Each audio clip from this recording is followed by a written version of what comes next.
Hey, what's going on? I'm back. We're gonna do a Sunday's chills and I'm gonna get my testing up. Let me get my setups. Appreciate y'all coming through from the last stream. That was an after stream I did with Auntie. We talked about a few things, and I'm just gonna get started. Let's see. Bump this out real quick. Let me go back and do some see my content list, and I'm gonna bump this up real quick, and I'll let y'all come on through, come on in, and we're gonna just set this up right quick, right on schedule. Yeah, that was a Halloween edition of the Afterstream of Antes. We talked about a lot of things in sports and whatever, but I'm gonna pin this right now. And yeah, Collie Jane, I see you. We're gonna put this on. Yeah, we're gonna do what we gotta do and playlist, Sunday chills.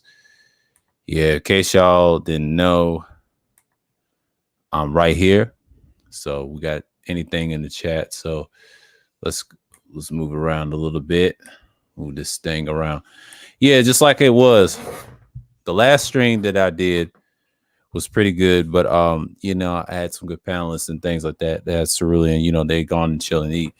So yeah, greetings again. Greetings again. But I've been looking at a lot of stuff. I know people celebrate Halloween, and I know people's trick or treating, but everybody's doing Halloween parties and things like that nature. So I've noticed some things. So I'm gonna get some adjusted over here, so y'all can bear with me. So I'm not tripping over here, and then I'm just saying like that. But and I know this is the thing about a live stream we can just do here. Yeah. And what's going on, Juan G? Salute. Yeah. So I know it's 9:03 Eastern time over here, but yeah. Great advice for the brothers, helping y'all learn about what's going on in these spaces and things like that. So yeah, we at where we at. So I was thinking this one is kind of like the Sunday Chill series. I think it's like the last of the two. I mean, it's a Halloween edition, and I think I will do a Sunday topic. It's gonna probably be in the afternoon, and I'll knock the stream out or whatever. I'm not worried about it. If it goes longer, I'll extend it and I'll stop it. But it's gonna be somewhere around the afternoon. I'll have some time, whatever, right?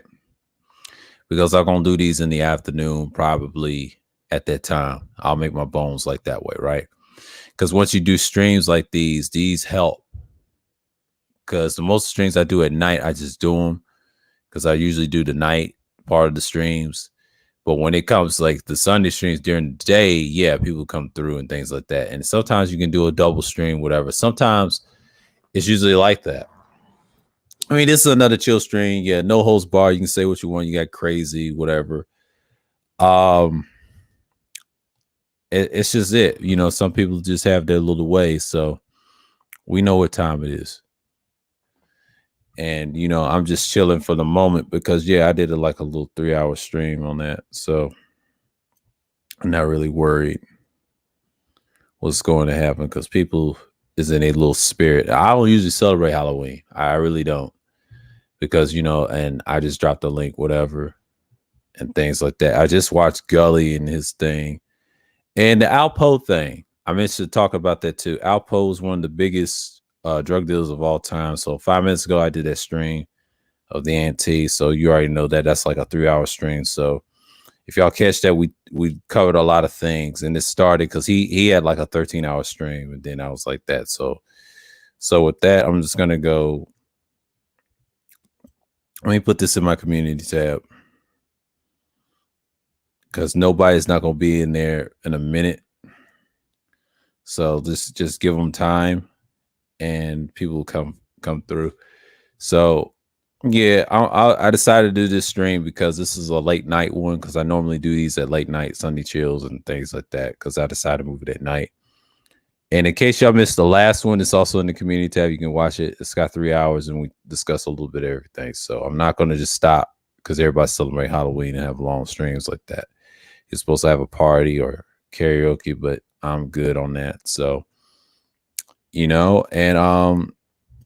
Alpo, when Alpo was killed, right? I'm not surprised. That's gonna be a hot topic next week, and I'm trying to tell you something. And it's gonna remain that way in the long run. One thing I could say about things like that, I know the last stream I did a day ago was our troll. That was a Saturday stream. A lot of people got pissed off and heard their thoughts about it. And, it got me some views on that thing. So it's about even like this one. So yeah, man, I've really come to grips of the audience building. And once you have that building, it'll be right to you. So in so many words, I had to switch to a different microphone because I was using my panel mic to use the after streams and things like that. So that's what happens when you have a couple of microphones in your arsenal and things like that. So I could have used it. I could have used it and switched over. And I said, you know what? I decided to take a break from that mic. And then I had to use different headphones. And I said I had to move over.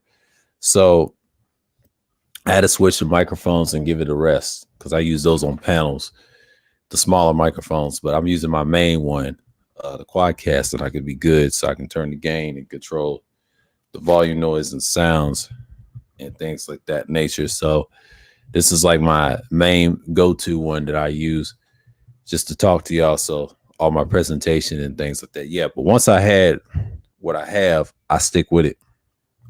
So I'm not surprised that his death is an intimate one. It's just one of those things you can just say, hey, it was about to be the demise. So people's watching football right now, which is great because late football nights are exquisite. On a Halloween day, you know what I'm saying? The last time we had a Halloween holiday on Sunday on football, I don't know how many years ago that was, but it's been some time. I don't celebrate the holiday, but damn, I remember these days and people celebrate on that Sunday, man. I bet you everybody didn't want to go to church, but that COVID kind of changed things. The Christ thing, right? So we know what happened. Those days was just, you know what I'm saying?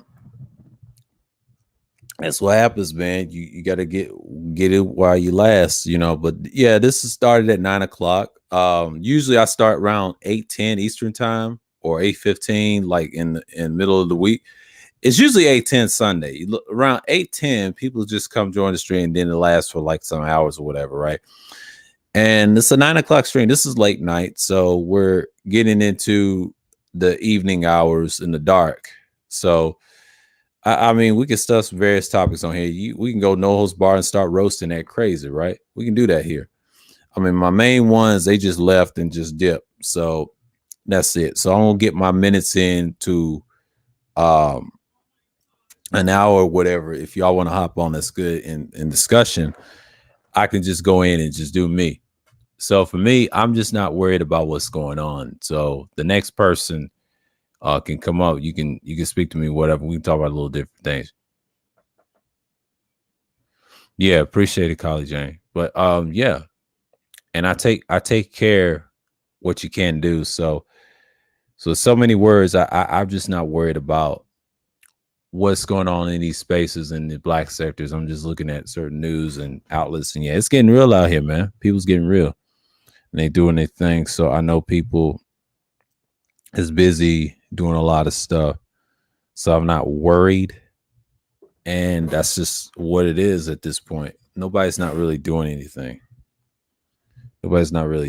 So I did a stream on it myself. This is the first time I ever did a stream like this, Halloween stream. NT and all that. So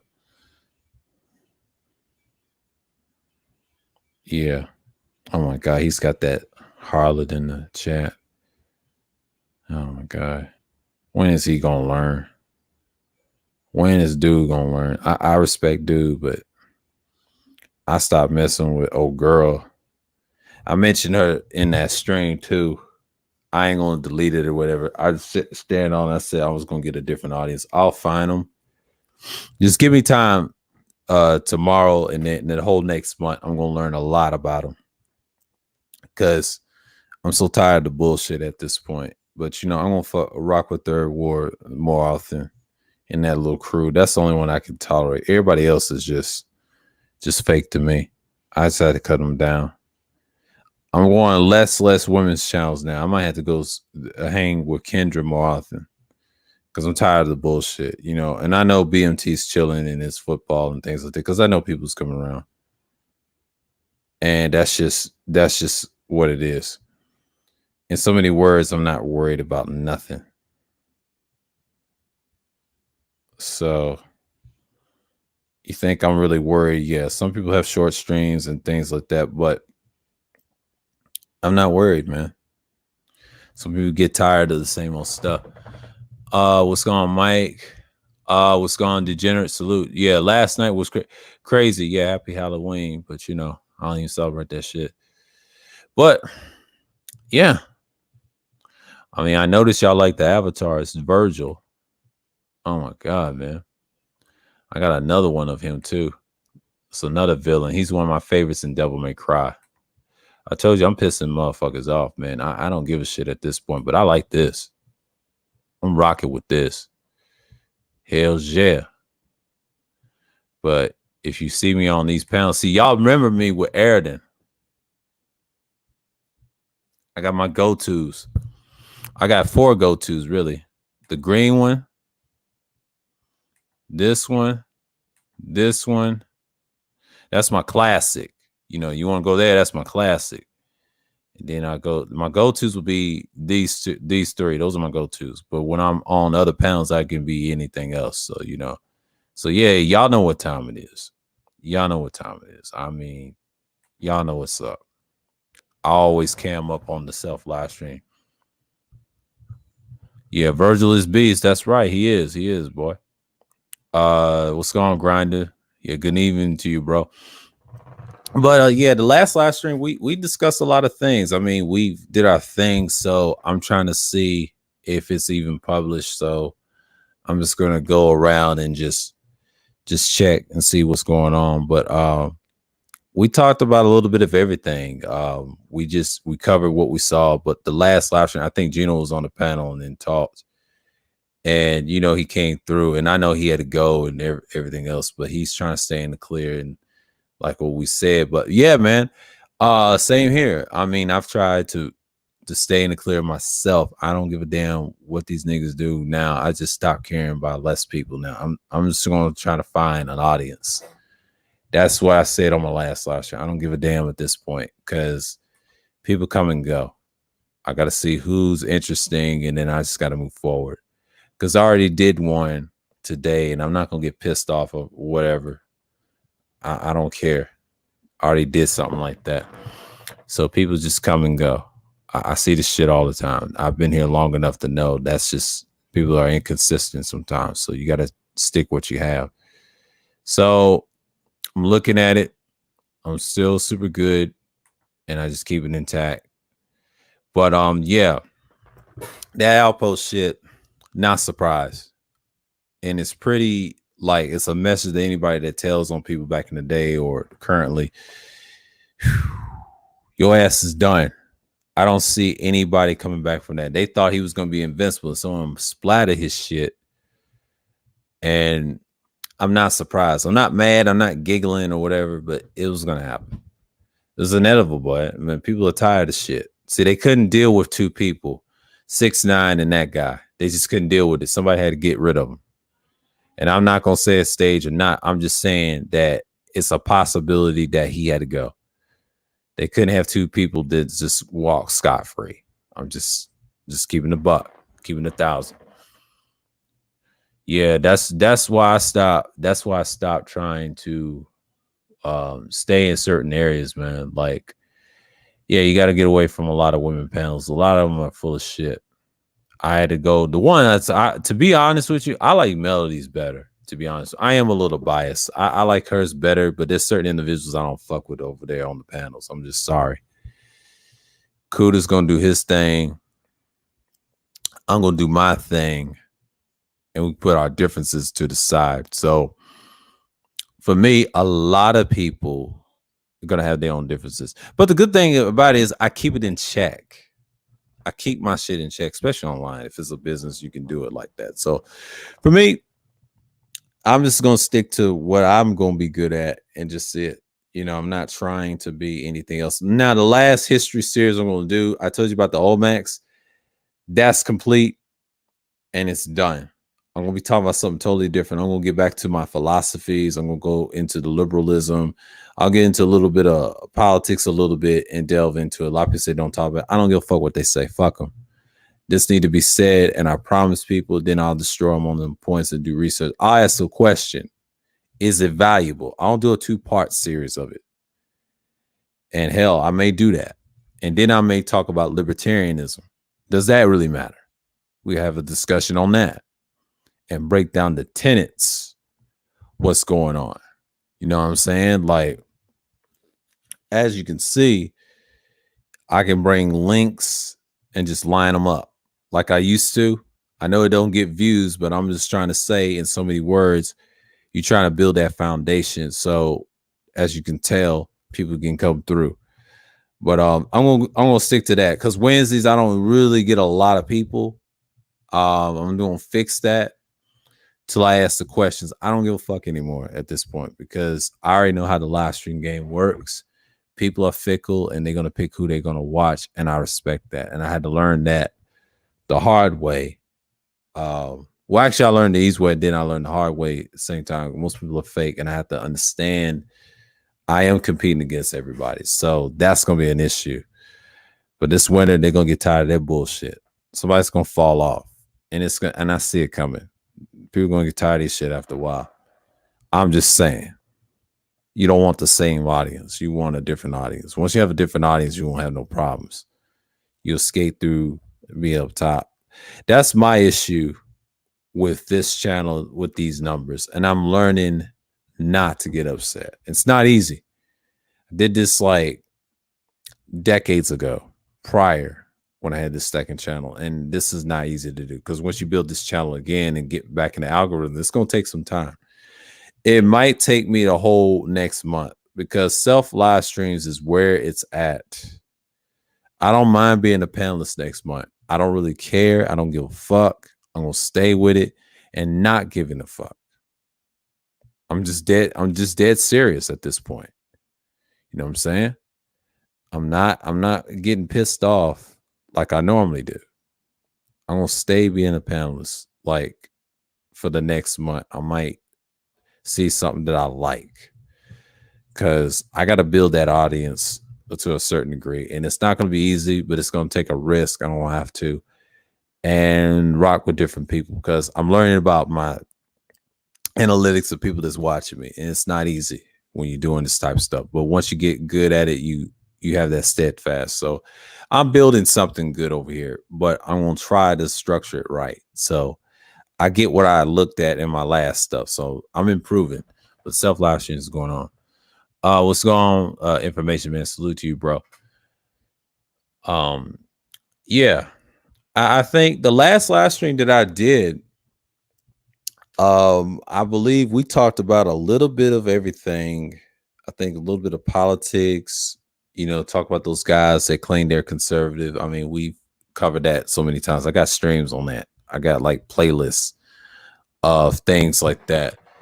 And I'm just saying, and that's just what it is. So in so many words,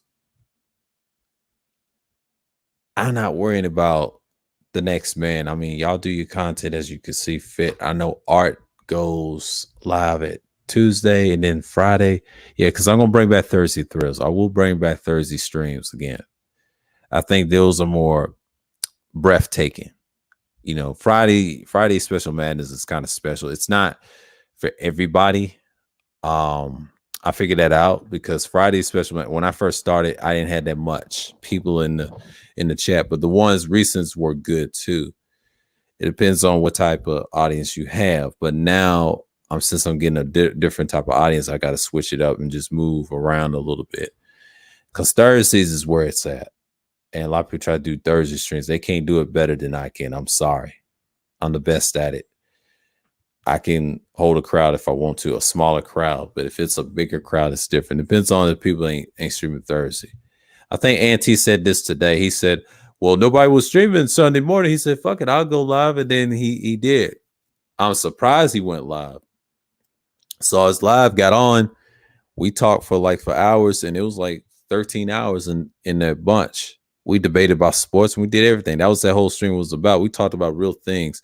Yeah, we talked about those little things, flagging dudes and threatening men's lives. Said they want to kill a lot of black boys, but that's their little talking point they got it from. So it's a problem. And it was an issue. But I think we got over the fact and we talked about it. Especially I want to do the after show on it because people was going to come through already. But see, I had to hop off. So I've been on there that long. I don't think anybody understands that when you do after shows, they're good. And I was in a different sounding position and things like that. So I also moved around in the background as well. I wasn't really talking that much. I was in certain spurts and then I wasn't talking. But tonight I'll do the most now. And it's coming in a minute. So I'm taking my time on this one. Everybody just pull up a chair or listen or whatever. You got to, what's going on. You just in there. As well said by Alpo. Alpo was gunned down. I found this over at Auntie's. When Alpo, they said he was killed, where it was slain in Harlem. He had a reputation to drug dealers and have his friends killed or whatever. The thing I've noticed, I was shocked that he died, and I thought that was just bullshit until I found a certain YouTube stream from Gully. He covered him months and years ago, right? Talked to Alpo on the phone, right? And when he finally passed, that stuff catches up with you. You can't go around and be the biggest bad dude of all time. That shit don't get you nowhere. I tell these dudes all the time. That's why they're not built for certain situations. Because if that would have been anybody else, Sean Elliott and not Sean Elliott. What I'm sorry, it's something in my head. My fault. I'm slurring up a little bit. Okay. I meant to say those guys that he had, Rich Porter, those guys he was involved in and killed, and Wayne Brady. Somebody met his demise. Alpo was kind of like big in New York. I know he's big in Harlem and everything, but watch what I tell you. And I think Gully said this best. He said a lot of black content creators, the black sectors, will make hella content with cameras, talk about the situation. You're going to see a lot of fucking new YouTubers talking about that shit, making channels on that shit. You know why he said that? And he said that when I was already on the panel on mute, listen to what he was saying on his live stream. He said, it's going to be a lot of content creators in that lane. Yeah. And they talk about the gear aspect. That's going to be a problem, man. You're going to have channels like that. And people are going to be interested. And over time, that shit gets stale. Like he said in the prison stuff, if you don't have any outside content, you don't have no content. It's stagnating. And that's just the number one thing you got to deal with for the rest of your life. And you got to deal with that long term. So again, you still got to deal with the most. So I'm not even worried about what's time it is, things like that. So, and that's what you got to have. And that's how I look at it.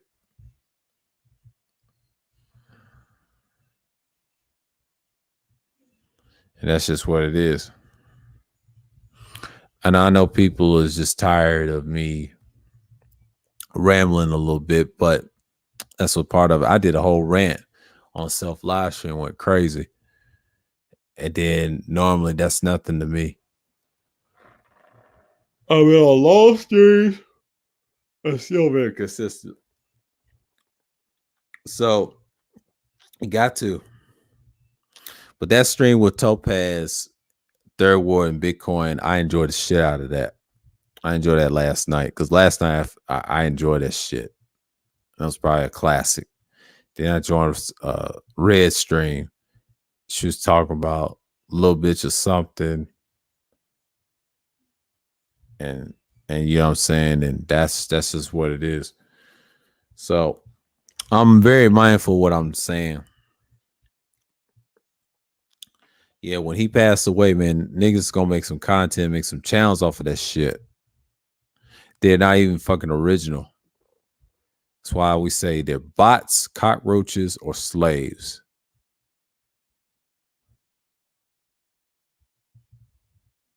So you got this all going on in the sphere, and someone got dragged. You know, Gino mentioned, which is a good thing.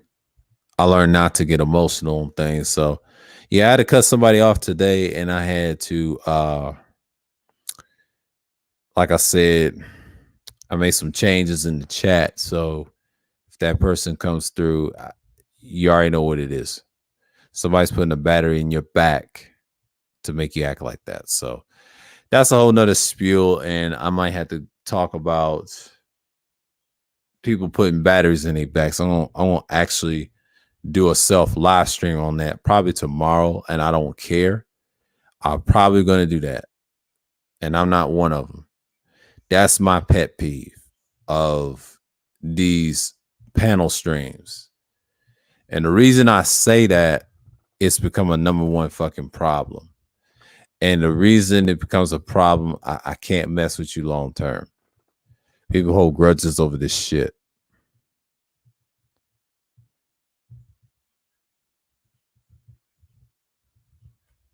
So, yeah, man.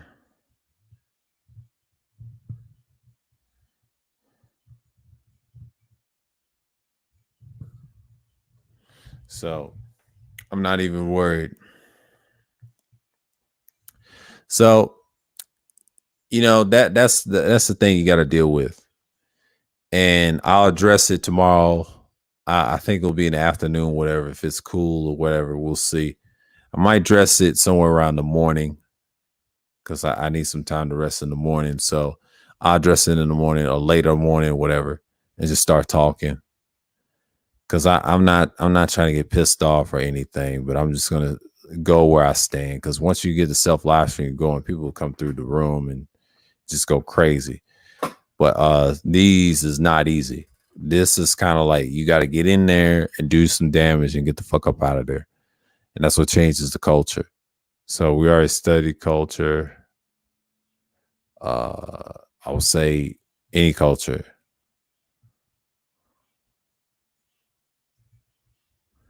And that's just how I look at it. But you know, I had to make some changes while I was on Auntie's panel and talking about my chat and my streams, and I just couldn't deal with a lot of bullshit on people, man. And that's just what it is. So, you know, that's what you got to deal with. But yeah, that's part of the YouTube sphere like that. And that's it. I'm just gonna keep going because I know this is gonna be like one of the streams that I'm gonna stick with because I did a 3 hour stream. So today I know it's Halloween and everybody's celebrating and acting crazy and you know kids, but in my neighborhood where I live at, everybody's doing the Halloween part. They ain't doing no trick or treating. I'm like, shit's dangerous now. People say paranoid. They're wearing clothes, and I see why they cosplay a lot. Hell, that's fucking easy. So,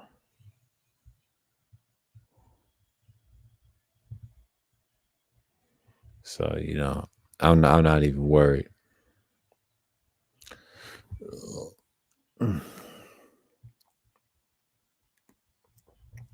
So if you want, in case y'all wondering, um, I just gotta find interesting channels. But one channel I did like, what's her name? Sincerely Yours, Nadia.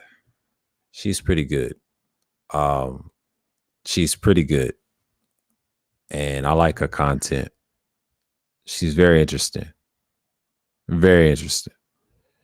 It's a lot of good people out there. It's just, you know, but I know I had a fallout with someone, and you see why I don't deal with that no more. Don't worry, I won't be over there again. You will never see me spreading that content around on my community tab once and for all. I'm making some big changes, and there's a certain individual who had a problem with me and put a person's battery back. I can't wait to do that fucking stream tomorrow. I don't start talking shit. How pathetic people are when they do that. That's cowardly. And you can't deal with me directly. Like, fuck out of here. Like, I hate people like that. It's not your fucking channel. Your channel is garbage compared to someone else's. And I hope they fucking listen to this stream. They can go fuck themselves and fuck them. You know what I'm saying? Like, I hate people that are yes boys and women. You know what I'm saying? Yes people. They're one of the worst fucking people in a lifetime. I made a mistake when I used to work.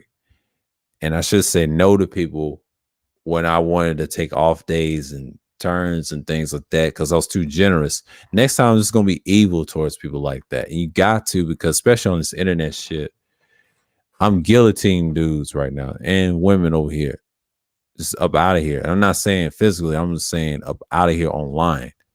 I don't play that stuff. Last time I did that was 2012, man. 2012. I don't do that shit. The fuck out of here. Or go somebody that's going to appreciate you.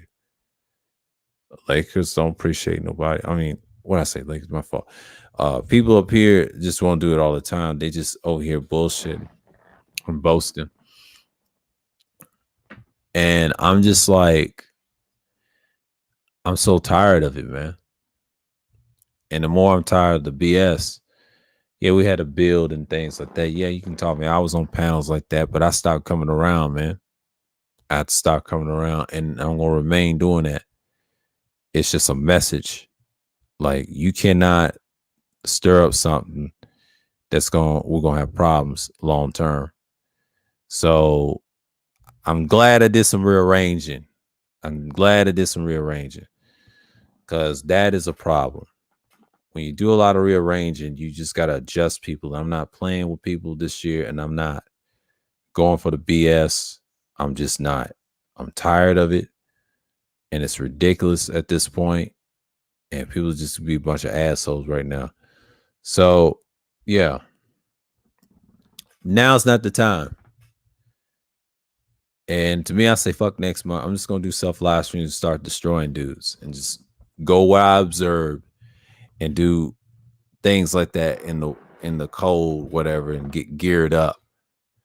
Only time I do a panel stream, I won't do that. Now, Wednesday streams, I normally don't do longer live streams on the outside. I won't think about doing it.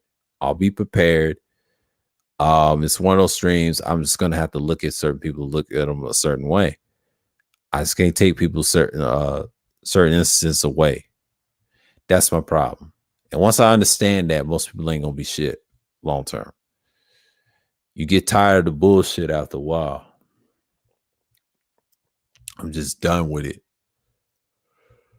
Cause you get to a point where you're tired of them. You know what I mean? And you get tired of them completely. And that's just what it is.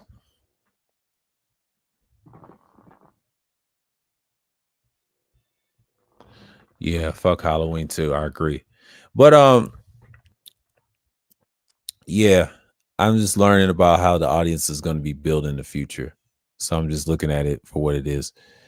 And you got to take your time with it. I mean, streaming is not easy, but I will say not this coming up next month, but the next month after, yes, I will make my bones. I don't know what I'm going to talk about. I got things to talk about. I'll talk about different things. Talk about history of broadcasting. Some people ain't going to like it or not. I don't really care. I might do a few series, philosophy, things like that. These studies 2.0 spaces, you just get in where you fit in.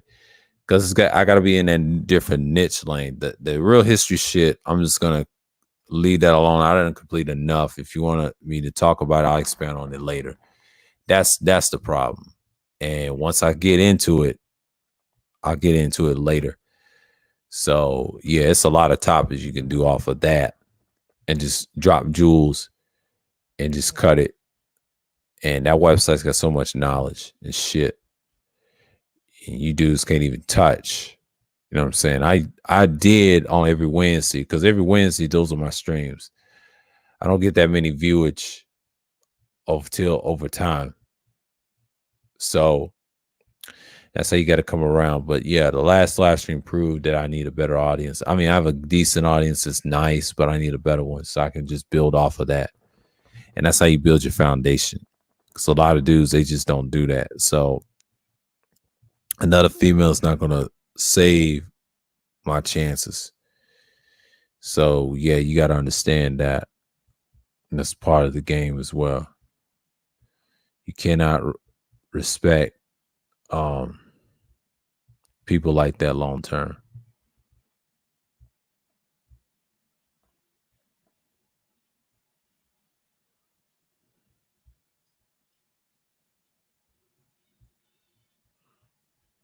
And that's just what it is.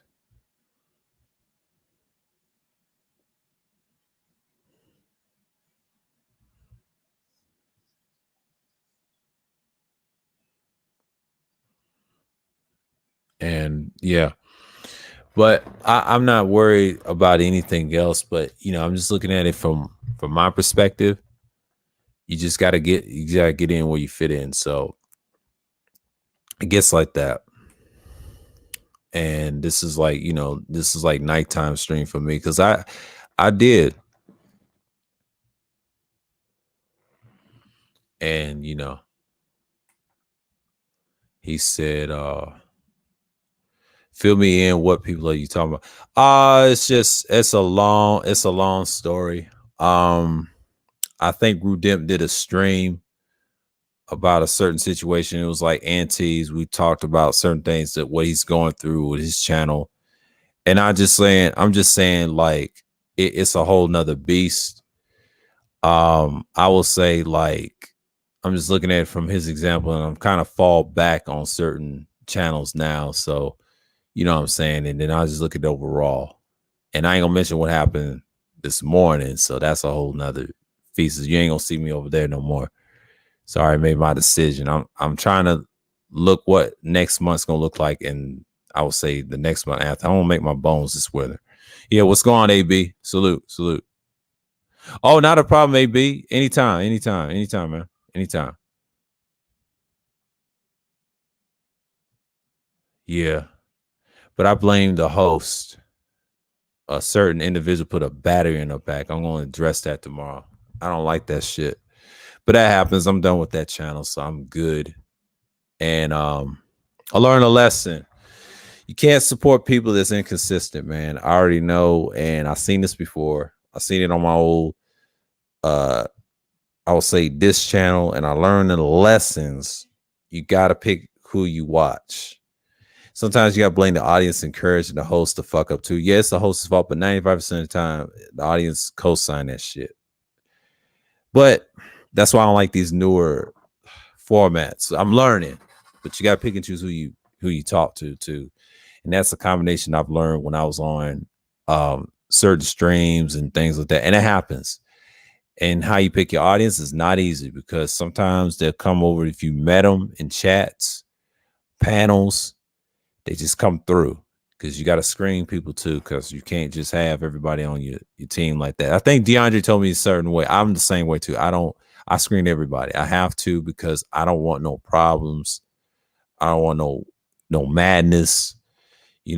I can deal with the madness if you want to come at me correct and we could debate. That's cool. But I don't want no bullshit. You know what I'm saying? Like, I don't mind why I used to troll back in the day. That was cool. But I'm done with that shit because a lot of times these dudes are emotional. They can't even take a reality or a joke. But I'm looking at it from an angle now. Thank goodness. Because a lot of dudes are soft on here, man. And the more I start seeing it, the more I'm not trying to get upset about it. That's just part of it. And I'm learning that when I started live streaming in the beginning, I didn't have this extra gear that I have now. A lot of people too damn sensitive, man. And I'm sorry. SKC was a great factor. He did some good things, and people are just so fucking emotional, man. And to me, I have to agree with DeAndre on this. He is a fucking necessary evil. And this goes back to what I was talking about. And I'm learning about myself as a content creator of this channel. And it's not easy to do because you got to take the most risk. I know I'm blacklisted. I'm not the most liked, but I'm okay with that. You get a few heavy hitters there and there. I just keep doing me. But once I pick the topics, I'm going to destroy the topics and keep it going. So I already know how YouTube works. I carved out this path and I'm going to stick with it. And I think that's a good thing because this is paying off. Whatever happens to this stream and my last stream on this Halloween will be fucking legendary. And nobody is not going to say nothing about it. I just got to stick with it. That's the thing. You know, I can't change how people think. And I've learned this more and more, and every time you do enough live streams enough, you see where their hearts is at. And I'm okay with that. Because see, I'm gonna stop being on panels as much. Only ones I can go to is Antes. I'll say Kudas sometimes. I don't be on Kudas as much as I used to, but I'll be on it if it's a good topic. But I'll be in the chat and Skywash, right? But if it's like Charles or someone, I'm gonna start doing it more often. I don't be over at arts like that. You know, I don't be on them like that. I just be in the chat and just start talking. You know, if he wants to do something, just send me the email and we'll do that conversation. I don't be on people's panels like that. That's the thing about me. What I've learned about live streaming, this is a summary of what I've done on my previous ones I did. I know people got offended and things like that. And a certain individual fucked that relationship up for me this morning. And this is probably after that birthday party. Probably put a battery in the back. I don't talk bad about that person that did that to the host, and the host should have stopped it. I blame the host for it. I blame that fucking person that did that over at Kuda's panel against Gabe Baby. Y'all know who I'm talking about. That came from the roast sector. She's a fucking clown. But I'm done with that shit. So you're not gonna see my black ass over there again. Fuck these niggas. I gotta treat them like shit now. I'm so sick and tired of the bullshit that people be spewing, man. Like this big unity nonsense. It's bullshit on their side. And this is why I agree with Jay Sean. Yeah, they ain't about shit. That's people in general. This space ain't shit, man. You got to carve out your own shit. And this is why I kind of agree with certain things what Rashawn said. We don't even like our fucking selves, man. That's a process. It's a day-to-day process. Why you think I got certain people on my panels, man? There's a reason for that. I'm seeing it. I hate to say this, I try to deny it every fucking day. And then I look at the content, I listen to the playback, right? I listen to myself in the playback. I listen to how I sound and how wild I am. And then I listen to the context of the information. Not bad. I just got to get better, and it's not easy because I'm learning from everybody. I'm studying this shit. Because I ain't got to the point. Yeah, I would say I had, how many trolls I had? I probably had 15. Well, prior to these type of lifestyles, I probably had a lot of trolls. I'll say I had about 40 trolls in my lifetime on this site, right? I'll say 15 on this side alone in the streams. Oh, I've been cost a lot of foul shit. Couple of streams. But it adds up to 40 or whatever. But I ain't gonna get into numbers. Probably 40 or more. Because I dealt with them in my lifetime. When I start doing this type of content, oh, they coming at me left and right, boy. Woo! Shit. You thought I was bad. Shit. I'm just getting started. This is nothing. This right here, this new avatar. Hey, I'm cutting everything like bone at this point. I don't give a fuck. Because I'm done being a nice guy. I'm just gonna just start executing. I'm not playing this year. And I'm not playing next year either. Like, I'm gonna stay on my ground and speak my points. Fuck what a nigga opinion is. He ain't shit until he proves to me. I'm good.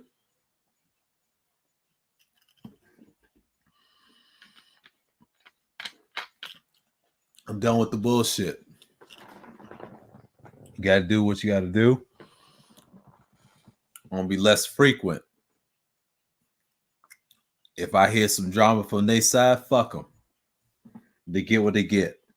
I'm on that type of time because Only saving the select few and the youth. It goes for I would say men and sometimes women, but it's really for the boys. It's really for the men. If you want to do this shit for a hobby or survival or giving out knowledge, I'll pass it on to you because my days is numbered. I'm just gonna give it to a select few of guys that's gonna take it to the next level. I'm just gonna be guiding right there. It's no need to say because I can stop doing content any day and just do pre-records and don't give a fuck. I stream periodically. I'm just telling you the truth. Once you stop streaming,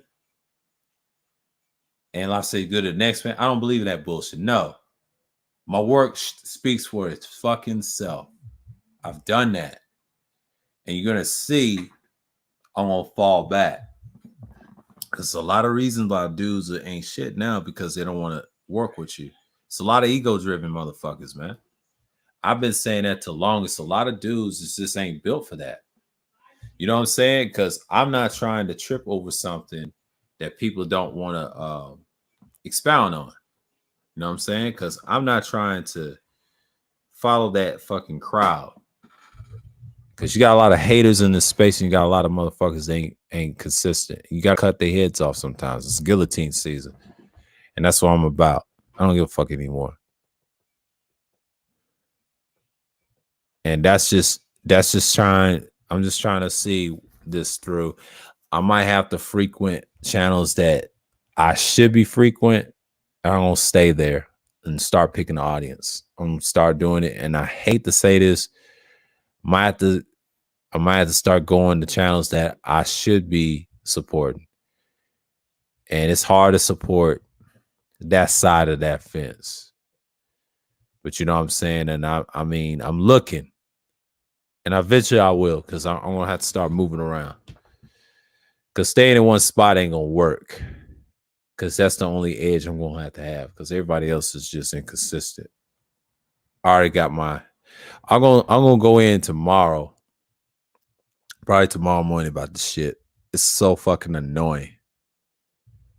And Third Ward knows what the fuck I'm talking about. We don't need that shit in the spirit like that. I don't need bullshit from weak motherfuckers, man. I ain't here for the fucking money. I'm here to make change for the select few. That's what I'm here for. I'm just a messenger. My job is to spread the youth, to get this shit right and produce outside.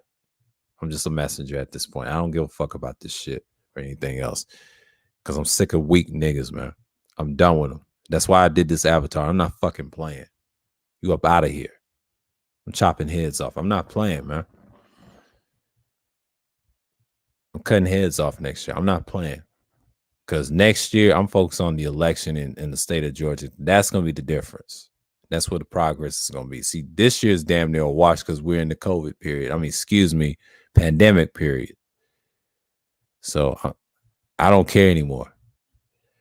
I'm prepared for this winter. I ain't worried about this winter like that. Everybody say winter is coming. Winter ain't fucking here yet. A lot of you niggas ain't ready for no fucking winter. You better get your heads lopped off, man. I'm about execution. I'm not playing with y'all. It's not about building. It's about building it outside and then have an idea how to save your finances later because eventually you need to survive. They don't have the manpower. So for me, dealing with this shit, I study shit like this and I'm falling back and learning, writing notes, taking notes. A lot of people just don't want to do nothing. And that's the problem, what you have. Because you got certain individuals think they better than somebody and bragging about fucking numbers from the opposite sex. That's a fucking problem. It's bad enough the dudes act like that. We know they programmed to think like that because they think like they fucking mamas too, because they're cowards too. Like that host, man. Come on. I can't wait to go in tomorrow about that shit. And it's not just that person. It's a lot of motherfuckers like that in this space. That goes for black spaces I've seen the pathetic white spaces that act like a bunch of fucking derelicts, but the elite white boys that I've noticed do not fuck with them like that. That's on that, you know, the mainstream to the real ones, right? It's a small portion. It ain't all of them. It's a small portion. They handle they shit right. They mods do they fucking job. But when you get to the lower part in the regular YouTube and the smaller part of black YouTube, They act like a bunch of fucking niggas that can't moderate worth a shit. That's why they need to be executed. I can't wait till they drop the hammer, man, because I don't care anymore, man. Like, the fuck shit's got to stop. It's just like, when I study spaces like these, the worst thing Google did is knock out their Hangouts. And I see why. Because that's a Google problem, not a YouTube problem. Because Google wants to destroy this site and have their own little layer of this. It's like anything else. They're desperate, man. They don't know what the fuck they want to do. People don't understand how internet works. It's a blood sport. Like, come on, bruh. Like, the same shit that we have to deal with is the same bullshit we have to deal with. It's bad enough live streams don't give you enough views and understand that, but they're going to use this as proxy. I'm not pissed off at anything. I'm just tired of the bullshit, man. I don't mind roasting motherfuckers, man. I stopped caring a long time ago. These dudes do not want to build, or these females don't want to build shit. You just got to treat them like dog shit, man. I know I'm sounding evil right now, but it's the truth. You're going to see what I'm going to talk about. I'm going to stop talking. Get a fucking rope and get the fuck out of my face, man. Like, I'm not with that bullshit, that fake shit. Taking moderations and shit. I ain't with that bullshit. I dealt with that last year and I dealt with that fucking this year.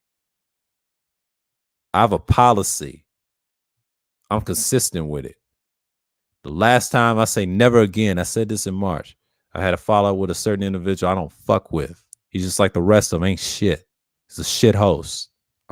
That's not just opinion, that's fucking facts. I've seen better. I'm sorry, I've seen better. And it ain't just black sectors. I've seen in other sectors way better than him. And his minds know what the fuck they doing, man. But I'm just saying, I'll have my spiel tomorrow about that shit because this is pathetic. As black men, we should not be like everybody else. We should be better in our leadership, especially as hosting panels and shit, being better. I've seen better, man. I've seen better. Yeah, it's the host's fault, but 95% it's the bitch ass audience fault co-signing that shit. They're the fucking blame. The host takes, to me, his blame. I give him 15% of the blame. He can't control how the audience think. If your content is stagnating and bullshit, you blame the fucking audience for that. And you blame fucking Google co-signing that shit. That's why people don't fuck with Google and YouTube as a whole. And that's why they go other places like Rumble, whatever. Because we ain't shit. We got to stop talking about other races, man. They ain't shit either, but fuck them. But us as a people, we ain't shit as a collective. I'm sorry, man. It's only a handful who's going to make it. And I've been saying this for a long fucking time. We're so goddamn stiff-necked and hard-headed. That's why I fuck with select few people on here. Because they ain't about shit, man. I've seen this 1,000 times, man. Like, niggas ain't going to be shit. There's a difference between a black person and a nigga. A nigga's a fucking derelict, man. It's a piece of shit that needs to be executed. I'm sorry. I'm scorched earth over here. I've been on that type of time since 2012. And niggas just always want to spew bullshit on here. And you wonder why the space has been dead. I can't wait till they knock their ass out of the ballpark, man. I can't wait. And I don't give a fuck anymore. I'll transition to other shit. It's that fucking easy. It's just, you pick an audience, pick a people that fucks with you, and we talk about real shit. We can have a long conversation. It's not that hard. Just have a writing presentation and then just come through. We'll do that shit. Motherfuckers is crazy, man. Like, I've been in these newer spaces for like almost a year now. Well, actually a year anyway, but since like I'll say like March, yeah. These niggas ain't been doing shit then. But I've been in these spaces longer when I came from the pre-record era. But you know what I'm saying? It's a lot of fuck shit I've seen and studied this shit. I'm gonna start roasting how pathetic these spaces are, man. Because a lot of the audience that are not assholes, it's only a small portion, do not fuck with these weak ass hosts that's spewing bullshit all day. And I'm not naming names. I'm not naming names in this stream. I'm just saying fuck everybody else that think like that. It's a lot of people like that, putting batteries in their back.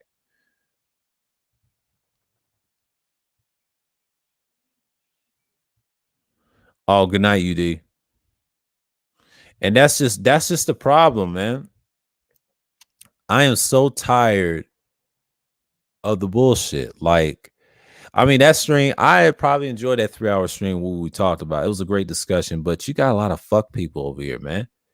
Like, I get so tired of arguing with people. Like the last time I debated with people, that was years ago in my 20s. I can't do that no more. I'm 33 years old. I ain't got time to argue with stupid motherfuckers on here. They're fucking irrelevant. That needs to go extinct. I'm okay with that. That's why you got a lot of trolls in this goddamn space and probably in this damn YouTube. Well, actually, Google, my fault, and the whole fucking internet. You'll never get rid of. The reason I did the art of trolling, because my experience, I've seen how barbaric has begun. So I keep them motherfuckers in check. There's a reason why I was a mod in certain places, and I knew how to handle the trolls that was crazy. If they had a problem with you, I can handle that shit. I understand their tactics nowadays. Back in the day, we was just joking and roasting. Now it's more barbaric with the hacking, what they call doxing. I don't agree with that either. But it's so fucking crazy, man. You get tired of that same old bullshit. But you know, I've been done. So yeah, man. I just had to get that out. But I will talk about the rest of it tomorrow morning, man. It's ridiculous, man.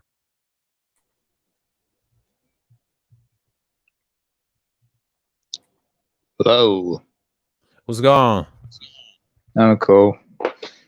I like your avatar, by the way. Oh, thanks. That's Virgil. Yeah, I got a couple more. That's gonna be a little thing I'm gonna use from now on at night. Oh, is that what you created yourself? No, I just found it on the wiki. I saved it. Oh, okay. Because I actually got the game. I actually got the DMC game. I got all the series on the PlayStation. So I decided what series to we see talking that. about here? Devil May Cry series. I got it. Ah, okay. Devil May Cry. Okay. That's Virgil right here with his sword. Yeah. I can be honestly, I cannot say that I've ever been into the game, but I'm familiar with the series. I remember it's like when it first came out, like PS2, was it? Because I remember a friend of mine had this was 2002, I believe. No, 2001, 2002. 2001. At a friend's house. No. Yeah, I know, but I'm trying to remember. I think it was 2000, 2001. I went to a friend's house because they had it. This is like one of the first guys to have a PS2 in Eritrea. I don't know how he got it, but he had a demo CD, and in it they had the demo for Devil May Cry and WWF SmackDown, Just Bring It, and a couple other games. So yeah, that's the first time I remember that. Games. Yeah. There you go. So yeah, it's just memory lane and everything. And I see like, what is that, Leatherface in the background? In your background? I would say, well, I think that's the demon thing with Virgil and his sword. It's like his face and his mouth. You know. That's the Devil May Cry reference. Yeah, that's his sword, and I got the actual human version of him right here. Boom. Yeah. And then there's one right here. Yep. Yeah, and that's from number 3. Yeah, so those are the avatars. Now the other ones, I'll use the other ones like if I'm on panels and stuff, but this one I only use probably on streams because people remember the Airden right here. That's it. That's from Witcher 3. Yeah. So I got to do something for Halloween. So I said, you know what? Let me get this avatar. Yeah, that's cool. Yeah, I mean, personally, it's just like, I wish I could celebrate Halloween, but it's raining like cats and dogs outside. Oh yeah, it's dry out here. It's a little damp out here, but a lot of people's Halloween party down here in Georgia. Yeah, they don't really. Cool. They don't really trick or treat like that. I mean, we had a few. Yeah, this past year has been kind of rough on everybody. Right. Let's not forget that. Yeah, it's been a wash last year. They panicking about the food stores. Yeah. 2019 was okay, but then again, when 2020 came, especially in March, that's when shit got ugly. Fortunately, I had my PS. I had gotten my PS4. So right now, so it's like last night I celebrated 2 years of having a PS4, and I'm kind of late to that, but I got in a good deal. This is before GameStop even closed up over here. But Yeah, it's a lot of PS5 is okay, and a lot of people like the newer Xboxes I've seen. I've seen both consoles doing great. Oh, Series X or Series S? I would say both, Series S and the X. The S is good with the little black circle they got on top of it. I got the old one, so you know the last model from I would say 2019 when I got it in November on a Black Friday deal. Oh no, that's PS1 Series X. That's PS1 X or something like that. I said Series X, which is the new one. That's the contemporary. That's the same one, the same generation as the PS5. Yeah, but I got the 1S. I got the old one. They got yeah. I said Series X, not 1S. I said Series. It's called the Series. But yeah, I see your Series point. X. Yeah, Series X. You talking about the one with the Elite controller? Yeah, I already know about that one. And then I know about the older one too. See, I didn't get the black one. I got the white one. I got the Slim. I got the old the digital one. Yeah, the digital, not the digital, but the hard drive. There's a digital one in that, so it's all good. But the newer one, they got in that version has a black circle on top of it, so it's actually a good deal too. But the black one, like you're saying about the Series X, that's a good one with the Elite controller. And I think War Master told me about it on another panel, and I said, yeah, Xbox is selling good, but PlayStation 5, they're sticking with that model for now. I don't know if they're going to make a Slim or anything, but but the games is not bad, so all in due time. I haven't got my PS. I'm not getting a PS5 anytime soon anyway. Because me neither. Me neither. Yeah, I'm gonna wait till they see what the model is. Yeah, I'm not gonna PS4, PlayStation fan myself. I learned. Yeah. To always get the slim versions because the slim versions are always better. I mean, I still have I still got the PS4 well. Slim right now. I'm playing Vice City. I just finished a couple of I'll say side quests and some I done beat Vice City before on this Slim as well. I just finished a lot of the the activities what you get with the businesses with the assets. And I'm gonna finish the rest. I just did a mission over what's his name? Umberto Robina, the Cuban guy. Yeah, Umberto Robina. Yeah, Umberto Robina. Yeah. I did a mission with him with the boat challenge just recently while I was on the stream. So yeah, it was hard at first. San Andreas? Oh yeah, San Andreas. Yeah, I played it on the PS2 for years. I have it. I played it on the PS3, the newer version. And I actually played the old version of the on the PS3, and also I haven't played it on the PS4, but I eventually will. That's what I'm trying to do, make a Grand Theft Auto run. And I played GTA 3 on the PS4. I will say the old PS4, 100% the hell out of that game. And I was in the workplace at the time, so it was my first time. Wait, which one? GTA 3 or 4? 3. GTA 3. 3. Yeah, okay. Have you tried 4? Yeah, I tried 4. I 100% that too. On the old PS3, I believe. Yeah. It's on PS3. It's not on any other console. It's like the forgotten sibling of the entire franchise. It's all on Xbox 360 too. If you have an Xbox, you can get backwards compatibility. You can still get it. I mean, that's it. That's the only drawback. But yeah, it's forgotten series for a reason because a lot of people they just didn't like. Not only the character, I mean, the Balkan characters was cool. Don't get me wrong. I mean, he's like my second favorite. Then you got Luis, of course, the Dominican. That's a good one. That was my first GTA 4 DLC game that I ever had by itself. Now, I did play the motorcycle one. I didn't like that. At first, I thought I was going to get into Johnny. Damned? Yeah, and it was a DLC. Yeah. It's a disappointment to me. I just couldn't get into it. I got frustrated a little bit, and I said, "Man, I'm not impressed with the controls in the bike." And I said, "Man, that's why I stick with the regular GTA 4." You know what I'm saying? But that's it. Yeah, what's going on, DeAndre? Yeah. Well, I wonder if you've been checking out the news lately because they said a couple months back. Rockstar, they were going to shut down on the PS3 the online servers for GTA 5. Right.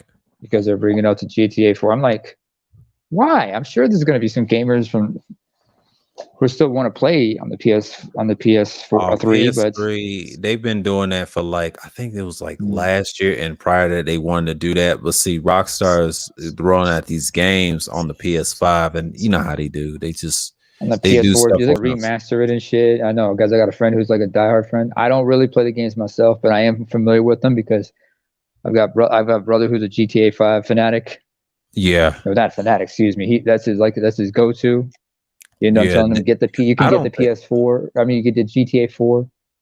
Yeah, I don't think they should remaster 5 because 5 is already remastered before. Like they had the PS3 was a little different, so the graphics I would say in number 5 on the PS4 is already remastered. They're just gonna use the same thing they've done previous series. So what's hurting them is the online. Now the new one, they said it's supposed to be like a world map. That's what I heard, or Vice City or one. That's in 2024. It's gonna be interesting who they're gonna have as a protagonist like they did with number 5. They had 3. That's what sold it. It was the 3 characters, and if you save them or not. But when you think about it, the story of it is a bunch of guys. It's a bunch of bank robbers come back together, and the reason they got into this mess is because one of them found his wife in bed with another dude. Yeah. The story of it, and then he goes to sort that dude out. He realizes that man's connected with some people, and now he's got to get back into the business to pay off for damages he's created. Not realizing this dude was somebody he should not have fucked with in the beginning. Right. But it's like you see the gynocentric thinking it right there.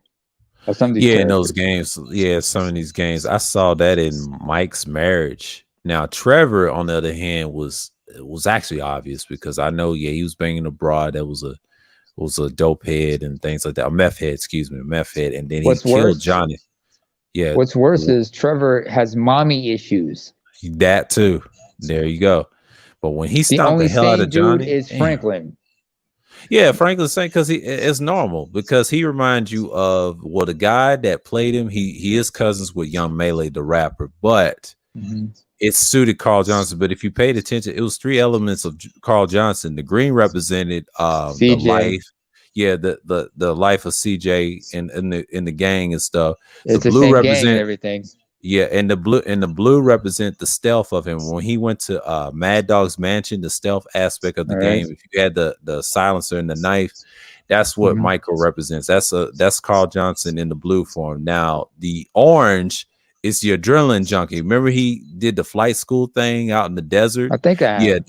Yeah, that's CJ right there as well with the flying stuff. So that's why Trevor was very necessary, even though he was foreign.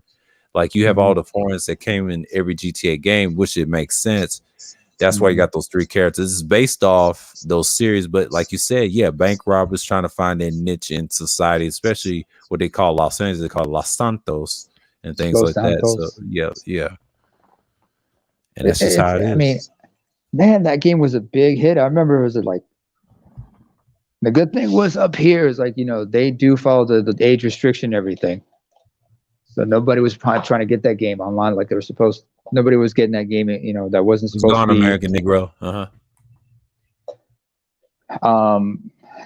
Given up here in Europe, they use a different system. Like you guys have the ESRB rating. We have something called PEGI or PEGI. They set that up in 2003. And it's kind of similar. So instead of like if you look at the box, like the case cover of any game, on the top right it says what color system it is. In y'all's case, it's NTSC. For us, it's PAL. But on the bottom right, you got the SRB rating. It's like it's letter coded, but over in Europe, it's numerically coded. And if anybody wants the information, I'm gonna try to put the websites. I'll put out the websites for these 2 groups so you can know how these ratings go. Yeah. So I'm gonna find that. Because ESRB is like because usually like certain games they say it's like rated T for teens, M for mature, A for adults. Yeah. Over in Europe, it's a different name. It's numerical. So if you see that certain number, it means from this age and above.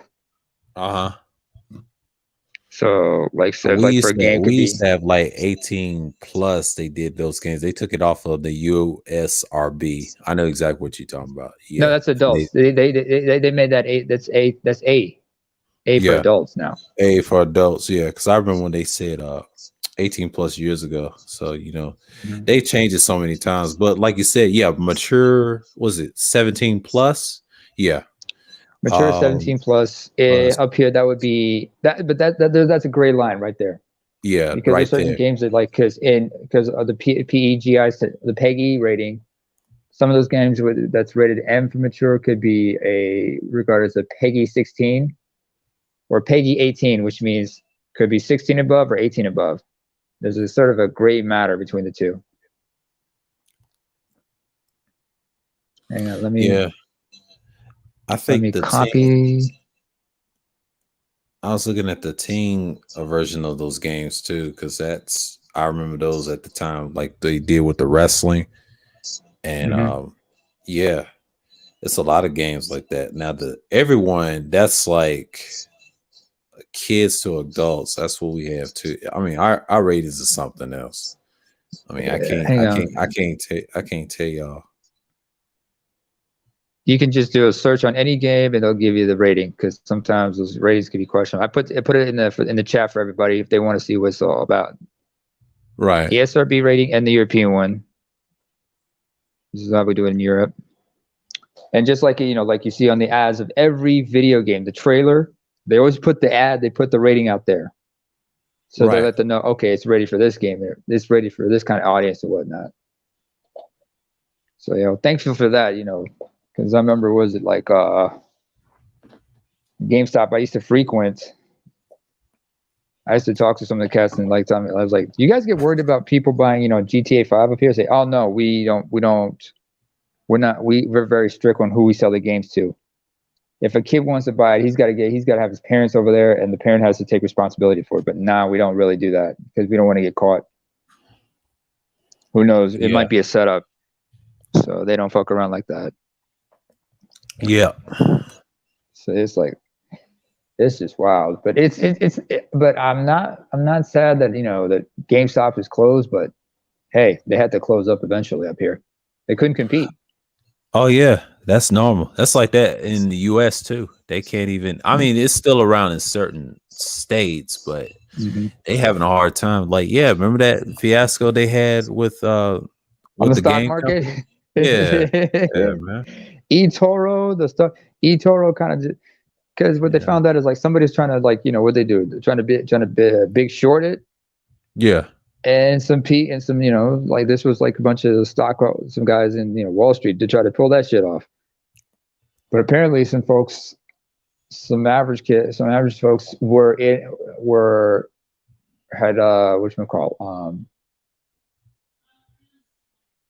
like hip to what was going on. They realized what was going on.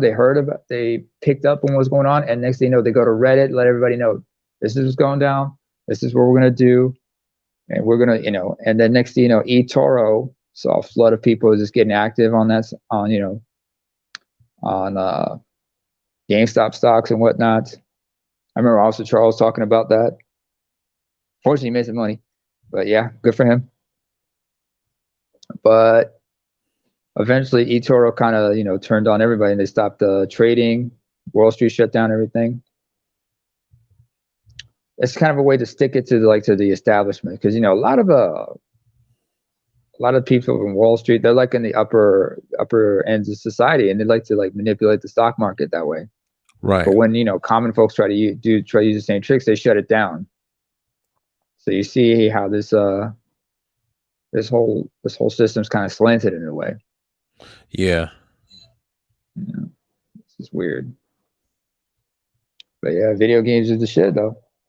It's just that a lot of the games, but they still are dope. But the problem is like the companies, and the microtransactions this past few years. Yeah, that's like companies like now Rockstar. They can make other genre of games if they want to. I mean, Grand Theft Auto is like their bread and butter. I think they remastered was it Manhunt and a few others, Bully and things like that. I got Bully. Yeah. Now, however, they couldn't sell it as Bully here. They had to use the Greek name for it. They had to use the Roman Latin name for it. Let me find it. Right. Because what was it? I got that in the Warriors on PS4. Yeah. And Bully is known as Canis Canem Edit. That's the Latin word for it. It means dog eat dogs. Yeah. And Ubisoft, I know they have a lot of games through the military, and they also have the Watch Dogs series.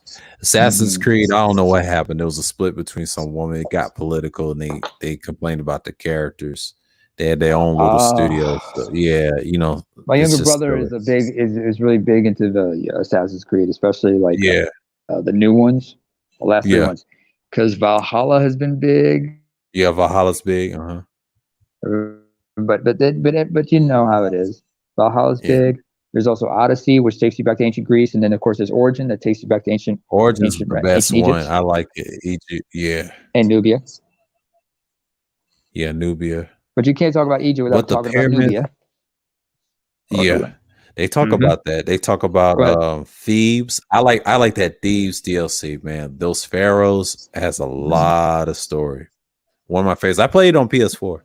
Awesome. That's what's no lie. Yeah, I played every Assassin's Creed during the pandemic. I played all of them on PlayStation. I actually played the first game on Xbox. I couldn't find it on PS4, but I found it on the Xbox because I have the Xbox One S at the time. But when I played that first game, I had to apologize to myself. I said, man, I was wrong about Altair. I didn't know how good he was. And it took me a while to figure him out. I said, this dude is good. And once you get used to old games, I've seen the movies and I've seen the trailer for Ezio on the game too. That Ezio collection, awesome, man. Yeah, with his father, and I saw that. I said, "Damn, it's a clip." Well, actually, a whole movie is like in minutes, and then I found out what his father was about and the Medici family and things like that. I said, "Man," I was like, so much history. But when you actually play the game, you'd be like, "Oh, okay." Yeah, this is what I'm about. And then I struggled with him at first, and then I learned to get used to him. I said, man, it's similar to the first game, but the counter's a lot faster because the older game is a lot harder. You have to mash the buttons to counter and learn how to dance with it. But in the second game, it's a little different. You have to be swift. And he had those vicious counters too. But when you played the Brotherhood, that's like my second favorite. I do like Revelations because of Istanbul and Turkey and things like that. Istanbul, yeah, known as Constantinople. Once you also have the Da Vinci. You also have the Da Vinci DLC and everything. Yeah. And this is coming from a guy who's never played the Assassin's Creed series, but knows of it pretty well because he knows people who plays it. Yeah. So this is like secondhand, but I observed. But if you ever play it, man, it's hard to put that shit down. That stealth, you learn a lot.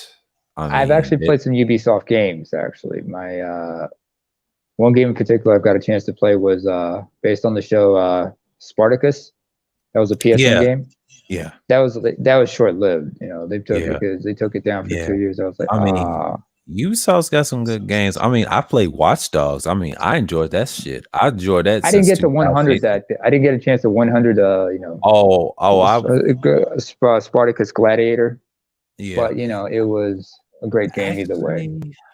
Did I 100% the first game? I think I did on the Xbox, but on the PlayStation in 2018, I probably did. I couldn't remember. Now I played the second game on both consoles.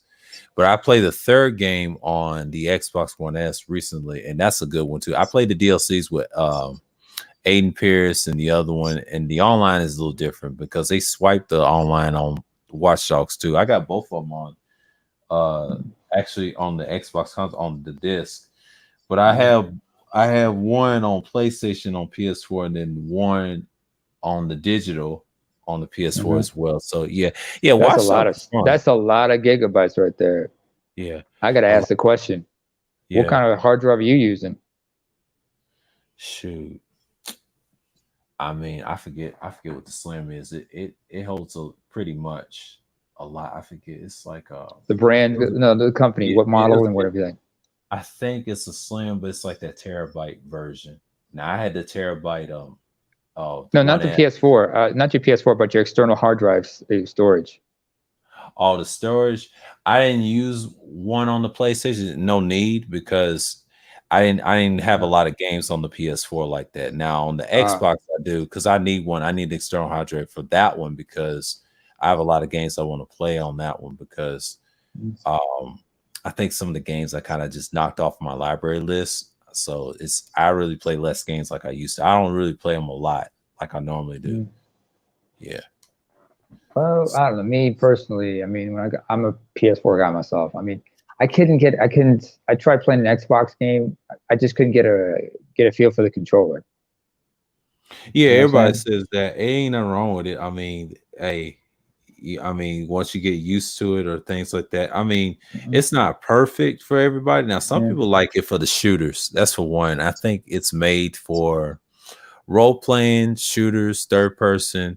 Now, PlayStation, you can play any game you want. Like, I won't say like a story game, but you understand the feel. I understand PlayStation very well. But the Xbox is designed for shooters. Now they've gotten away and try to make them. I ain't gonna say like PlayStation or anything, but all games they're going to the slicker control route, and I get it. Now the Elite control that came from Xbox. Now PlayStation, you got to buy separate Elite controls. That's the only drawback with PlayStation. PlayStation's so lazy; they don't want to do the ground. But I get it. You know, they're trying to look at the games and their hardware. You know, you're competing against Microsoft. See, Microsoft did with software.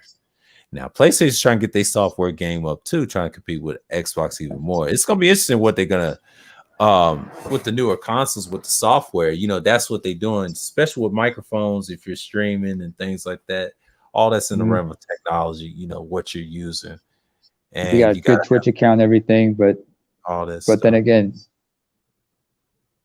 would they? No, Steam is strictly for PC. I forgot. I was about to say PC, yeah. Mixer is gone. That got bought. Oh yeah. All you have is Twitch. I remember. So my thing is like Twitch. You know, you can use on an Xbox or a PlayStation.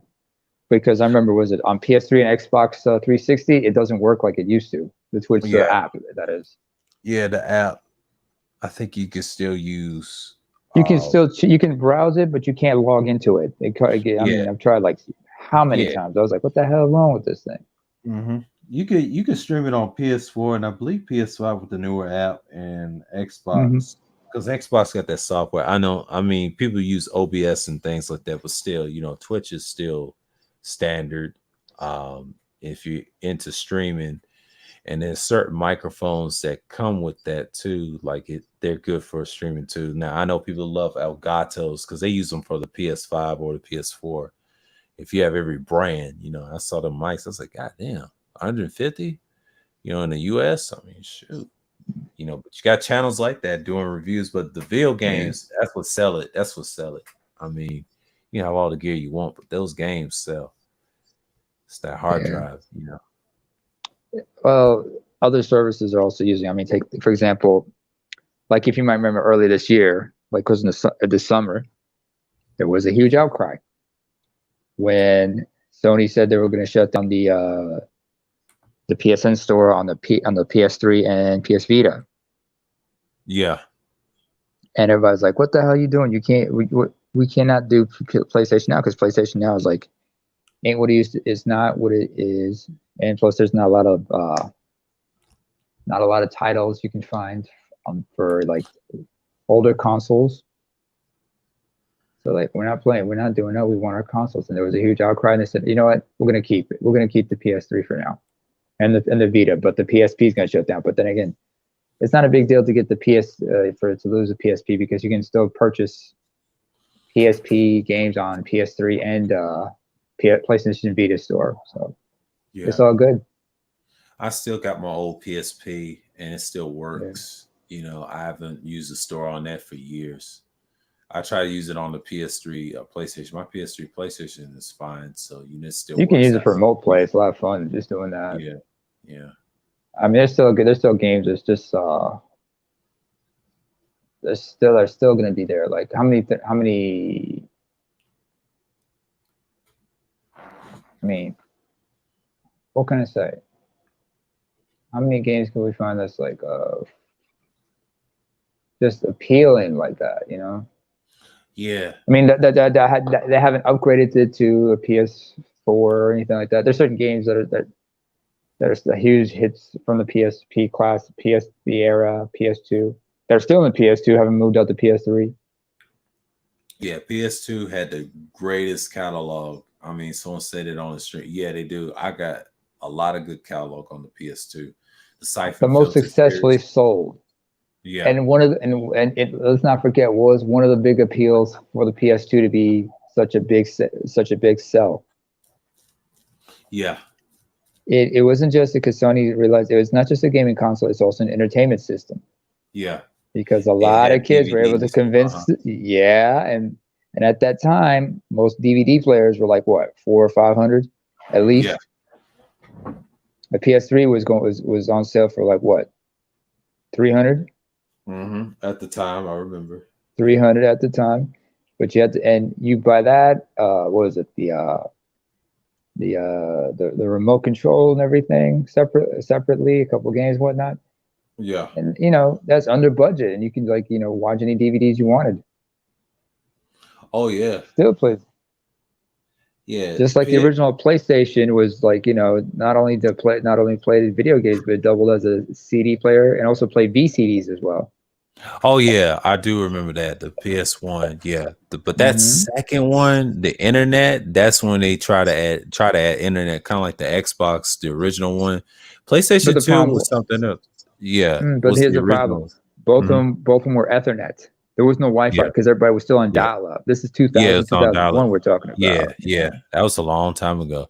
And see, online was a little different back then. Now, the one game that did support online was Siphon Filter Omega Strand. And I played that thing and I understood. I said, man, this is the future. That they're gonna, man. And the next thing, now we got to go back. We got to go further back. We got to go back to the 90s. Yeah. On the PS1, because when you got siblings who are into this shit, Yeah. Because I got two younger brothers. The youngest would usually just be like a co-pilot, just watching the screen while the other one was playing it. But they had played all the original trilogy of Siphon Filter. Yeah. I remember the first one. Yeah, I remember the first one on PlayStation 1. I played that one. I enjoyed the shit out of that. But the rest of them, I have played Mega Strand. The reason I like it because you can train your guy to shoot and kill. I played Dark Mirror. Dark Mirror is good on the PSP, and I said, "Damn, that's awesome." Then I played the Logan, I think Shadow, I believe, something like that, and that's a good one as well. And the stealth is unbelievable. But after that series, it just I don't know what happened to it. You know what I mean? Because you got what you call it, Splinter Cell and the other ones. Man. Yeah. You got the Splinter Cell trilogy available still on the PS3 store. You can sell them, you can buy them individually, but all of them in a bundle. Same thing with the Infamous trilogy. Yeah. That is, but at least it's affordable. But would you ever see would you ever see the original Infamous on the PS4 store, PS5 remastered? Oh, it'd be nice. I played the first one on the PS3. Yeah, beating that game as a good guy. Yeah, Infamous is a classic. But the second one, I just couldn't get into it, with the melee weapon. But it's all good. I mean, they're all a good series. I don't know what happened to that series long term. Well, I think it's something about Tom Clancy because you remember I think Tom Clancy had to say about it because it's based on his books and his writing. Yeah. I'm sure. Yeah. I'm sure he must have had some kind of objection to it. For her to say it's like, no, I can't have you guys doing that. No, not like that. No. But he has. I'm sure, like if they decide to bring back the series, they'd have to work out some kind of agreement with him and the storyline and everything. Oh yeah. Yeah. But it is what it is. Yeah. There's a channel I check out every once in a while. It's called Gamers. It's like they have like these 30 minute long documentaries, and they talk about certain franchises. Yeah. Some of them that are no longer existent or they have been dormant for a while. Oh yeah. So it's more. I mean, they talked about Bully on that one. They've talked about games like Blood Rain, the Call of Duty series, Prince of Persia franchise. They talk about a lot of those IPs, what's become of them, the history of them, how they came about. The Metro series. Have you ever heard of Metro? Yeah. I played the Metro. I played the first one. Well, actually, the first two of the first game, and I played the third one. I barely finished that one. I got the first two on PS4. Yeah, that's awesome. But that last one was something else. Yeah, I played on Xbox on that one. But yeah, man, Metro had a hell of a story that I like. I'm not gonna lie. I'm not gonna disrespect a game like that. I mean, it's too good. It's based on the book, on a book, well, yeah, on a novel, Russian, the same name. Yeah, Russian book. Yeah, what do they call them? Artyom. Yeah, Artyom. Yeah, Artyom. It's based on what happens, in Russia after In the future. Yeah, the nuclear. In the Holocaust. future. Yeah. Nuclear Holocaust, and it was you see people living too. underground. Yeah.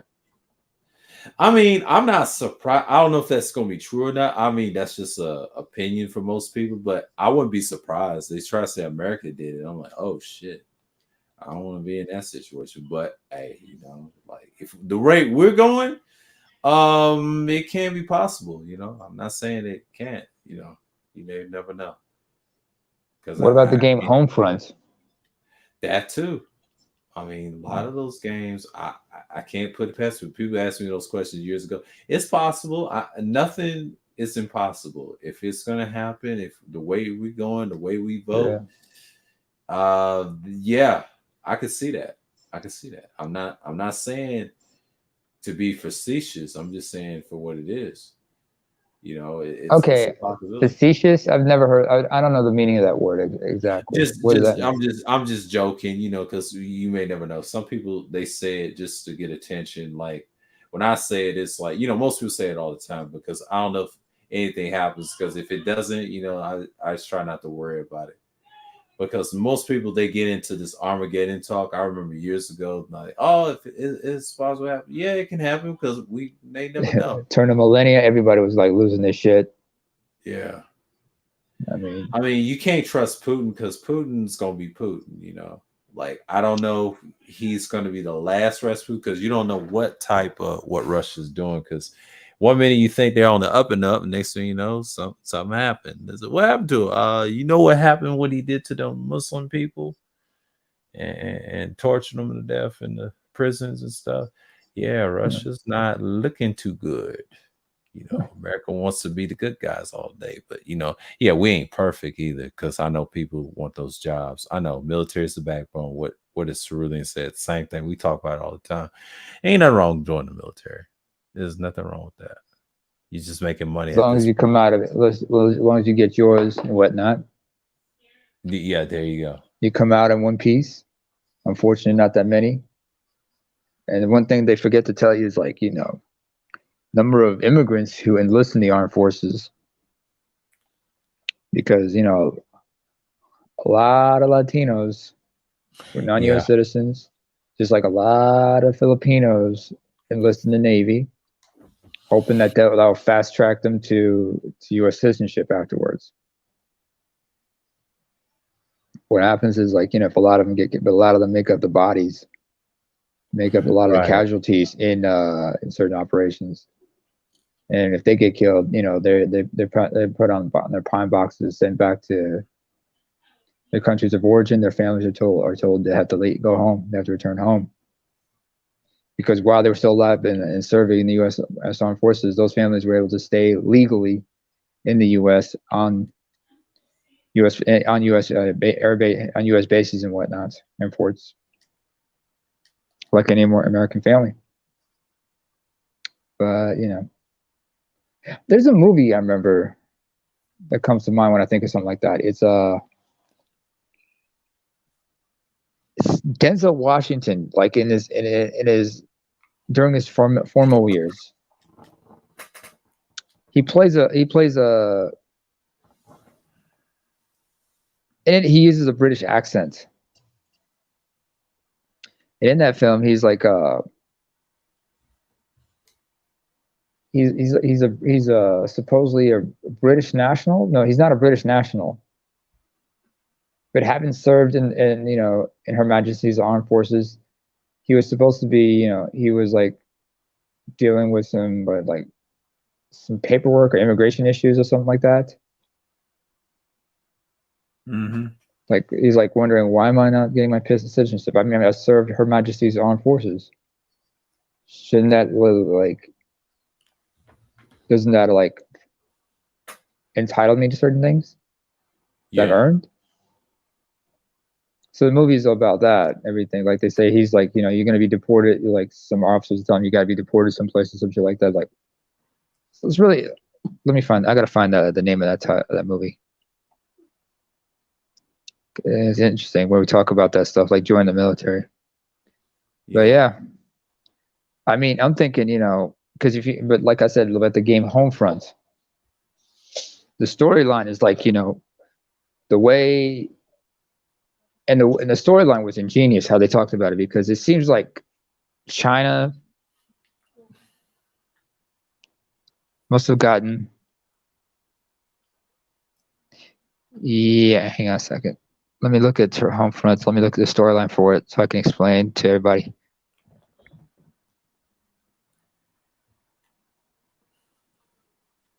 Oh, this game was owned by THQ. Yeah. I forgot that it was owned by THQ because THQ went.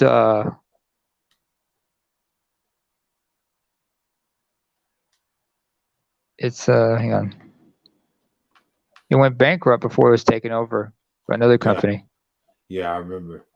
They tried to do that with the Saints Row, and they bankrupt that series, and Yeah.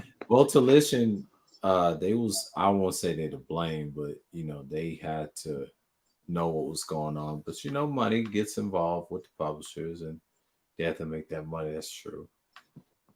And the company went. I remember it was like, because I played WWE games.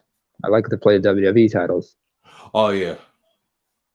And let's not forget the UFC had some great games with THQ.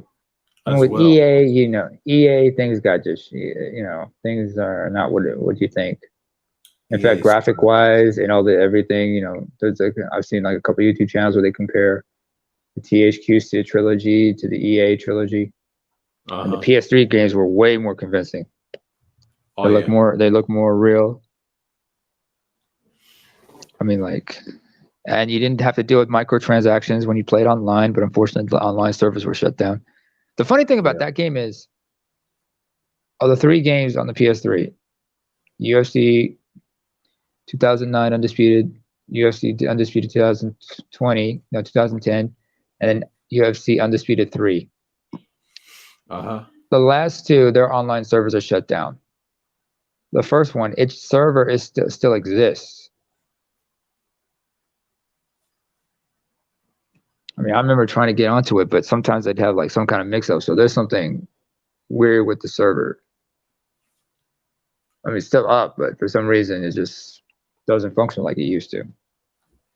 Yeah. I mean, especially on the Xbox. If you're on Xbox, you're going to notice that, as well as most of the WWE titles. Yeah. Their servers for, that are run by THQ are still out running.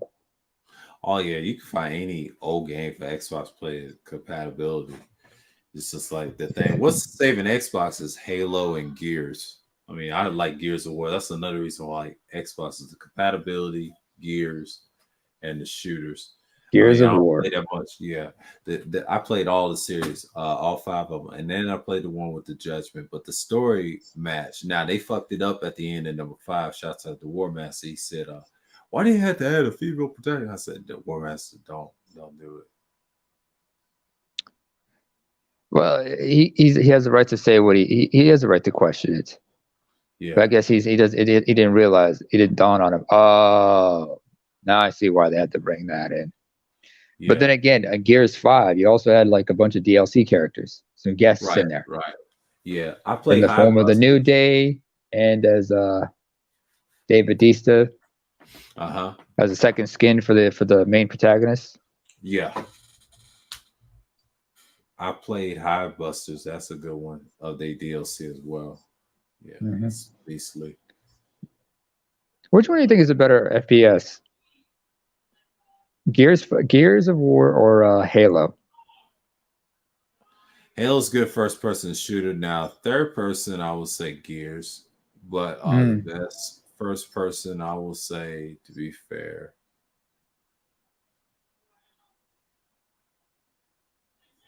Call of Duty, maybe, if you bring that in.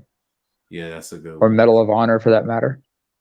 Medal of Honor is okay, but I do like the Rage series as a first person.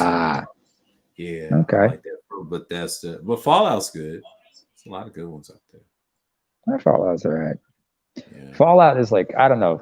Yeah, but the last few games has been kind of crazy because, well, they haven't been what they used to be. Exactly. Yeah. I mean, corporate greed and everything. Yeah. Fallout and Rage has something similar to that. You play Rage 2, same concept. It's just in the future. You're killing the same people. You could get it on PlayStation 4, Rage 2, or the first game, I believe. But Rage is no joke. Yeah, it's available on PlayStation Now, but it's meant for PS3. Yeah. On PS4, through courtesy of PlayStation Now, you can get it, but on PS3, you can get it easily from the store. But Rage 2 is on the PS4. Yeah. I mean, yeah, the second game, you can choose to be a man or a woman. A woman, I said, is always a man. I said, yeah. But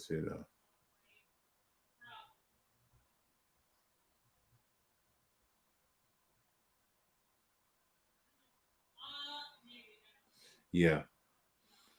So let me see. Rage 2. Yeah. All right. I was looking at the store that I got. Yeah. Get the space going. Oh, I saw Rage 1 on here. Okay. Done. Let's see what they got. Oh, it's on the PS Now. You're right. Yeah. The Rage 2 Deluxe. Oh, that's yeah.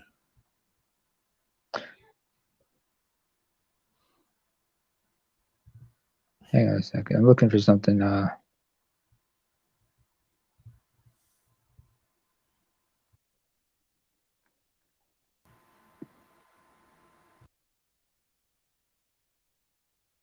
Yes. That movie I mentioned earlier, that the Denzel movie, is called For Queen and Country. It's from 1988. Oh wow! You ever seen him? You ever seen him in Hard Lessons? That's where the seriousness of Denzel. I've seen that. That's a good one.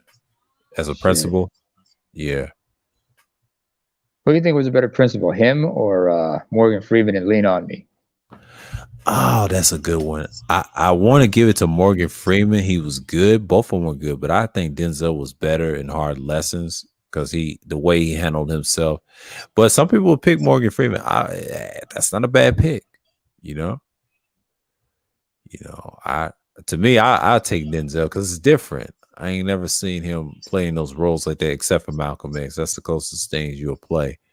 But Morgan Freeman, it just comes natural. You know what I mean? He had a song said "Lean on Me." That's based off a true story about Jersey, that part of town of Jersey. So that is a true story. East Side High. That's a rough East Side High. Yeah. Do you remember the group? What's the name of the group? I can't remember. I gotta find them. The R&B group. Remember the guys from the bathroom scene? When they sang the riff.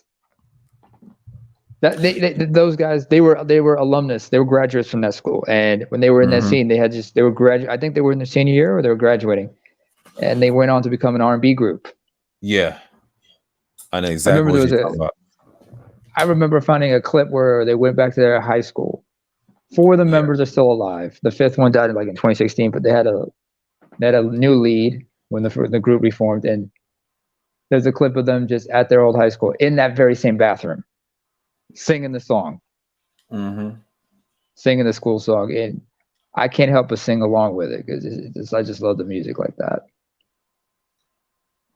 But yeah, for Queen and Country, that's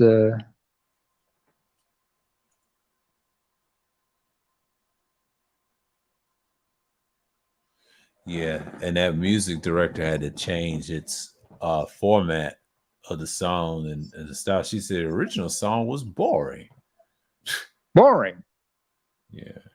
And then, like, remember he said, like, I want every student to know that song in English and in Spanish. Take a bow, Mrs. Powell. You've rewritten our alma mater. They're like, what the hell? Because they realized, they thought he was like he was going to disapprove, but then like the way he was talking, everything. But the fact that he said he want every kid to know that song in English and in Spanish, they're like, oh. Yeah, you got some Spanish people in this class. Yeah, Puerto Ricans, mostly. Cubans, Puerto Ricans. Yep. I mean, you got Latinos in Georgia? Plenty. Most of them come from Central America, Caribbean, some from Venezuela, Colombia. It's very diverse out here, man. And then you got the actual Spanish people that look down on them, treat them like they're indigenous or black in them. You know, I expect that experience back in. I experienced it in 2010 in Lenox Mall. He was smiling at me because I thought I was one of those Moorish dudes, but when he looked at them, he had that evil racist look. And I said, "Oh shit," you know. But I didn't know at the time. But that's how he looked at him. I said, "Damn." You know, but that was my experience. I was like 22 at the time. This was like 2010. A lot of them bring that baggage with them. Yeah, that's the thing a lot of people forget about. Yeah, and I had to learn. He was a Spanish guy. He looked like, I wouldn't say like a Pau Gasol type, but he was well dressed. But I didn't know he was a Spaniard like that. So I had to learn. I had to learn the cultures that they integrate over here in America. But it's a couple of them. The way he spoke, was he speaking Spanish with a bit of a lisp? I don't know if he had a lisp, but he was proper with it, but he hit it very well, you know. But the way he dressed, when it comes to speaking Spanish, so the Spaniards by nature, they speak with a lisp.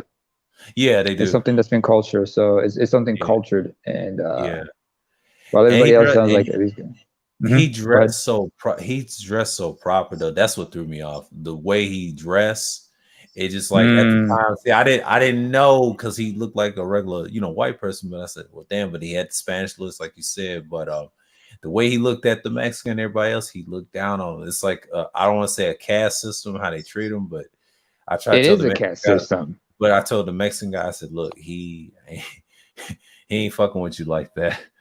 But it's deep though. But because they don't show that side. I mean. Yeah, they accept them a little bit, but when it comes to the actual race and then the admin, they hate each other. I mean, first of all Latinos, most Latinos hate each other. First of all, based on nationality.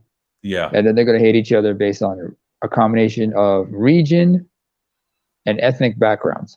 Right. There you go. I kind of stay away from their politics. I just let them, just kill each other on the end. But I understand the Spaniard thing now. I've seen the same thing with Arabs, so it's no surprise to me. With South Asians, as you see this, like Pakistanis, Indians, especially. Oh yeah, because they have their divisions like that. You see things like this, like in parts of Africa. Like you ever see two Nigerians get along with each other? If they're from opposite sides of the country. Yeah, I've seen them a few times. They don't like each other like that, A lot of them bring their animosities with them. Yeah, they do. They have to bring their presence. My own tribe, my own people, with neighboring tribes, we do, but sometimes it's more of a love-hate relationship because that whole East African region is a little more complicated. But do you know what's so funny about East Africans? I noticed in Georgia, they do not like the West Africans much. They always want to co-sign. I ain't gonna say our people deep down, but there's a bias, you know what I mean? Because we have problems with West Africans. It's a bias in each of us because when it comes to jobs, it's an issue. And even the West Africans tell me, I said, why is that? Well, you don't understand. Like, yes, we're American rooted, but it's kind of funny that we'll side with the Caribbeans because we live in the West Ham, because when you think of the Americas, you get past the nationality. You look at the whole thing as America. That's what the Mexican and the Latin people tell me. Yeah, it's true. It's true.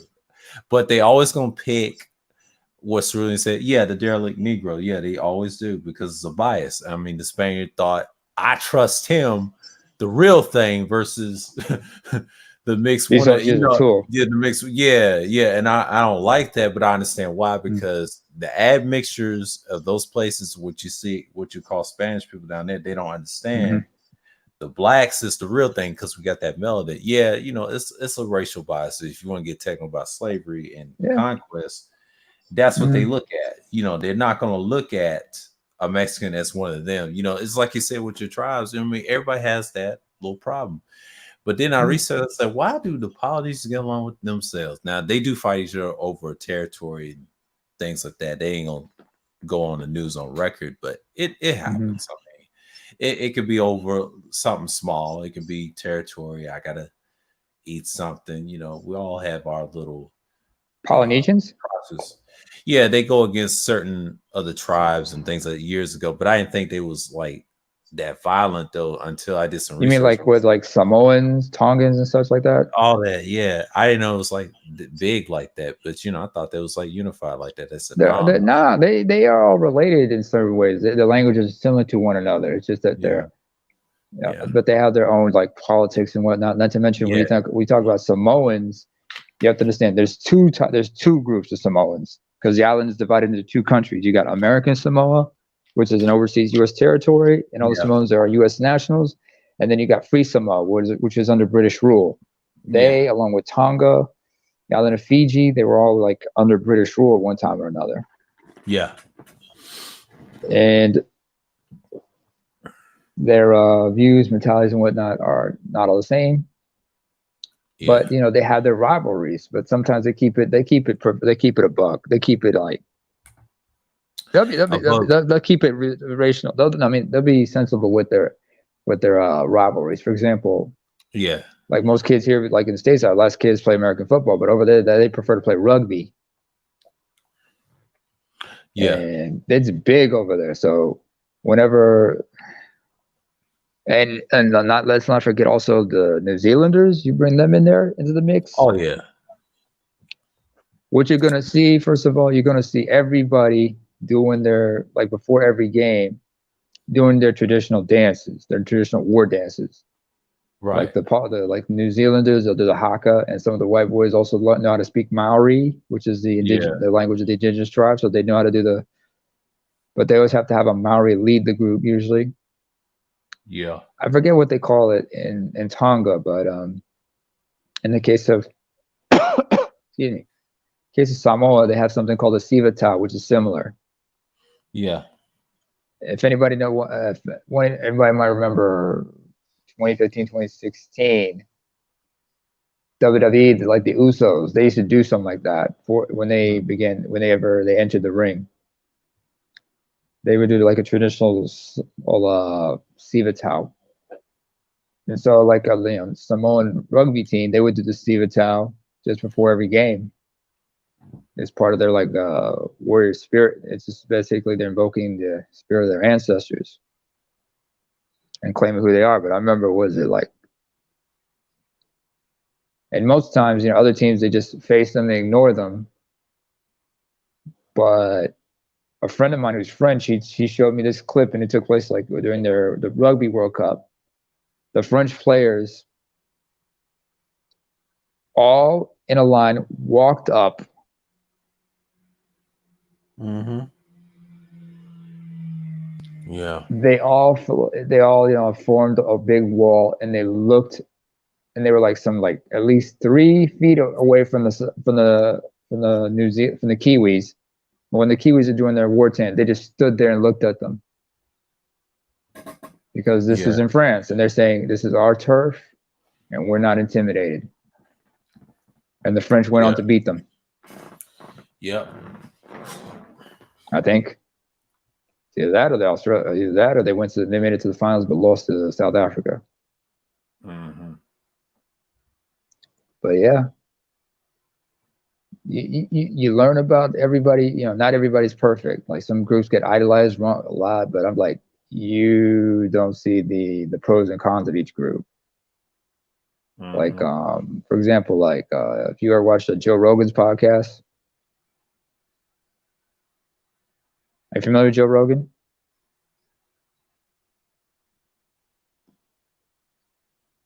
Bob? Yeah. Like I said, like Joe Rogan, his podcast, I remember he talks about how much he's like kind of like enamored by, he's like very intrigued by groups like folks from the Caucasus, like Chechnya, Dagestan, whatnot. He's like, dude, you don't know the half of it. They're cool, but they might be tough and everything, but there's like certain cons every group has, you know. So you have to understand the good and the bad of every society. But it's just who they are. I mean, because like BGS has mentioned, every group, every ethnic group, every tribe of people you see, their way of life, their mentalities, everything is all shaped by the environment they come from. And that's part of their, and culture is dictated by the environment. Yeah. And their body types also is a reflection of the environment they live in. So it's natural for certain people to be like, you know, a certain build because that's how they're best equipped to adapt to that certain climate. But yeah. But I'm surprised that there are actually Polynesians in Georgia though. Mm-hmm. Have you ever seen like have you ever noticed like some of them when they rock some of them with their traditional tattoos? Yeah. Like the tribal stuff and everything. Oh, one thing about them is you gotta understand is like you gotta always stay on their good side. Oh yeah. Oh yeah. Because you know they're very loving, they're very hospitable people. But if you cross them, oh, it's a wrap. Yeah. It's a wrap. It's a wrap. Yeah. They understand, like, you know, they'd like to be hospitable, but once you cross them, that goes across the board in a lot of societies that are known for their hospitality. I mean, if you're known to be a hospitable people, that doesn't mean that your kindness should be taken as a weakness, but they let you know, hey, yeah, we engage with you because we cool with you because, you know, you've earned our respect, but that doesn't mean you can take us for granted. Otherwise, it's your ass. Mm-hmm. It's a wrap.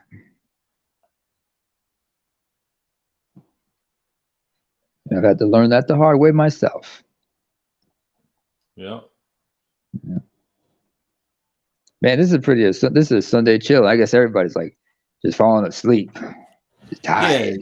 Yeah. You know, that's part of the discussions. I usually have them extended longer because if the conversation gets good, because it's only like an hour, you know, see who's gonna hop on and things like that. Because I did like a 3-hour stream. That was like a response to Antiques because I was on his 13-hour live stream, but they cut it to 11. What happened exactly? What's the deal on that? He was talking about things was going on. We was just talking about basketball. We was going in on LeBron, what his career was, the numbers in comparison. I used Tom Brady, like the championship runs they did with the fans, the sycophants they have. And the reason I say that, if you take the 6 losses away from LeBron, he would have like at least 7 or something championships or more. You know, because Brady's got 7. That's unheard of. LeBron going to the finals like that with those numbers, that's unheard of. So, you know, you got to look at right there. But he gave some good pushback there and there. He's like I guess you could say he's kind of similar to Jim Kelly of the Buffalo Bills, if you remember Jim Kelly. Yeah. 4 straight Super Bowls and never came home with the Super Bowl itself. Mm-hmm. 4 straight AFC championships, but couldn't win the big one. Yeah. I mean, think about it. The rookie class he belonged to. Who was on it? Dan Marino, John Elway. Up until '96, it seemed like that whole draft, that whole rookie class was cursed. That none of them would win the Super Bowl. Because a lot of people might remember in the '80s, John Elway led the Broncos to 3 Super Bowls in 4 years. Mm-hmm. And in one of them, he had one of the greatest comeback games against the Browns, what they called the drive. Oh, yeah. And they thought, that's it for him. Dan Marino never even got close. But then 97 and 98. Yeah. The last time Elway solidified. The last time I saw Dan Marino was somewhere around 2001 when he was playing the Titans on that Monday night game. I was there live too. And he looked very similar on TV, but he's a little bit bigger. I'm not going to lie. Yeah. They were big back then. They're always big. Oh, yeah. They're big guys. They got to be big. Russell Wilson is 5'11". These other, but most of the white guys you see. I mean, Tom Brady, how tall is he? First of all, he's 6'4". He's stiff, but he can get hit. He can get wrapped up, but he's smart. He's not the greatest runner. He'll run a few times to get a sneak and try to do what other quarterbacks do, but he's so generic, and that's the thing about him. But not only he's so generic, but the dude has that charisma to talk to people when he wants to be that type of personality. But that dude is something else. I'm not going. But remember how he got his start. Mm-hmm. Drew Brees got it. Remember when the Patriots went to the first Super Bowl win? Drew Brees was injured, and Brady came, picked up the slacks. Mm-hmm. They ended up signing him and getting rid of Drew Brees afterwards.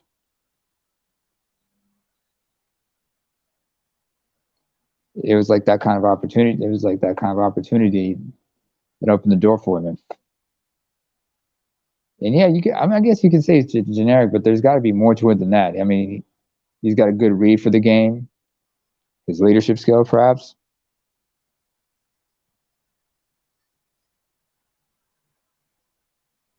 I mean, what's his name? Tim Tebow. He's 6'5". Yeah. But left-handed, but it didn't work out for him in the pros. I mean, how tall was Michael Vick?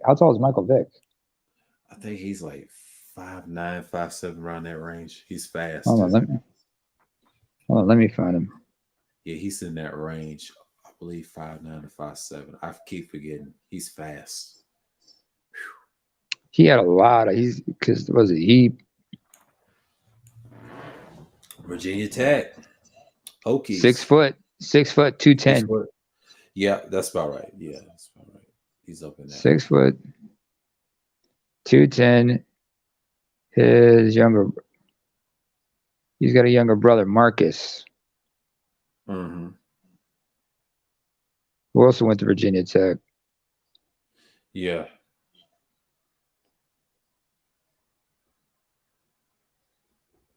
Mm-hmm. Hold on. But that things didn't work out for him there. But who else is big like that?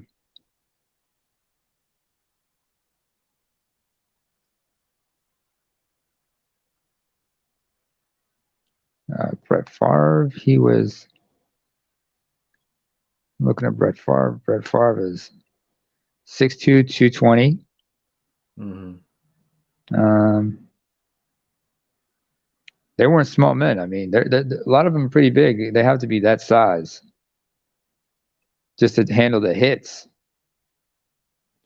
Right. But this past few years, I mean, when you talk about things like CTE and such, and the concussions, because remember Troy Aikman's career was ended just because of the concussions.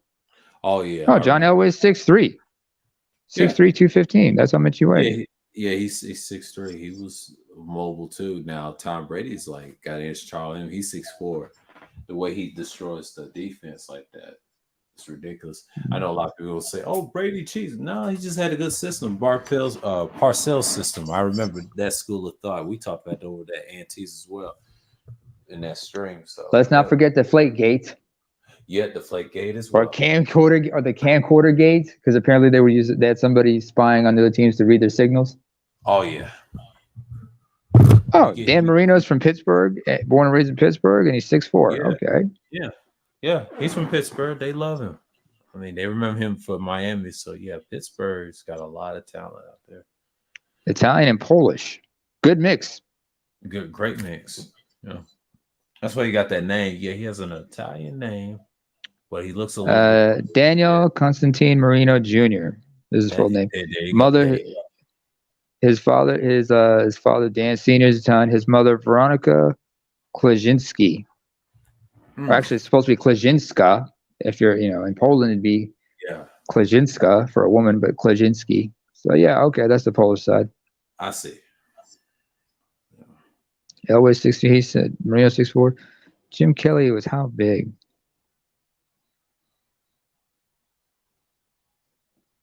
How big was Jim Kelly? Is Jim Kelly? Because they're all around the same age. Oh, he was also 6'3". Mm-hmm.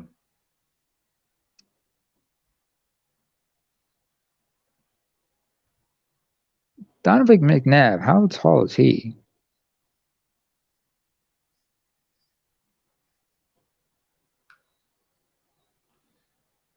Yeah. Donovan McNabb, he was like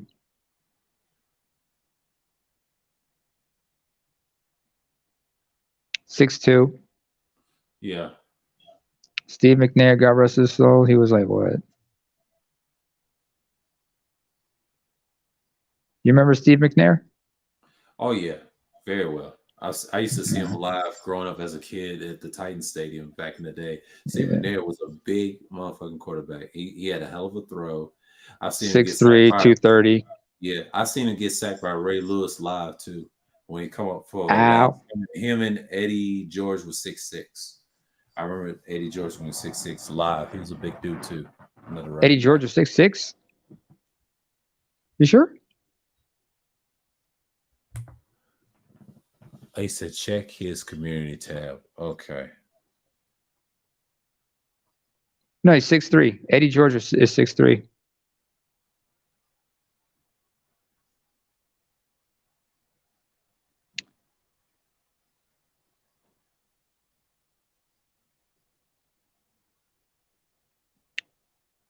It was DeAndre. What do you mean check the BGS community tab? The Manosphere official channels are out? Let me see. What is he talking about? Let's talk about the Igmore. I'm trying to find it. Yeah, clean my clock. Yeah, this.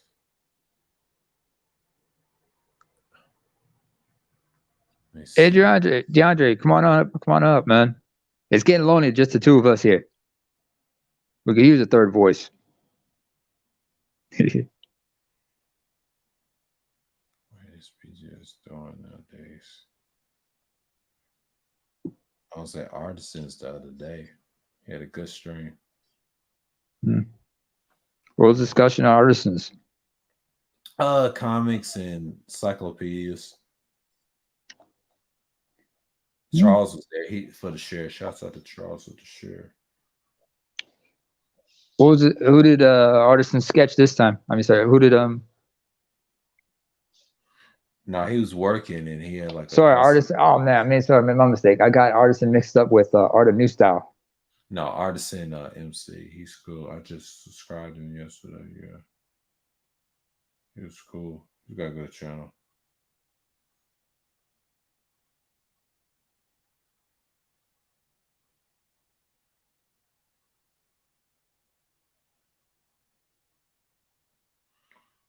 Yeah, I want to see his little. Check his community tab. Hold on. Let me find him in here. Cause I know he's got a.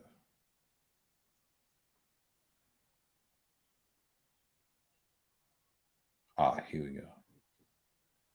Community tab.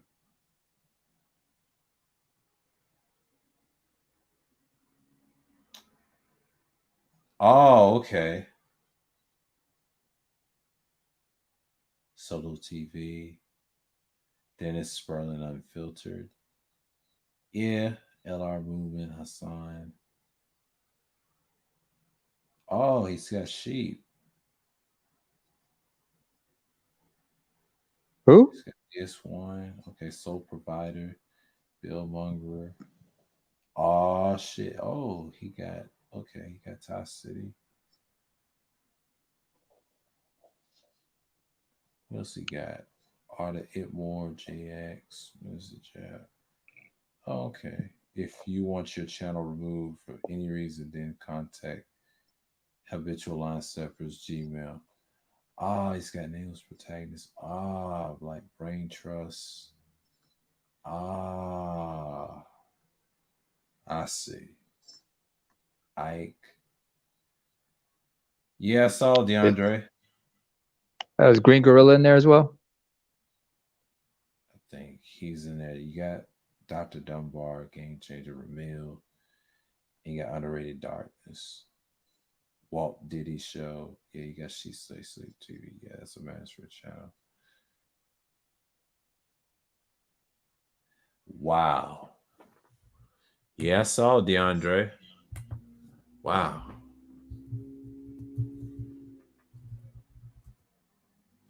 I'll put that in the chat. Yeah. Damn. Yeah, that community tab looking wild, DeAndre. Yeah. Oh, well. I mean, the master teacher said, hey, the Black Manosphere is updated on the 31st. Okay. Yeah. Oh, they got MOT in there. Okay. Hassan went. Okay. Super Trez. Yeah, that's talking about 2.0. They got Granch. We Kill Dragons.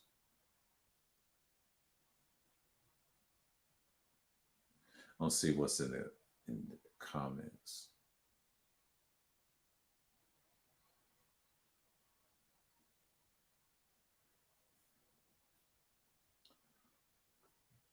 Well, Sergeant Billy P don't mess with y'all like that. He's on his own thing. But that's a whole nother story.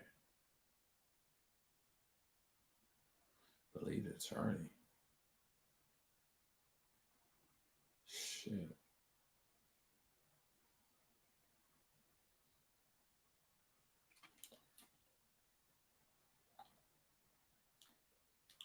I ain't worried about that.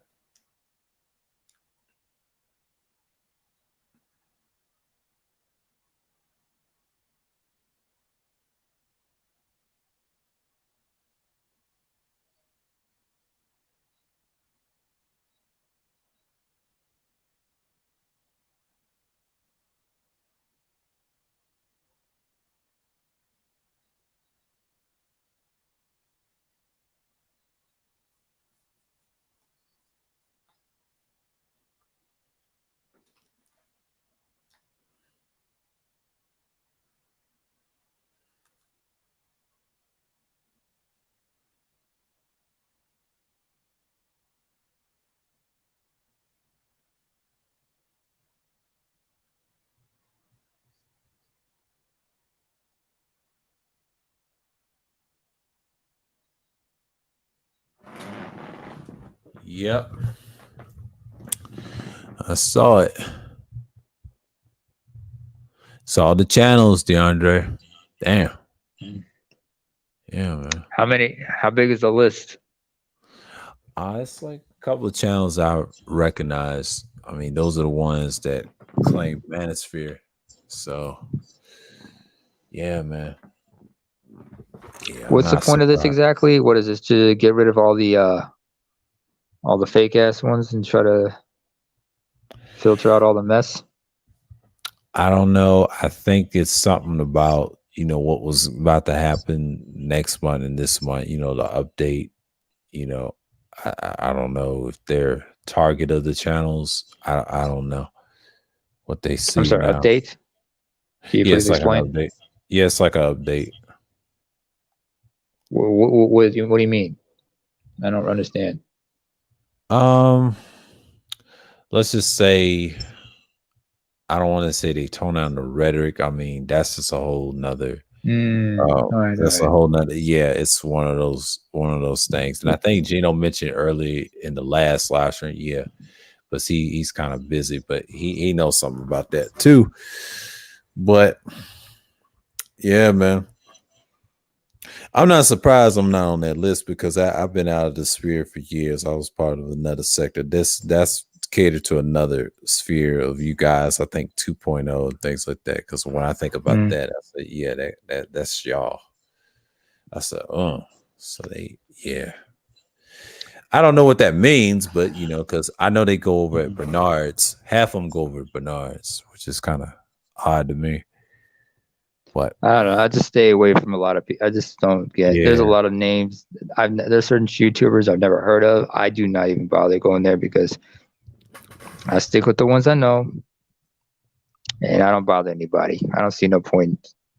I made that mistake once when I got on Obsidian's channel once by accident, and fortunately Charles was there to help me out. Yeah. But I learned my lesson. Be careful who you get on. Yeah, I cut my ties with half of them. The ones I'm cool with is I think it was DS1 Sheep Sleep TV, but he's on a different route. But that's Team A Game because they have some ties with BGS. A few others. Yeah, when I saw that list, I was like, wow. Might have to write some of this shit down. Yeah, some of the channels you mentioned, I know them through the Master Teacher and Charles and other associates. Yeah. Yeah, I don't know what that means anything to y'all, but that's their little, trying to distinguish themselves. I don't know, something like that. Who knows? All I know is when it comes to like this whole color coded pill thing, that's one way to look at it. You got the genuine teachers and then you got the people who are peddling, disingenuous or just putting out disingenuous content. And there was being intellectually dishonest and whatnot. Because this whole manosphere, you have several camps. And usually they don't interact with each other much, Yeah. And this is a long time coming because it's like what they says, like I remember there's a cat I used to listen to. Still subscribe to him. Cool cat. Marcus A. Brown, I think it is. Yeah. I remember he put out a clip where he tried to show like be careful about like the whole men going their own way could become too trendy. Just like how they're like catering to just like how certain corporations are like catering to certain segments of society just to remain hip. And he said that could happen to people who adhere to certain lifestyles or way of lives.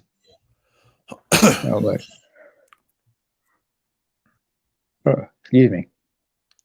I'd be like, I'm not surprised if that should happen to other people, to certain groups, if it gets too popularized or whatnot. And then you have groups like such and such that are just just trying to co-op shit, trying to get ahead and trying to maintain their BS. So they just have to reinvent themselves or rebrand themselves as this and that when they're still peddling the same nonsense. It's just under the name of something else. Yeah. So I can understand some people trying to like filter out. Oh, I'm in the back. Oh, I'm sorry, DeAndre. Shit. Yo, Skeletor. Yeah, man. What's going on? Hold on. Wait a minute. Hold on. I saw the list.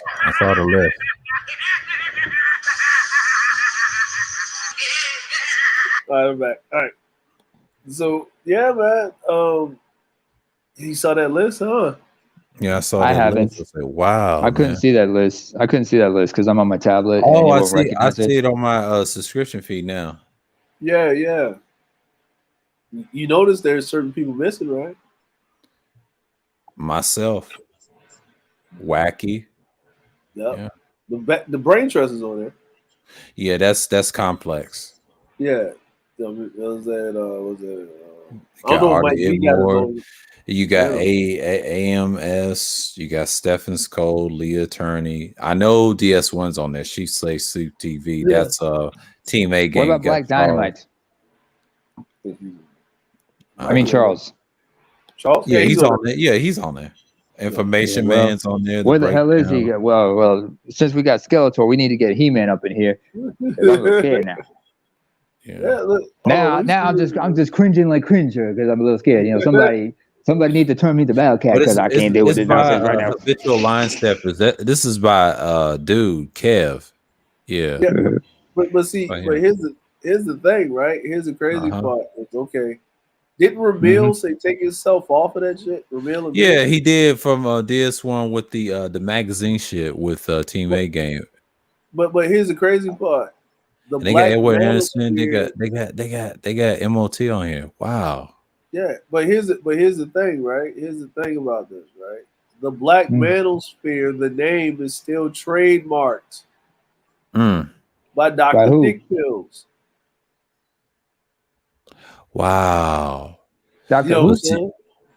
Oh, you talking about Holman? Yeah. I know.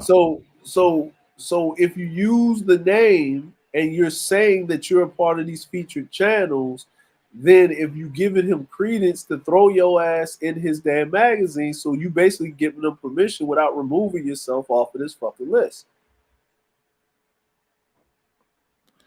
Wow. You see how this is like this is about proxy, like niggas already got nigga amnesia already. We'll see what it is. Now they got mad because DS1 co-signed that guy, and of course Angry Man, but Angry Man should never be on this list. But he's at the top of the list because you know what I mean, like it's O'Shea, both his channels, both the Angry Man's channel, because the Street Conservative and the Angry Man is both an Angry Man's channel. Well, they said newly featured Sergeant Willie P, King Riches. Now King Riches is from Britain, ain't he? And an Artisan MC. Artisan MC, right? And then you got BGS, Kevin Samuels, and Dennis Sperling, right? So you got Dennis Sperling on there, you got Kevin Samuels on there, you got BGS Info, right? Now, I'm pretty sure Kevin doesn't want his name in there, but he's not going to take his name off of it, right? But here's the problem. Remember, sir, that those documents that you have in your possession? Yeah. So why the fuck would you come out with some shit like that? Basically saying, we're the targets. Aim at us. Wow. That's a smart thing. I kind of fall back, because I used to be a part of the old 1.0 days, but this is 2.0 talking points right here. This is I'm not mad at them because you got to remember they built a reputation online. So, and I've noticed something. Solon Black's not on the list. And see, listen, the Shatterpoint. So BGS is that's his. Yeah, the Shatterpoint is like what the window. What's his name? Window Force. That's what it was based off on, and then he had a thing attribute. Now I got a question though here, right? In the Habitual Line Stepper TV, why isn't he on this motherfucker? You talking about Kev? Oh man. Yeah. Like, why isn't he a part of these featured channels, a part of the Manosphere? But he goes around. You gotta understand. He be in their chat rooms. I see him a lot. He was over at MOT's one time. Roger Report. He's heavily over there with Sister George and them. So you gotta remember he's everywhere. He's also where BGS is. I can't go against dude because he knows me, but he doesn't really know me. You know what I mean? No. I don't mean that. I mean like okay.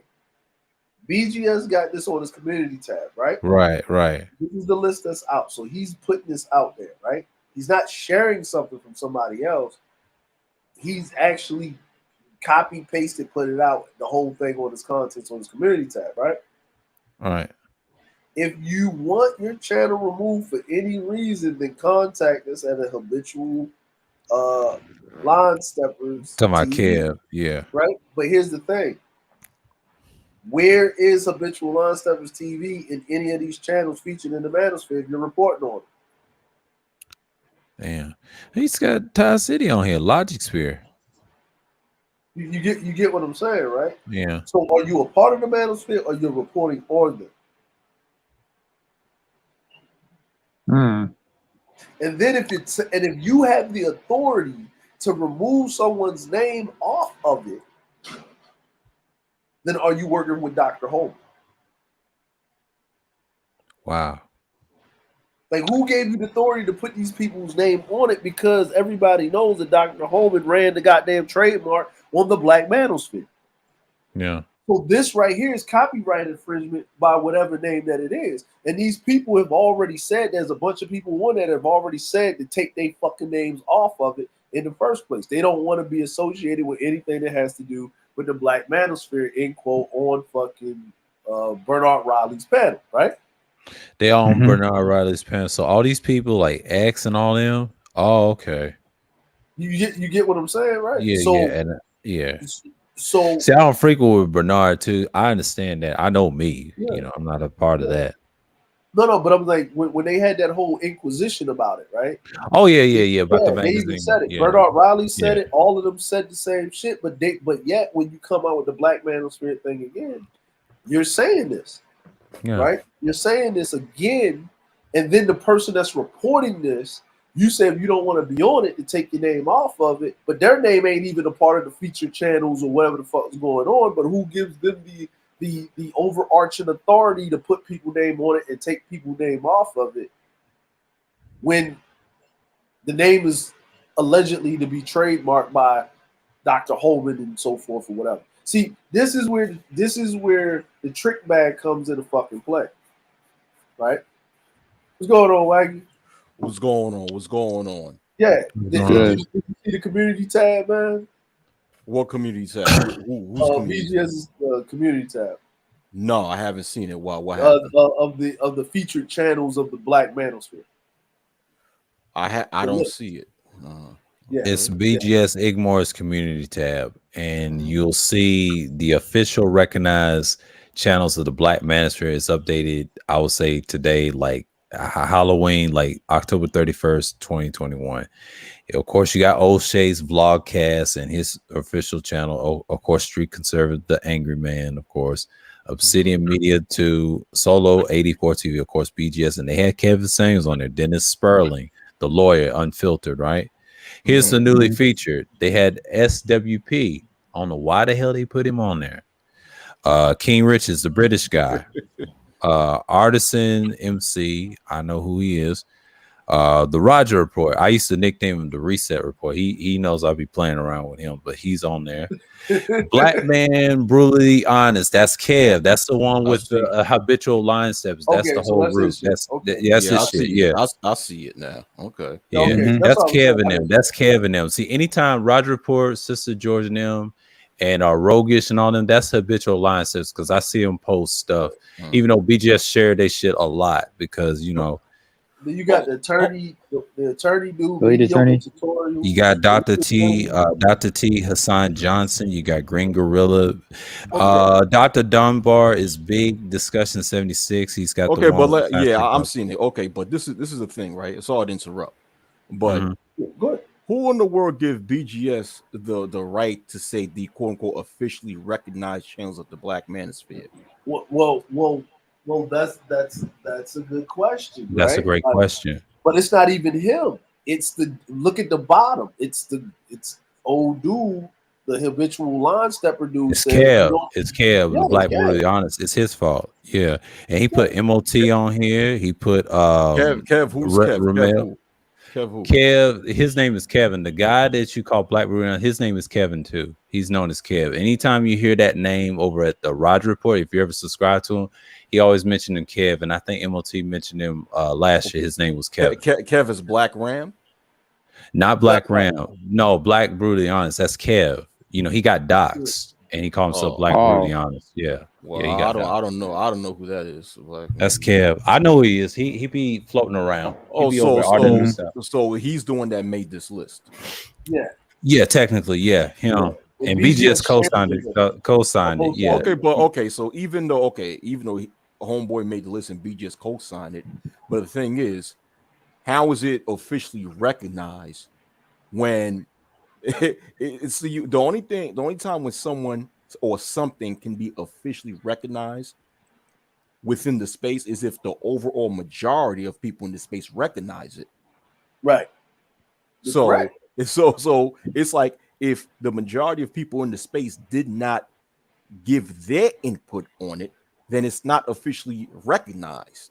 Okay, that's facts. It's probably officially recognized by BGS Immortal. You know, that's all he can say. That he can say it's recognized by him, and that's fine. Right. But to try to make it seem that it's officially recognized, like who and how? He don't Who's even have co-signing this list. Technically speaking, apart from him, BGS does not. Well, I'm asking a rhetorical question, but BGS don't even have the trademark of the Black Manosphere title. The one who trademarked the title is Dr. Spencer Holman. Technically speaking, he's in the position where he could say something like that since he's trademarked the name. But go ahead. And that's the questions that I wanted to ask there, Wacky. Is is Dr. Spencer Holman in on this? Did he give them the cosign? And if he did, then are they trying to do a passive aggressive thing again to get the ball rolling again? Get the ball rolling. Well, what you mean by that? Like, remember when they came out with the magazine, right? And they threw people names in the magazine and all of this other stuff, right? And there was the big stake on Bernard Riley's panel, and pretty much Game Changer, fucking Fantastic, Ramil Amir, pretty much all of them said, take our name out of it. You didn't ask us. You threw us in there. You done trademark some shit. We don't care about the trademark, but if you would have asked us first, we would have maybe considered it. Then they had Kendra up there. They had DS1 up there. All of this shit going on, right? And it was a whole fucking fallout. Then the magazine kind of fell flat on its face. Niggas was like, fuck that shit, blah, blah, blah. And everybody went to their corners pout, right? Right. And everybody pretty much forgot about it. Mm-hmm. That happened in August. Mm-hmm. Now we back here again. But we doing it in a different way, right? Because maybe you didn't respect them because they had direct connection with Angry Man, right? And they just kind of, whatever. But everybody know that BGS and Angry Man fell the fuck out. So if BGS put it out there and it ain't got shit to do with Angry Man, maybe we'll consider it this time.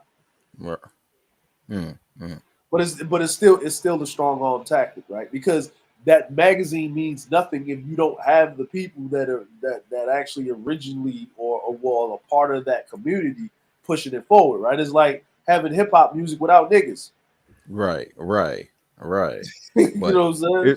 But it's funny. I'm looking at his community tabs, and he put Alpha Male Strategies as a recognized member of the Black Manosphere. Alpha Male Strategies is not a member of the Black Manosphere. He put Stephis Code. Stephis Code is not a member of the Black Manosphere. Somebody's just trying to stir some shit up. That's what it is. Yeah. What the thing is, in a way, he put mediocre tutorial reviews. Yeah, he's not a member of the Black Manosphere. Right. That's the one with the cancer, yeah. But here's why. I'll tell you why he put them guys. Now I know they frequent these black channels, and I know why they did that. I know they're part of the mainstream ministry on the side too, except for Information Man, because I see him over at Art of New Style a lot, and he's doing his own thing. Yeah. But you got to remember, a lot of those guys, I don't know if they start out with BGS and then they came from over there. I don't know what their relationship is. They know something about that more than we do, and I think people watch this stuff frequently because I be in a chats and what you call it, Skywatch this stuff. I don't watch Stephis Code as much. I know what he talks about. Dr. Booker Romney, that game guy. Yeah, they don't even step to him because he's got a whole different audience. Yeah, he's got a whole different audience. I mean, you got Minister Japp. If you're gonna throw Minister Japp in there, you might as well throw Tommy in it. Yeah, and the thing is, or David Carroll for that matter. David Carroll. But the thing with Book of Alpharonomy is that, technically speaking, he branched out of the Black Manosphere. He's his own brand. Yeah, he branched out. So that's worse than Kevin. So okay, you put Kevin Samuels in there, like okay, that's weird. He's not part of it. Yeah. He branched out. Kevin branched out. Yeah. He was encouraged to branch out, actually, if I'm not mistaken. Yeah. And look what happened. He's been a big help. The last time I saw Two Triz, we was talking about watches over at the Brain Trust. So they have the Black Brain Trust on here. Yeah. But I know why. Well, BGS, they was a part of, I think PK Angel told me about the original. Yeah, him, Complex, and Mike V, and all them other guys, the whole Brain Trust crew. And I forget, he told me something on the panel once. And I didn't know if that was true or not, but it's true. I had to talk to Complex and them guys about that. Yeah. Now I could see why he don't put me in, because me and him, we don't like each other. Yeah, I know why. I that's the first thing. You and who? Yeah, I know. Huh? Yeah. You and who? Me and BGS. Right? I don't like that motherfucker. Shit. Yeah, I know way. Yeah, we don't like each other. And okay, we're gonna leave it at that. We're gonna leave it at that. We're gonna leave it at that. No, hold on. I'll say this. Fuck them. Shit, I don't care. Shit. But, like I said, we're gonna leave it there. We'll leave it there. We don't need no more explanation. Bro, my man. You're not gonna tell me what to say or how to say it, bro. I wasn't stepping. I ain't stepping. I'm just saying, okay, I said duly noted. That's what I'm saying. I didn't need anybody to explain anything to me. That's all. I'm not being disrespectful. Okay, but I'm explaining. Okay, well, you're not the only one here, but Hey, Wacky, you about to explain it? Can I give the PSA announcement? If you're going to explain it, Wacky, the views of Wacky or BGS is the views of Wacky alone. No, I mean, wait, hold on a second. Sir, Obadu, don't you think it would have been a good idea if you had both the explicit sticker and the fair use warning on your screen? Oh hell no! No. Go ahead, Wacky. Go ahead, man. No. What I was going to say, you know what? I was what I was going to say though, you know what? I'm gonna use Wolf's thing. I'm just gonna leave it at that. You know what I'm saying? Technically speaking, you know what? I take that back from Wolf. I ain't. You know what? If you thought that I was being disrespectful, I apologize, man. But no, I wasn't trying to be disrespectful. I looked at it as like, yeah, we don't. I don't want to. Some things don't need to be known or explained. What's between you and him? That's between y'all. That's how I look at it. You know what? You're right. Ashley, you're right. So I'm gonna leave it at that. You're actually right about that. So I mean, yeah, but I ain't gonna try to defend. I'm not gonna stand a defensive dude because I do refer to him. I do respect BGS and everything, but what's between y'all? That's between y'all. That's how I say it. Right. But what I was going to say is that him and Solon Black is supposed to be cool, and he didn't put Solon Black's name on the list. But who's responsible for the list? The list, first of all. Am I saying list for list? I'm trying to say. Sorry, who's responsible for the list from the get-go? That's the question you should be asking. And that's the number one. That's the number one question right there. DeAndre, you eating? Mm-hmm. Shouldn't be talking with your mama told you that never to talk with your mouth full. Come on. Come on. My thing is, well, how are you supposed to understand you when you got your mouth full of everything, man? My thing is this. But let me tell y'all this: word in the street, word in the grapevine, something about to go down with the space. Oh yeah. So I'm glad that my name's not on it. I'm glad my name's not on it because that means that my name's not put out there like that, which is a good thing. Same here with me. Well, DeAndre gave me some sensitive information prior to months ago, and I think he gave it to everybody to Gino. We know what's going on, and even I think Big J. But my concern with him is he better be careful with that specific woman that DeAndre had problems with, trying to put batteries in the back. And I tried to tell that to what's his name, Jerome, and them. You saw what they did to old boy. We saw it too, DeAndre, and they turned on his ass. Yeah, that's what's gonna happen to them niggas if they keep fucking around.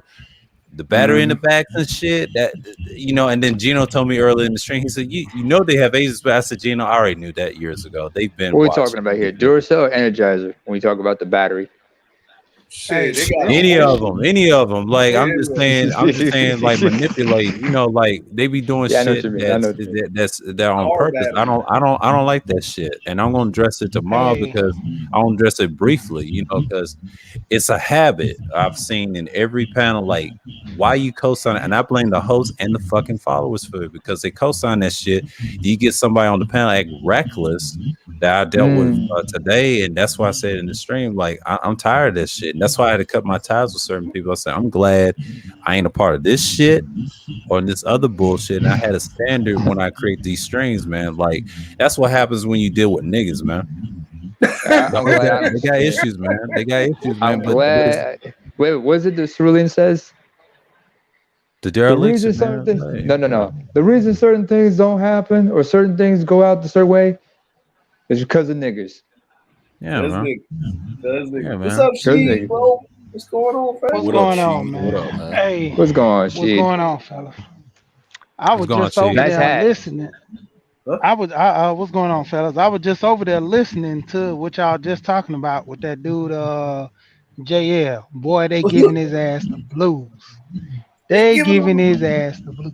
Hey, he went. I'm like he just jumped out the fire. The women chewed his ass, not the men over there chewing his ass about what he did.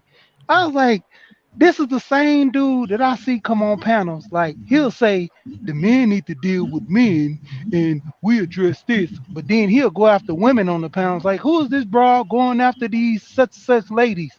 I'm like, bruh, you contradict yourself. Now you look like a little softy, Mr. Softy coming on panels like, yeah, I was wrong. I apologize. Where the women at so I can coddle them? And yeah, I'm like, God damn, boy. Ain't no nuts over there. Ain't no nuts. Mr. Softy is right. And for that, I gotta say, thank God I don't eat ice cream. Thank God I'm lactose intolerant. That nigga like soft baby turds, nigga. Look, I'm gonna tell y'all right now, this motherfucker, from now on, he gonna sit when he piss. He gonna sit when he piss. He's been done, man. But he gonna sit when he piss. I want y'all to break this down to me because I'm just late when it comes to this because I saw pieces of Rude's panel when because Rude Amber, he made a video today speaking about that. Yeah, but I just seen pieces of it. So can somebody break it down? I can break it down to you. Go, sir. I can break it down to you. Auntie had a problem with this individual when they had the issue with those little things, these females, right?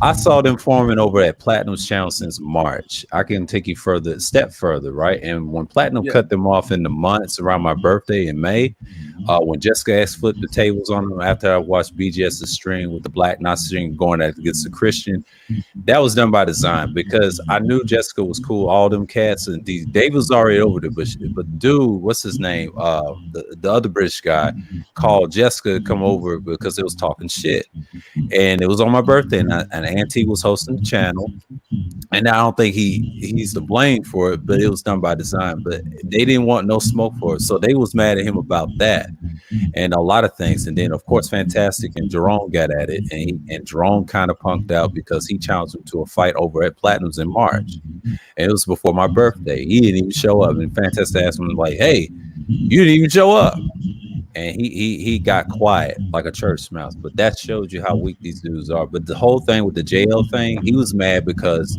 JX came in there, dominated the conversation. He got emotional and blamed Auntie for everything, but it wasn't Auntie's fault. It was JL's fault for not, what you call support Auntie, because he wasn't really what he said he was. But the whole thing spewed out with Auntie, and then Bomb came around, didn't know what was going on, and then DeAndre had to explain the whole thing, how it all started.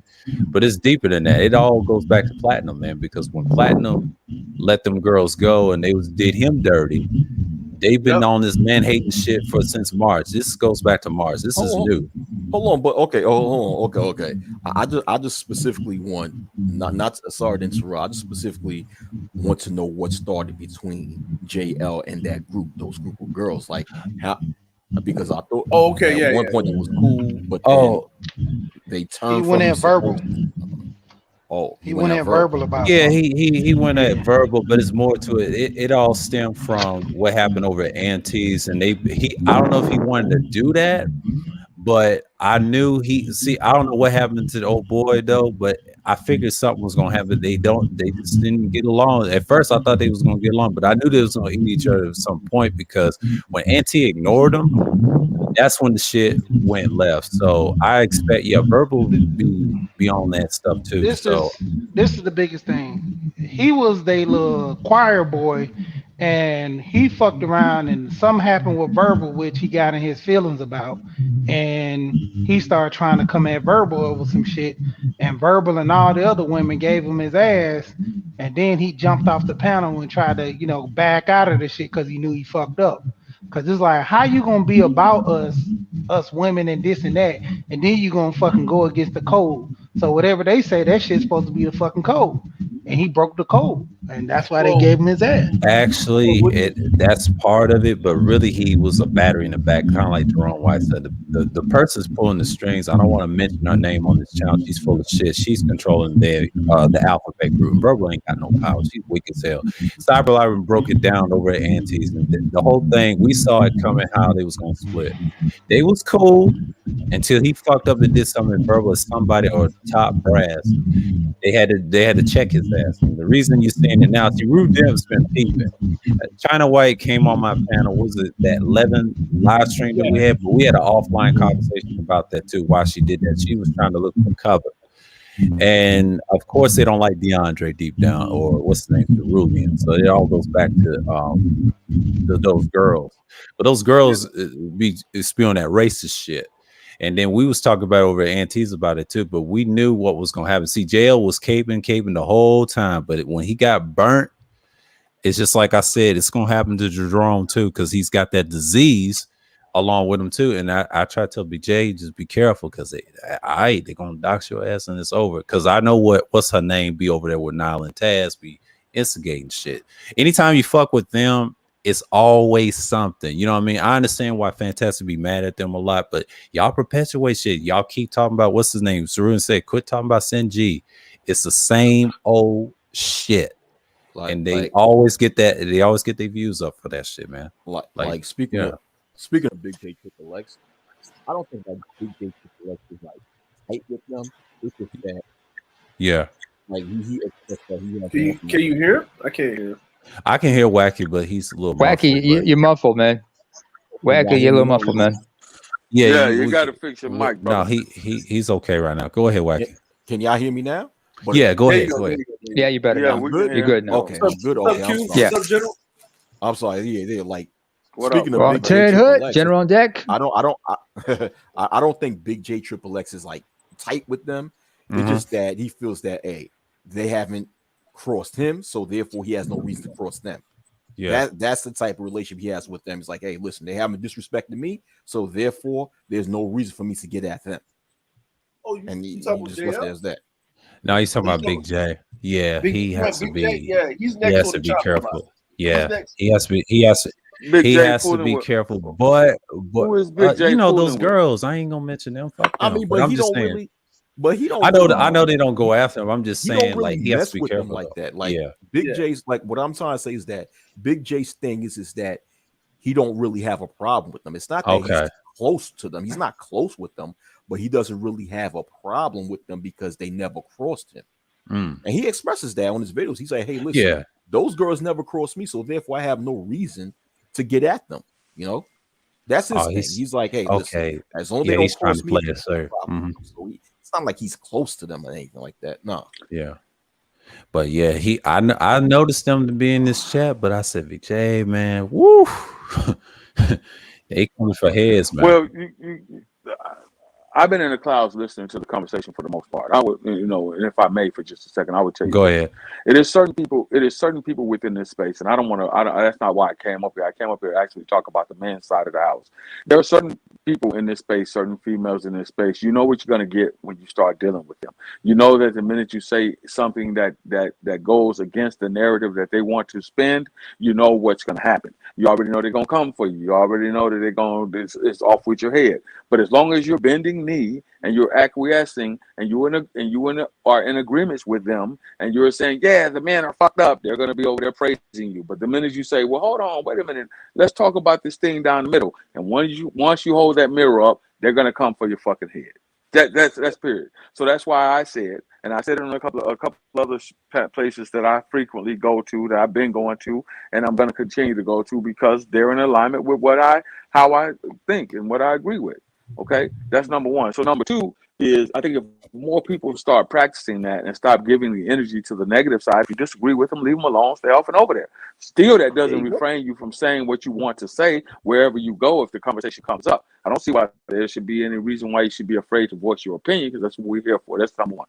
Number two, let's talk about this whole the manosphere thing and this meetup and all of this shit. All right, I said this 3 years ago on Obsidian's panel. I told them then, I said, well, listen, along with Kevin Samuels, he was there before he became Mr. KS that he is now. I said this to them a long time ago. I said it on Kuda Show. I said it here, and I'll say it again.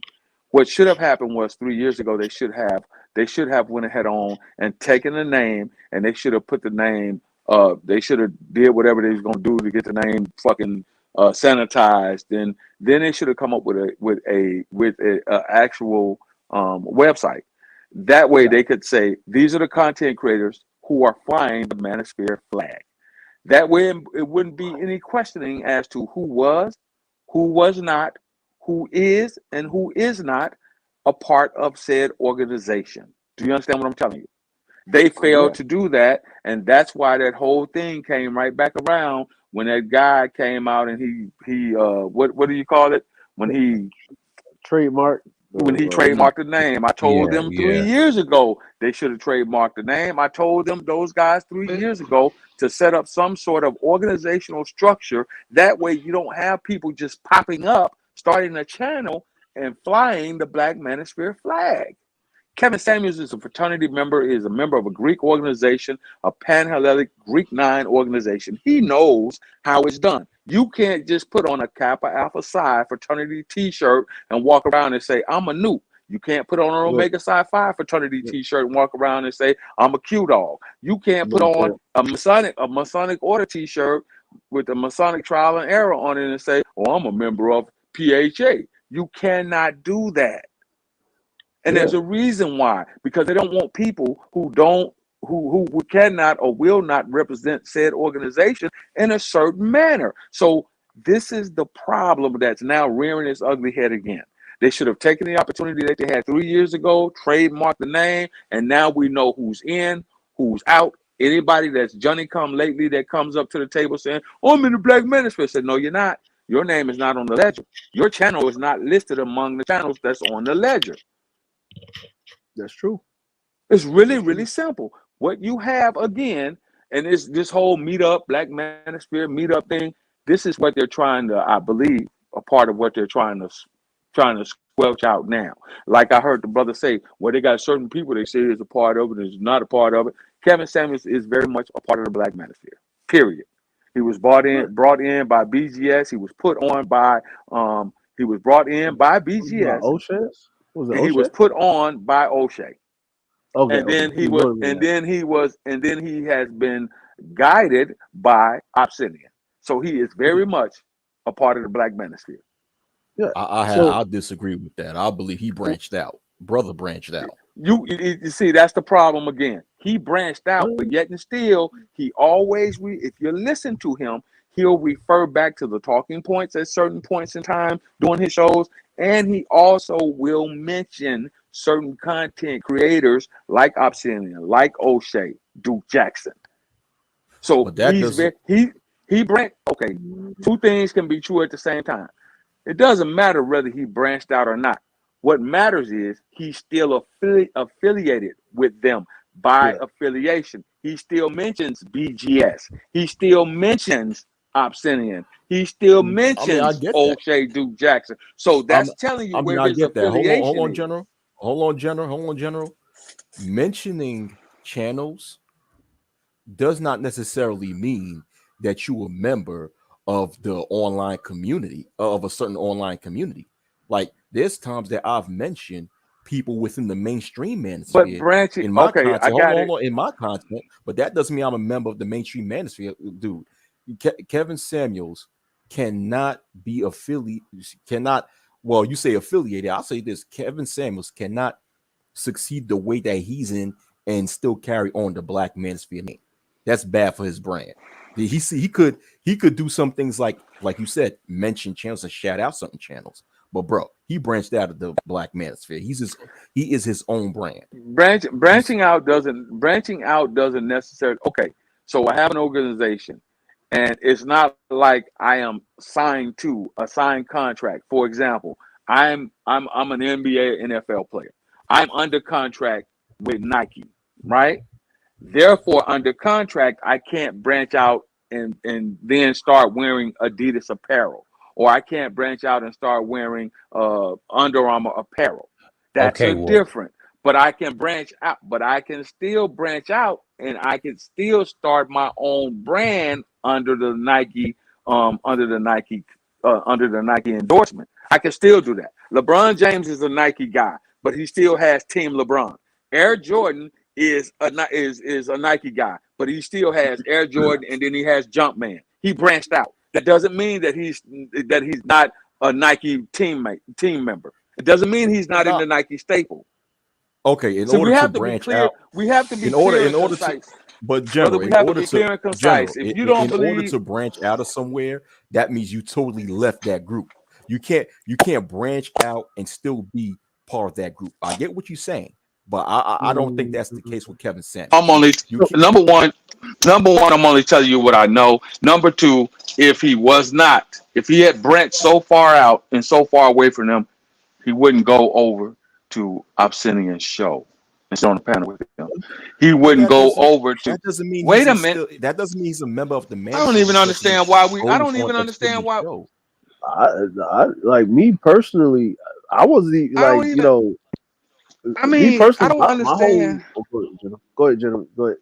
I don't even understand why. I don't even understand why there's an argument. The guy has not totally separated himself. And branching out is and cutting off is two different things. The only way that he's going to totally separate himself from the manosphere, which is where he got his start, which is who put him on, who he keeps giving reverence to. The only way that you can say he's not of that ilk is where he comes out and he no longer mentions them. He totally stops going over to their channels, stops sitting on their panels. He doesn't even bring them up. He totally cuts themselves off. Branching out and separation is two different things. You don't have to be a member of like I said before, you don't have to be a member of an online community, or you don't have to be a member of the manosphere just because you show up on Obsidian's channel. You know what I'm saying? I mean, just because you shout out certain channels, the mere fact. Hold on for a minute, General. That doesn't necessarily mean that he's still part of the online community. I disagree. I'm going to disagree. Okay, that's fine. The only way sound as passionate as you want to. I disagree. Well, that's fine. I disagree. That's fine. You can disagree all you want to, and it really doesn't matter because ain't none of them motherfuckers put money in my pocket. But for the sake of conversation, I'm telling you, the only way that you can say that he's not, you say it's bad for his brand. If it's so bad for his brand, then why is he still showing up on certain individual panels? Why is he still shouting them out if it's so bad for his brand? If something is going to affect my bottom line, guess what I do? I don't associate myself with it. You see? So it's obviously it's not that bad for his brand to associate himself with said individual. Oh, okay, let me ask you something. How many times in his panels have he mentioned being a member of the Black Manosphere? He hasn't directly. He hasn't. He hasn't. What he has done is he has says there are some individual men that I know from the Black Manosphere. That's what he has done. You see, it's a word game, and Kevin Samuels is educated enough, he's smart enough to know, and has enough game enough to know that he because why does he have to do that instead of just saying, "Hey, I'm a member of the Black Manosphere"? Why does he have to do that? Because those that need to know, those that don't need. He's a fraternity member. Do you know anything that's going on behind the closed doors of any of the secret fraternity and organizations? I'm a member of a Masonic order. That has nothing to I'm do with also, my question. you know, it has everything to do with it. I'm trying to give you a little. Nothing, I'm trying to give you some information, real quick. I'd just like to give you some information. I'm a member of a Masonic order, right? I don't necessarily tell people that I'm a member of a Masonic order, but if you saw me, you would know because I wear certain things. I might wear a piece of jewelry or two. You don't know. All you know is the skim level, it's the surface level. So that's the same way if he mentions or he shows up on a panel, you see the surface level. He doesn't necessarily have to tell you. If it walks like a duck, quacks like a duck, looks like a duck, it's a fucking duck. Okay, General. This is the thing with your analogy when you try to use being a Mason and you trying to compare that with Kevin Samuels and his supposed relation to the Black Manosphere. The thing is, the Masonic order is a secret society, so of course certain things is secret amongst only people who's in the know. The Black Manosphere is not a secret society; it's an online community that's shown out in the public. So if you are a member of this online community, there's no reason why you should hide the fact that you are a member of this community. If Kevin Samuels never directly state that he's a member of the Black Manosphere, we cannot sit there and assume that he is. Now, just because he shout out members of the Black Manosphere and he appear on their channels and he still have relationships with them, that still does not mean that he's a member of the community. He cannot put that Black Manosphere name on his brand. It's going to mess up his brand. But if I'm wrong, if you guys don't disagree with that, then that's fine. You could disagree. No, I'm gonna say this, right? What I was just wondering, like, you know, whoever's on it, who's not on it. My whole thing was, right, is that the people that explicitly said that they didn't want to be on it, a part of the magazine, the part of the trademark of the name of Black Manosphere, their names are back up on the shit. Right. Like Ramil. Like Ramil and Bernard Riley and Game Changer and Mr. Fantastic or Agent F, you know, and the likes of those people. But their names are back up on it of the official channels of the X, Y, Z, and so forth, right? And we all know that we all know that it's been trademarked under Spencer or Dr. Spencer Holman and so forth and so have you, right? So my thing is this, right? Whether who's on it or not or whatever's going on, then like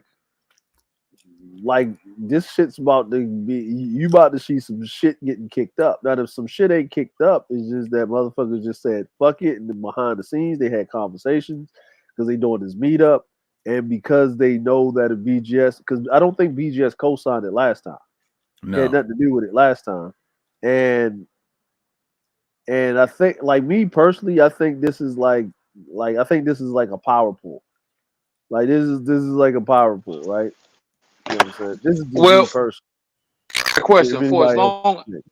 Can I go ahead? Yeah, go ahead, Jim. You got it. As long as I've been around, I never heard or never knew BGS to be a participating member of the Black Manosphere. I thought BGS was its own entity. No, I never knew or never heard him. I never knew. Okay, I never knew or never heard. That's what I'm saying. I didn't. I think from what I know, he was kind of staying on his. You know, I didn't hear him mentioning the Black Manosphere all that much. Much like Kevin Samuels. He was MGTOW. You see what I'm saying? Right. I thought he was Ibmore. Yeah, no. He's been a part of Man. So he'll tell you, if you watch one of his old shit, he knew him and Angry Man knew each other prior to there was a O'Shea and Obsidian. I didn't know BGS until 2019, like you, General. But see, at the time he did exist. He was in the I knew BGS quite some time ago. I knew of him quite some time ago.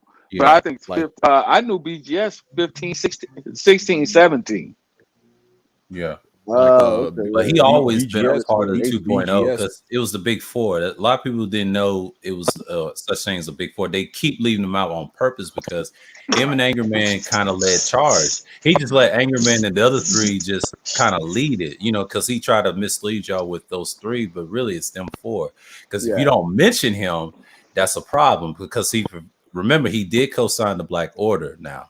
He did co-sign Well, he was a part of the Black Hornet. Him and Cerulean. Yeah. But let me tell you something. BGS, he professed. He's made videos professing to be a member of Black Manosphere 2.0, like Sir O stated. Yeah. So he has stated that he's a member of the Black Manosphere. I've heard him state that in his videos. But like even the whole SYSBM thing, he was actually pushing that hard body till it got legs and all of that stuff. Like if you like, even like most of the channels, like it was like how should I say it? Like I didn't know what the Black Manosphere thing was until I think O'Shea brought it up, and he was like, I got the Negro Manosphere or something like that. And then he's separate from the Black Manosphere with BGS and Angry Man. I was like, what's that? When was I part of this? Like, who was that? But see that's exactly what I'm saying. So 3 years ago, when we had 3 years ago, when we had that very conversation on Obsidian's show on his panel, 3 years ago, when they were talking about it, and I made mention. I said, well, from what, because it was questioned. Well, what do you think? What do you guys on the panel think should happen? What should we do? So I said, this is what.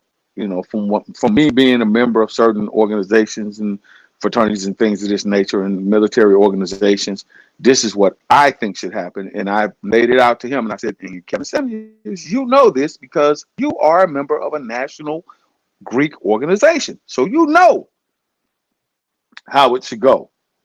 And that way this wouldn't even be a question, because you could go to a damn website right now, theblackmanosphere.com, and you could click on that fucking website, open it up, and you can see all the fucking listings of all the channel creators, channel holders, and their content right there. Who falls under, who does not fall up under. This is back during the time when they had the Black Manosphere 3.0 and Stream Team with Cooter them, and all this shit came up. And that's when I said, nah, I don't even want to fuck with it. I'm not. When I start my channel, I don't even want to be affiliated to fuck with it. I'm gonna stay and do my own thing and be a rogue. That's why Ty City left and said, nope, I'm done. I don't want to be a part of it. He's on this list too. He's on this list too.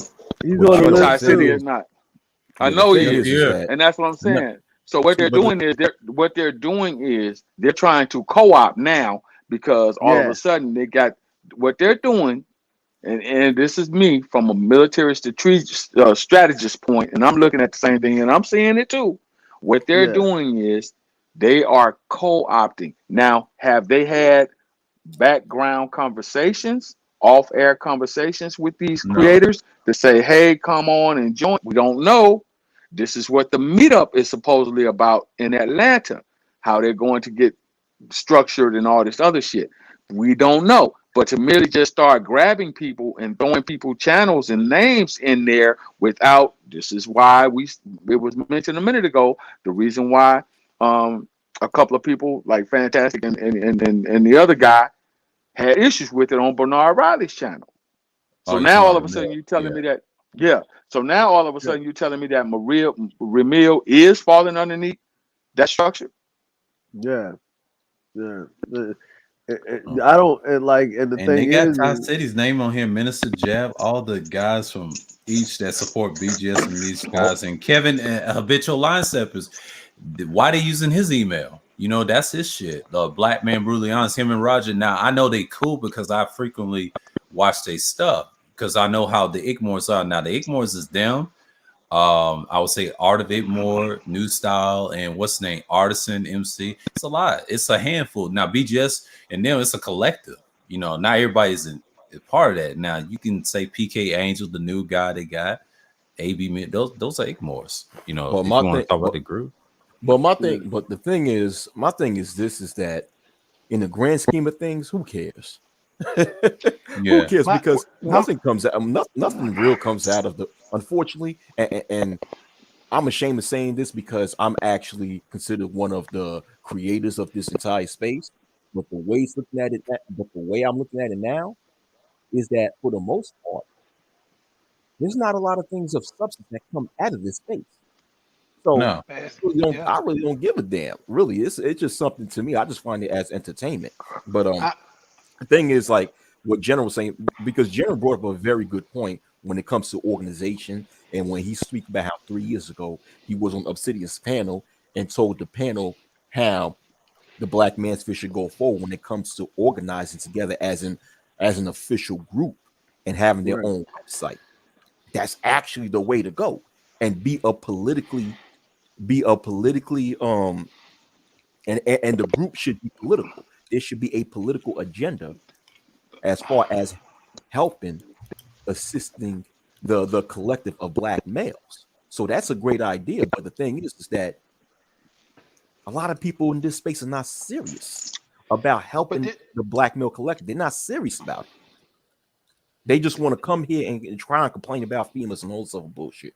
But y'all got the floor. I'm done. But this is, can I say, this is the crazy part.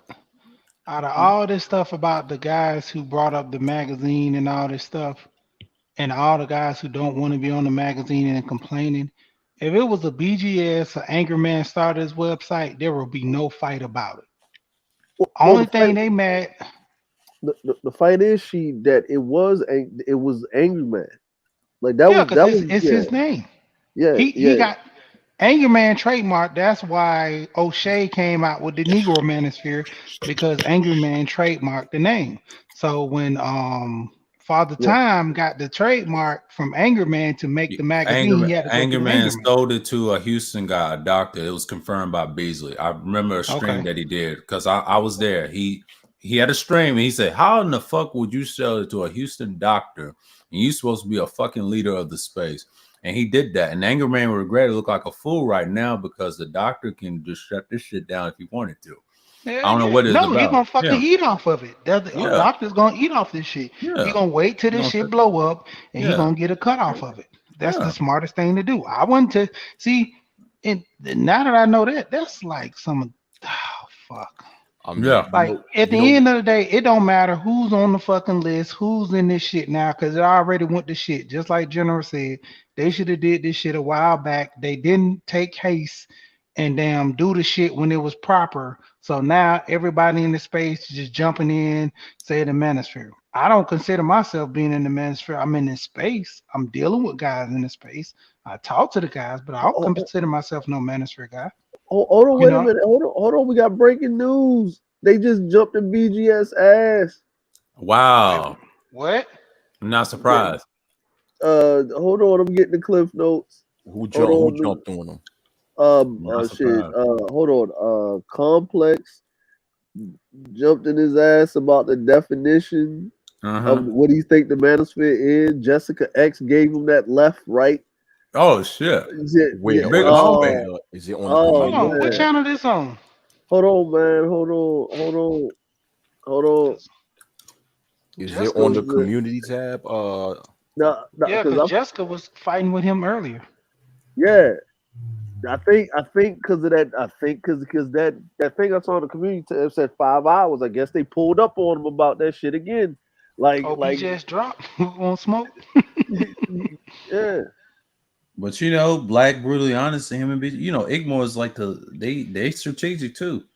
But I didn't think he was gonna name everybody. I guess people was like, hey, this is all the guys we think that's part of the spaces. But I mean, to me, it's a fair assessment. And I mean, I don't care if I'm not on the list. That's a good thing. But the thing about it is, like, I laugh at the list because my thing is this. Why the fuck nobody else don't start a list? That's not the only fucking list. Like, start your own list. Like, one dude, I was talking to him, he was complaining about not being on the list. I was like, why don't you make a fucking newcomers list to the Manosphere?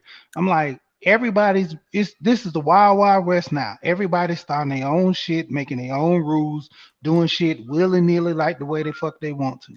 Because there's no organization. General was right. This shit should have been organized from the jump.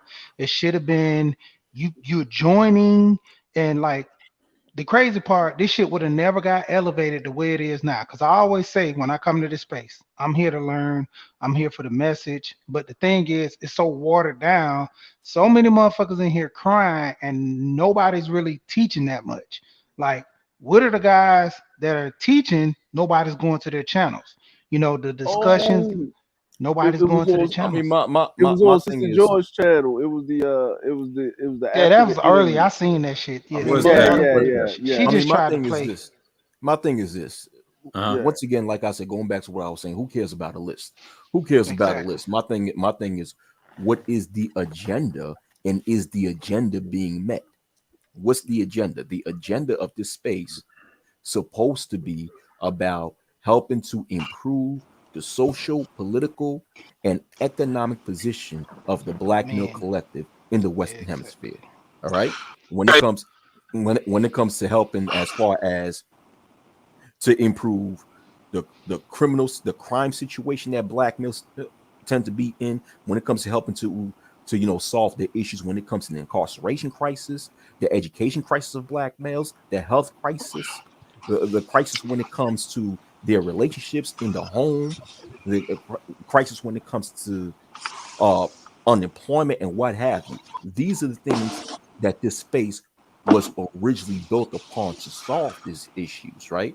Now, the thing is, what happened over time is that we actually went off that goal, and then we start just dwelling on complaining about females, this, who are females having sex with, who are females are attracted to, Pookie and Ray Ray. Oh yeah, well, I'm an educated lame, and females like Pookie and Ray Ray better, so therefore I got all this other stupid ass shit.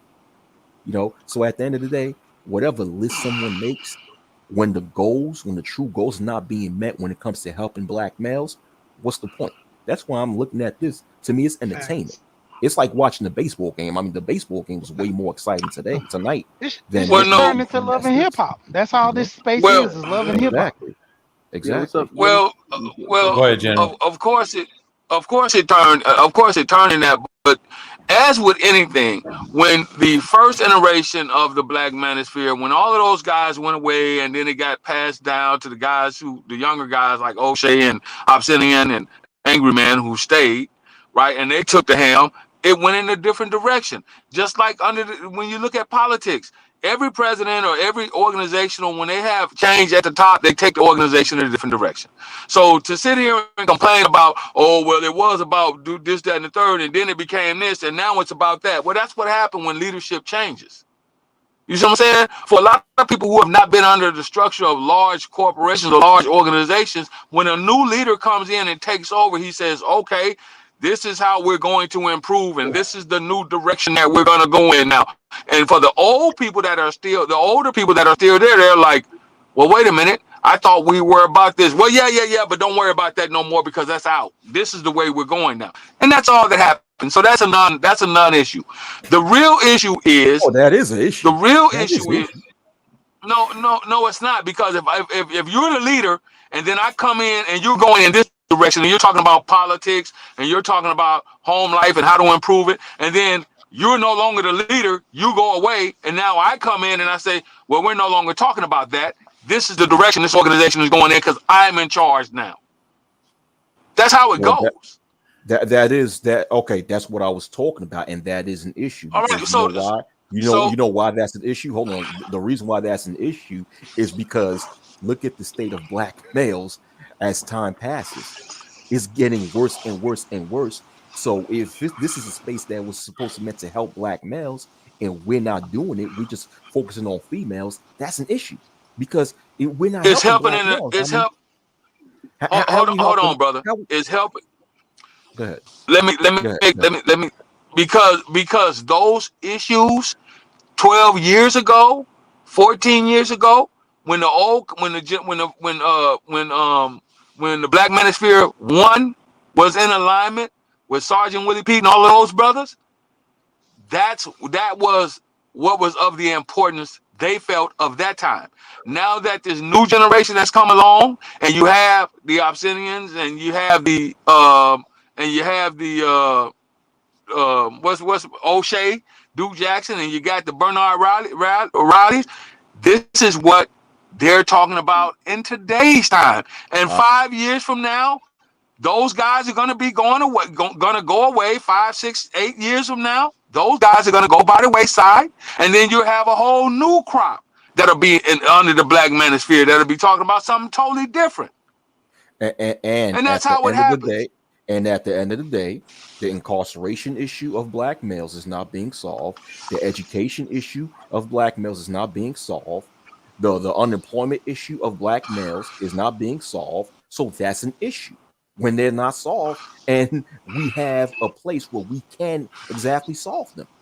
That's an issue. You're missing the point. It's not. You're missing the point. No, I'm not. It's not an issue. It's not. It's not a.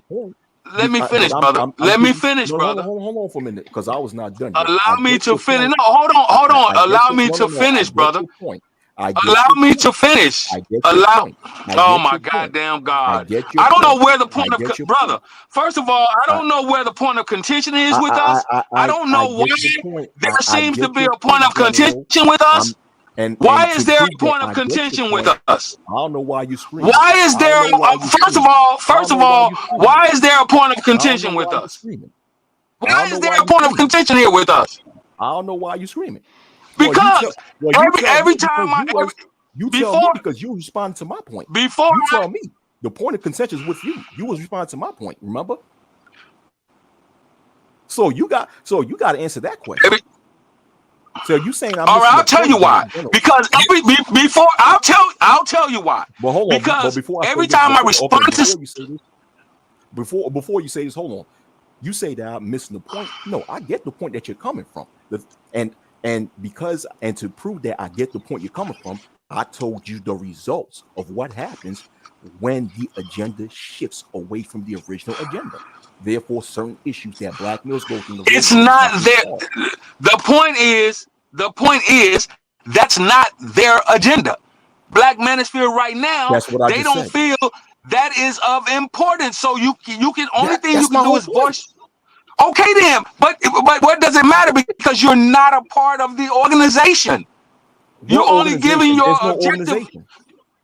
What organization? It is. This is an online community. This is not an official organization. Yeah, it's an online community that they're trying to make into an official online community. This is why they're having the meetup. This is why they're getting together in person so that they can all meet in person and have in-person conversation. Do you know why they have Bernard There's two specific reasons why they're having the meetup. And it's not for that. That's not the reason. See, a person who received the invitation via email to meet up, he actually read the email to me in one of my videos, and he told me there's only two reasons for the meetup. Because there's two meets. One meet is to speak about how black men in America get their passports and have relationships with females overseas.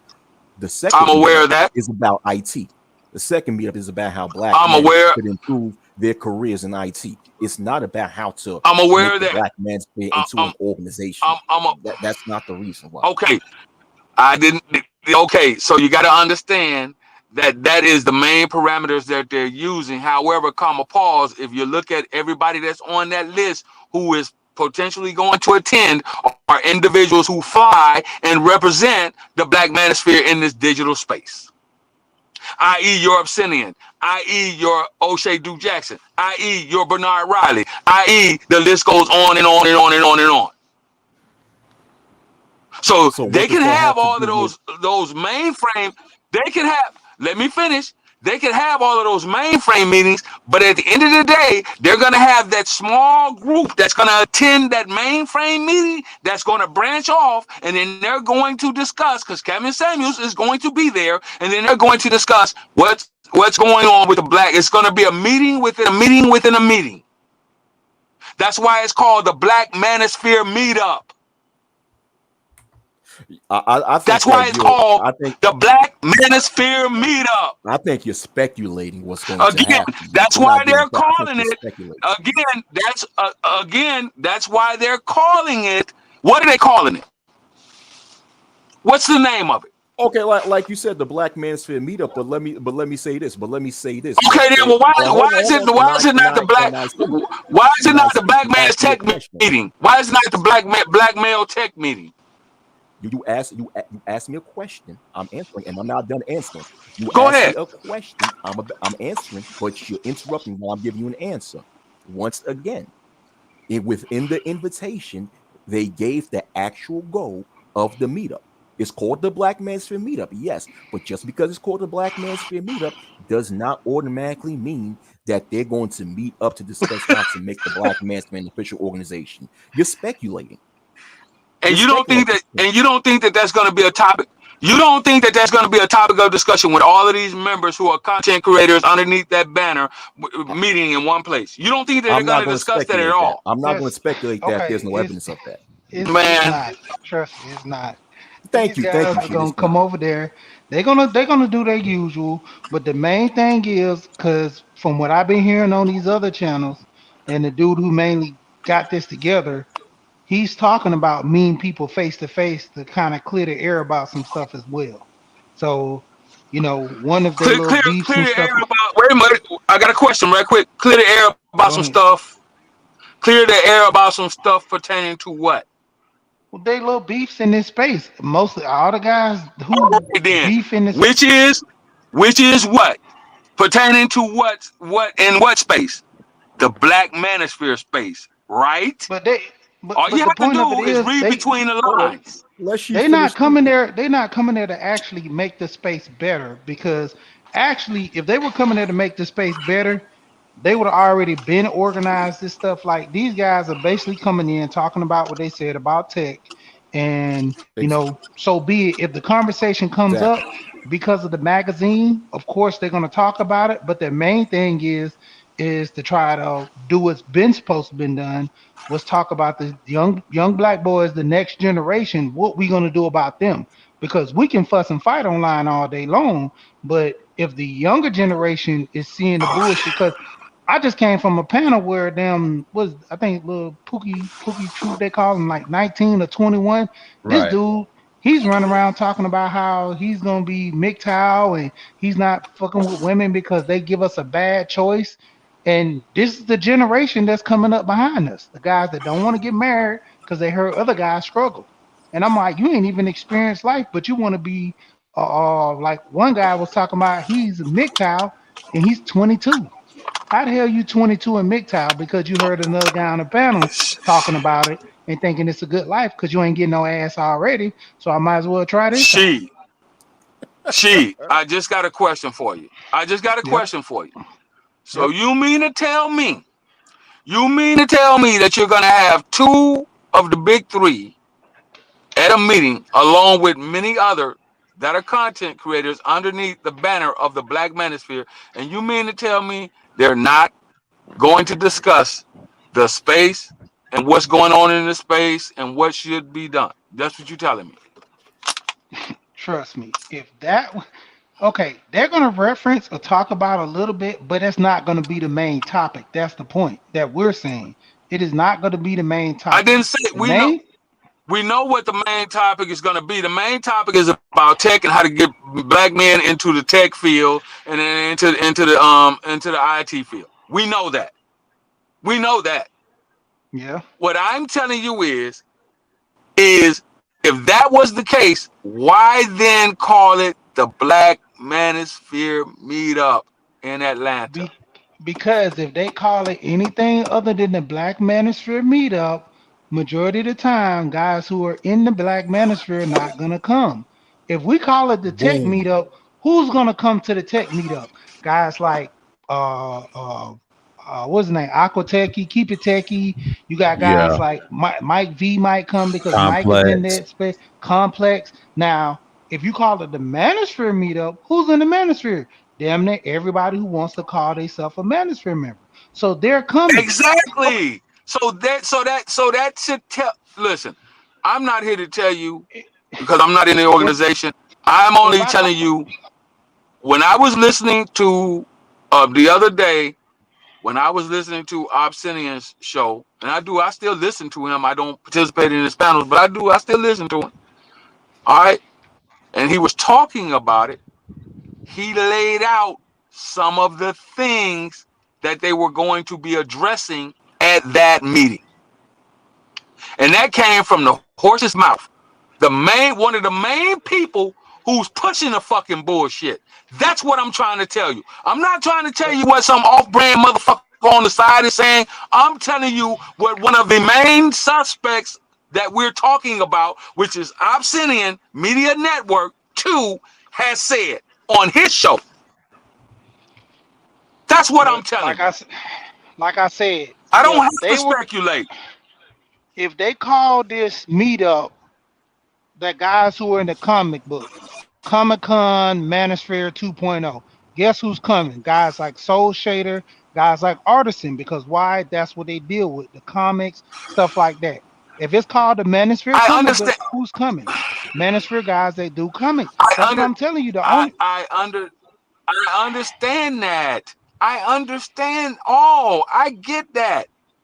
The mere fact that they're calling it the Black Manosphere Meetup, and the attendees, the majority of the major attendees that's going to be there in attendance are people that are content creators that are flying the Black Manosphere's flag. And if y'all can't see that, maybe some of you have never been a member of an organization. We have meetings, for example, in the Masonic Order, we have meetings, we have Black House meetings, Red House meetings, we have Knights of the Order meetings. It doesn't mean that everybody that's coming there for said meeting is actually in that part of the organization. It is a recruitment tool as well.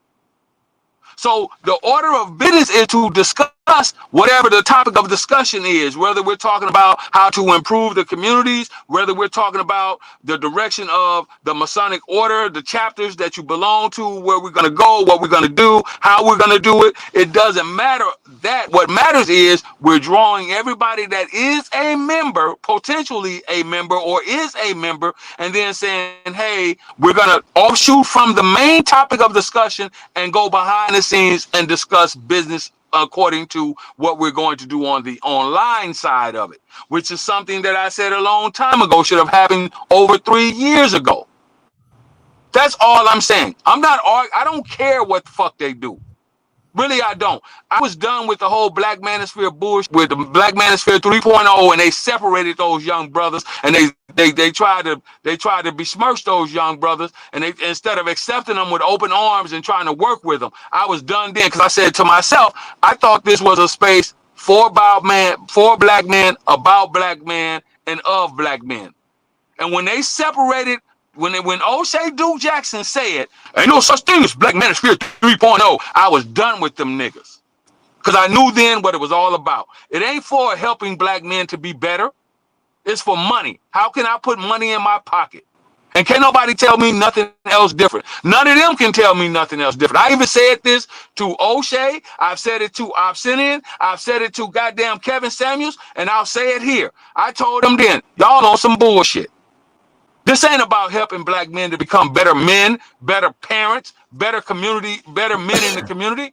It's about how you can put dollars in your pocket. This is why they told him, O'Shea Duke Jackson went on to goddamn DJ Kuda's panel, and he said it. You can look it up and you can find it. You can ask Kuda your goddamn self. He said it. I was on the panel when he said it.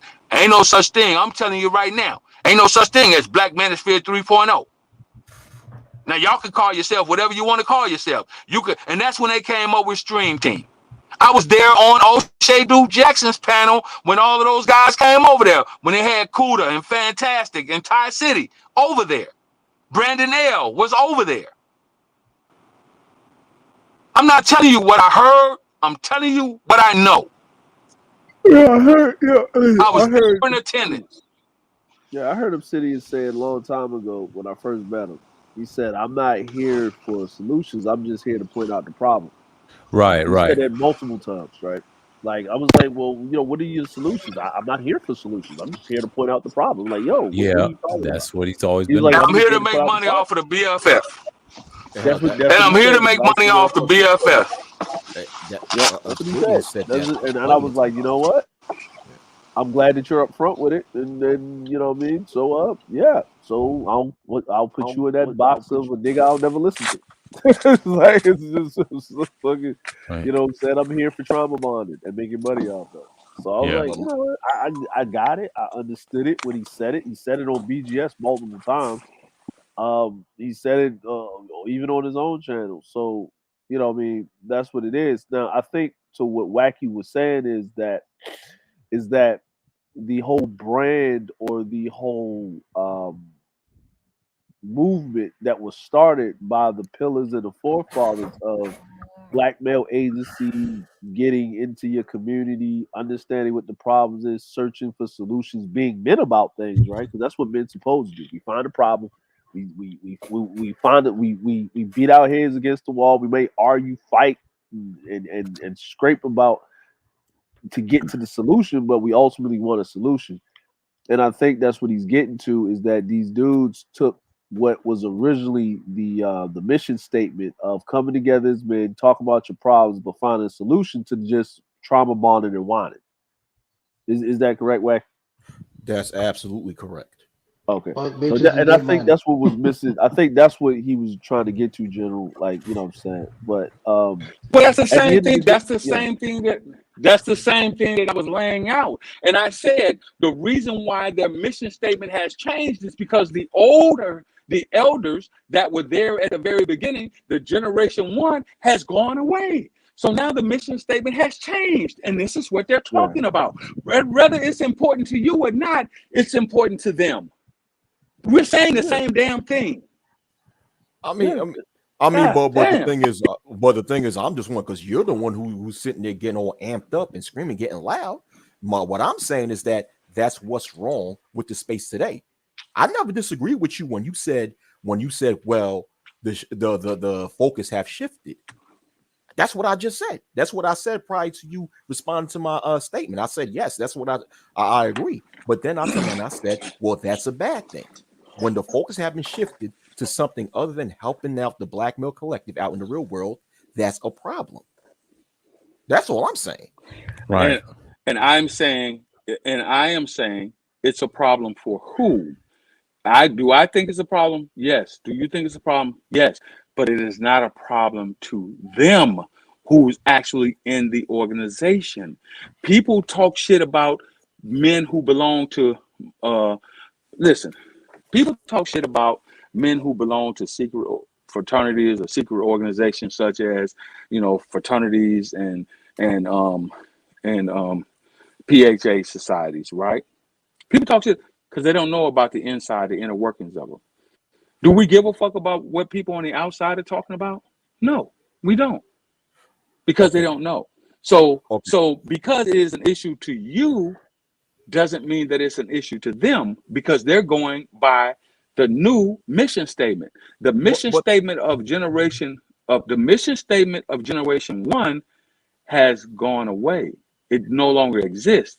They're only concerned about the mission statement of the Black Manosphere 2.0. And their mission statement involves talking about women and black female fucking. Right. There you go. And what the problems are. And fuck a solution. But when you said, but the thing is that when I said it's a problem and you asked it's a problem to who, it's not a problem to them. That's obvious. That's very obvious. I mean, that's very obvious that it's not a problem to them. That's what hold on, General. It's my turn to speak. But it is a problem for a large portion of the black male collective out in the real world. That's a problem, because you know why? Because we have very little think tanks that's actually focusing on real life issues that's really affecting the black male collective out in the real world. And because we have very little think tanks that focus on that, the issues of black males at large is not being solved. Thus, it is a problem for a large portion of the black male collective. Now, just because it may not be a problem to certain individuals who are benefiting from this 2.0 generation does not take away from the fact that it is a problem for a large portion of the black male collective out in the real world. So when I see that, that's a bigger problem. Okay, so I do not disagree with anything you said. What I'm telling you is that those talking points in their mission statement is targeted towards a certain audience. And if you're not in agreement with them, or if you don't follow that mission statement, then they're not talking to you. That's basically what I'm telling you. And I understand. I know that's obvious. Technically speaking, there's no real mission statement of 2.0. There's no real mission statement. Now you just asked me. I don't know if we have a delay or not. Now I was just speaking and you just interrupted me. You see, this is where the point of contention comes from, brother. Now I was just speaking and you decided to interject. General, how many times you tried to interject when I was speaking, when she was speaking? You did that to everybody, but then you get upset when someone does that to you. Maybe there's a delay. Maybe there's a delay again. Maybe there's a delay again. All right, and my what fault. I'm telling you is, I stopped. When you mentioned it, I stopped. I fell back. Okay. So that's how we're going to have to operate when you and I are coexisting on a panel. We're simply going to have to go the extra mile not to interject when one another is speaking. Therefore, we won't bring about any points of contention. All right? We'll try that. Because I don't like arguing. I'm not here for the arguments. I'm here for solutions. Only thing I'm saying is this. Obadiah is the leader of, we're all in a group, in an alignment here on this panel. Obadiah, Sir Obadiah is the leader right now because it's his panel, right? Now it's the same panel with the same people, but Obadiah is no longer here. He's moved on to something else. I now become the leader. So we're only going to talk about the things that I feel is of importance. This goes back to Black Manosphere 1.0, which moved to Black Manosphere 2.0, which tried to then encompass Black Manosphere 3.0, what that was put a stop to. They stalemated it. So now that certain brothers have split off, the top three, the big three, which was originally the big four, then it became the big three, and now it's the two primary people that are pushing it, along with some smaller content creators now.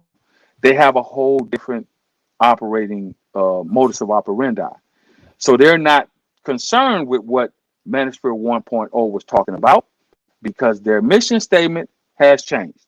We all agree with that, right? Well, how can we agree with that when there's not even an official mission statement from Manosphere 2.0? Then why are we even having a damn conversation? Because was there official mission statement from 1.0? I never said that. I never said anything about a mission statement. I'm just stating that's talking points. I never said anything about a mission statement. My complaints about the current Manosphere that would be the points. That would be the mission statement. The talking points. The talking points would be the mission statement. A mission statement because the talking points. A mission statement is when a group all agree on what is the agenda at hand. That would be didn't 1.0. Okay, didn't 1.0 have a bunch of talking points and they were all in agreement with it? That was their mission statement then, right? Well, was it actually? No, it wasn't. Theoretically, I'll say talking space. I'll say talking points. So all right, so talking points. Well, you can call it. It doesn't matter. We're splitting atoms and hairs. So that was their talking points. So the original talking points, mission statements, talking points, mission statements. The original talking points from Manosphere 1.0 is now non-existent because the new talking points of the Black Manosphere 2.0 are in effect. Okay, but why are you repeating the same point? Why are you repeating it over and over again? Because I'm moving to the third point, which is where we're at in the conversation right now, talking about the importance of what they're talking about. Who is it important to? Why is it important? Is it important to the masses of Black men? Well, it should be because it's supposed to be originally a space for Black men, about Black men, and the improvement and that male agency of Black men. But now we know that that's not necessarily where we are because they're not talking holistically about those talking points. They're only talking about what's going on with this gender war, Black man, Black woman, what they're supposed to do and what they shouldn't do and all this other jazz. Wasn't that my original point? That was my original point. You got it. Why were you repeating this thing? You got it. You got it. Move forward, man. You got it. You got it. Let me wrap this. Let me help. Let me bring this in and wrap it up so we can move forward. Go ahead, DeAndre. Y'all both agree. Y'all both agree. Y'all just coming from a different perspective. Y'all both agree. And y'all both said it. It's y'all coming from a different perspective. And I get what the general was saying. It's fruitless. Y'all both actually agree. No, for real. No, yeah. I mean, y'all both agree. Y'all just coming from different sides. It's fruitless. But DeAndre, not only do we both agree, we both are coming from the same perspective when it comes to this topic. We both come from the same perspective, but my thing, like, I don't understand what's his point of yelling and screaming, because the only thing I'm saying is that, okay, as a result, because I have artillery ears, as a result of what we see today in the current Black manosphere, right? And because the agenda have shifted, I'm saying it's a bad thing. It's a bad thing. And why? Because a large portion of the Black male collective out in the real world, their problems not being solved. That's all I'm saying. So I don't know what's the issue. Okay. No. The issue is, wait a minute, DeAndre. I'll respond to that. The issue is and they're not necessarily talking to the larger collective of Black men. That's all I'm saying. If it doesn't apply, I'm saying that too. Y'all agree. Y'all agree so much. Like, I'm gonna say like this. No. What you said was just a minute ago. You just said, well, it's not doing the larger collective any good because they're not talking about, in your opinion, things that are beneficial to the larger sector of Black men. Is that not your point? Yes, and it's the same as you saying, because they're not talking to the larger collective of Black men. In context, those are the same points. We might use different words, but in context, we're making the same point. No. Here's where our point of contention is. The way I'm looking at it is their target audience is not the largest sector of the black male community. They're only focusing in on a certain group. They're only advertising to a certain group. Okay, Mercedes-Benz advertised to Mercedes-Benz. This is where our point of contention. Mercedes-Benz, Ford advertises trucks to a certain demographics of the American public, that being of truck buyers. GM does the same thing. Chevy does the same thing. Mercedes-Benz, they don't advertise trucks. You know why? They don't sell fucking trucks. They sell cars. So they're not targeting truck buyers. They're only targeting people who buy luxury cars. So my question is this. Since the current Black manosphere is only targeting a small sector of the Black male populace, is it a good thing or a bad thing as far as a large portion of the Black male populace having issues that's not being solved? Is that a good thing or a bad thing? Say again. I'm sorry. You kind of bored. I don't mind. Yeah. Okay. What you just said, you said that the current Black manosphere, they're only targeting a small sector of the Black male populace. I didn't say small. I said they're targeting a certain section. That's what I said. I didn't say I don't know how big or how small. Okay, fine. I'll take fine. A certain sector. Which means that there is a large sector of the Black male collective who are going through issues like unemployment, bias within the system, systematic mistreatment as far as, well, like I just said, bias, unemployment, high incarceration, health issues, education issues, etc.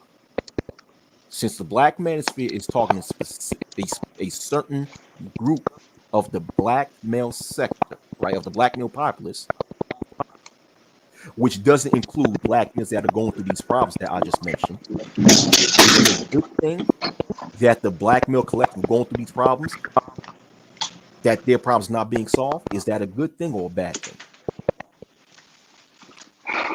It will be a bad thing. However, come a pause. That's my whole point. Okay.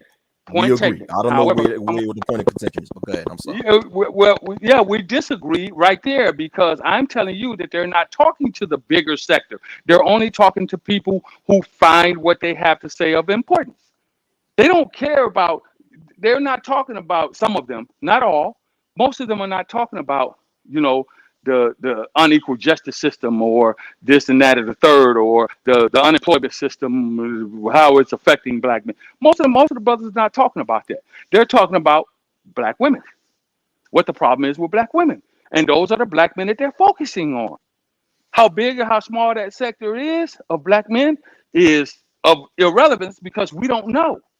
If you're a black man and you got an issue with black women, then they're talking to you.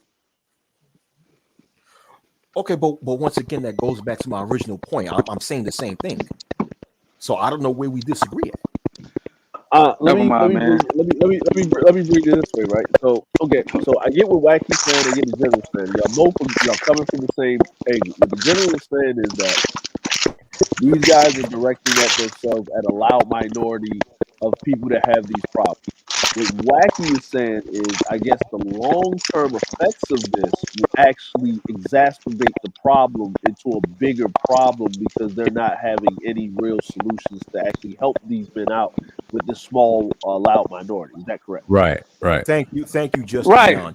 Thank you, Just and being that, hold on, being that I was pointing out the long-term effects, really, I'm actually agreeing with the general when he says that the current black manosphere is only speaking to a certain group of black males. I'm agreeing with that, but we all agree on that. We all agree with what the general saying. Like, and I said this early in the stream, like what Justianti just said. The effects or the results of that is this. And that, and the third, that the issues of the larger population of black males is not being solved. So I'm not disagreeing with anything. Like I said, I don't know where the point of contention at. I'm not disagreeing with anything that the general said, with the exception of the fact that the current black man to have a mission statement out there. Okay, that's minute. That's minute. Yeah. But in the larger scheme of things, I'm agreeing with them. Yeah, listen, because the general's talking about what's actually happening, what they're doing in the present. Wacky's talking about what the residual resounding effects is. Now, what the general did point out was, like he was saying, the leadership changed, right? And from what the 1.0 was talking about, and then it got to this because the guys that actually found the answers, and I even saw this on the bigger point of MGTOW and on the main manosphere, those guys that were the big kahunas, or they came in with those talking points about, hey, you need to watch out for these women. You need to get into the courts. You need to fight for your kids. You need to, if you know you're going to be on child support, don't wait for her to put you on it. Put yourself on it. All of these damn things. Or you gotta basically focus on yourself. Don't worry about the women. Even the whole no flap shit. Don't beat off. Don't nothing. Like all of that stuff that he was talking about. But when these dudes came back, it was like, I've been gone for a while. I got me a woman down. I got everything straight. Then they would just disappear because they got their answers. They got their solutions. And they moved on. The problem is that a lot of these dudes that were signing on, they didn't stick around to like kind of cradle these dudes into the fucking thing, because at the end of the day, if you don't apply the fucking knowledge, you just left there. And then you know what you get? You get a dude that slides in, says a couple of words. These guys are still in trauma bonded state. Then they throw some dollars at them, and we making money, and we gonna keep you niggas trauma bonded because we ain't gonna try to find you a solution. And it goes from a solution based collective to a church of trauma bonding. Thank you. And that's all I was saying. Yeah. Thank you, fucking Leon. Okay. Yeah. So y'all, that's what happened. Yeah, y'all was just all right, Wacky, shalom. Yeah. Shalom, man. Look, y'all were just basically talking about it on both ends of the spectrum. You're talking about the right now, what they're actually doing, which is what we got. He was talking about the long-term effects of what happened, and y'all were basically coming from two different sides. But you're talking about present. He's talking about future. The future. He's talking about the future tense. He's always talking like that on his channel. I'm gonna reference what he said. He said this last year. And General's been saying it over a series. No, Wacky's been saying it for years. Yeah. Him, Big J, and others, but Wacky's been consistent. Him and Soul Black, they said it on their channels a lot. And when he came back, started doing content last year, addressing the issue and challenged those guys, they wasn't saying anything. Now I understand where they're coming from because I listen to them a lot in BGS, and they want the same rhetoric. But the reason they don't go in public like KS, I'll tell you this. He gave Kevin a mission. He did it. He completed it. So yeah, they're gonna use his name as reference in those lists. Now I did saw that weak ass video over the breakdown. They was trying to jump at his throat. You know, MOT and everybody else was upset, and they tried. And I heard someone say in the chat said, "Drop MOT" and things like that. I said, "Damn, they've been crazy against him." Then they say he ran, and then I saw Mr. Whiteside over there try to instigate. Say, "Is anybody going to side with that Glenn and Cameron nonsense?" You know, asking BJs, and y'all scared. I said, "Nigga, you about to get your channel removed by those things over there. You should be worrying about your shit. Who's putting a battery in your fucking back, and y'all shouldn't be worrying about that shit." But the sad part, but you know what's so funny though? I won't be surprised them niggas will flag the shit out of him. But see, I heard what DS1 said this before he apologized to Gino. He said, "Jerome, you ain't safe," and what he mean by that? He's talking about yo ass. Now, I understand DS1 has problems with those individuals. I mean, he subscribed to me, whatever. But I'm just saying, like, dude, like this stuff is, you can't make this stuff up. Now, it's gonna be interesting what they're gonna talk about Atlanta. But see, Little Big Nate orchestrate that, him and Theo Wolf. So that's gonna be interesting because I know he's not on the list either. So there's already a split.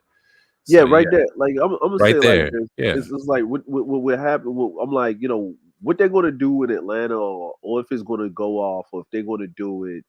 It is what it is, right? I don't, and to be frankly honest with you, this shit is running its course. They're already they're clamping down on any type of gender war, hate speech on both sides of the spectrum. And it's I'm not even talking about, they didn't get to the black folk yet because they're corralling all of the black YouTube in one little box anyway right now. They're working on the white ones. They're working on them extra hard. They're working on the men and the women. First, they got the women off because you don't really hear those white feminists that used to the level up white community chicks. Yeah, you don't hear them. They kiboshed them channels already, and they're slowly rounding up the Rolo Tomasis and the rest of the motherfuckers. They're next. That's why they keep changing. They keep changing their thing, like that dude. Stratosphere or Stratosphere. But did you know which Ruin said Raulo Tomasi's name's been used during agencies back in the day. That name's from a rock band, and he told me this on this channel. He said, "Yeah, there's some truth behind that because that ain't his real name, and we probably won't see his ass until the shit hits." And they said, "What happened to him?" I was like, "Well, that's probably not his real name, sir." And then it's really told me this on this very panel, and he's right. Yeah. And I've been saying, and you're right, because what it is, well, see, they're not going to go after black women like that. You know, they're going to be quiet like the white woman. They probably told what to do. And the funny thing is, this list is another incident. Like, I can go back to 2012 when they did something like this, or Kibosh. And I think Sarun said the same thing. If you talk any hate on any woman, no matter what color, you up out of there, man. Like I tell you, the politics behind it. And yes, you got niggas that's gonna co-sign it too. And I'm sorry, they're gonna call us. We co-sign. Yeah, we ain't gonna co-sign the bad shit. We're gonna admit, and then like say, you don't mess with them guys. No, remember we had this split in March. That whole thing was a build-up, man. But see, I think when Wacky was trying to say, and General was trying to say, yeah, they're gonna try to do this for money, but how long? But people are tired of hearing that shit. Well, it's gonna get to a point that Kibosh has to come down, man. Well, what happens is that if you're in that hurt, right? Like if you look at certain divestment channels and stuff like that, right? Or the pseudo divestment channels, right? If you go look over at the divestment channels, they don't talk about black men like that. They'll say, okay, you need to escape Blackistan and you need to level up, and this is how you need to act if you're gonna get a white man, an Asian man, or a Latino man. And this is what you need to do, and you need to be feminine, and you need to be this, and you need to be that, and you need to stop, and you can't be acting like the hood boogers on like this is what they actually say in the real divestment community. They'll say escape Blackistan, but act like this so you can get you a white man, but don't get you some dusty white man. Get you the white man that's like this, but you got to carry yourself a certain type of way. You got to keep yourself up, and you got to be prissy and all this other shit. Basically, you got to act like a white woman. Like it's basically is white woman training. That's basically what they're doing. This is like you need to act like a white woman and shit like that and blah blah blah. You got to have your hair and your nails and your shit. And you got to have your degree and you got to be on this and that.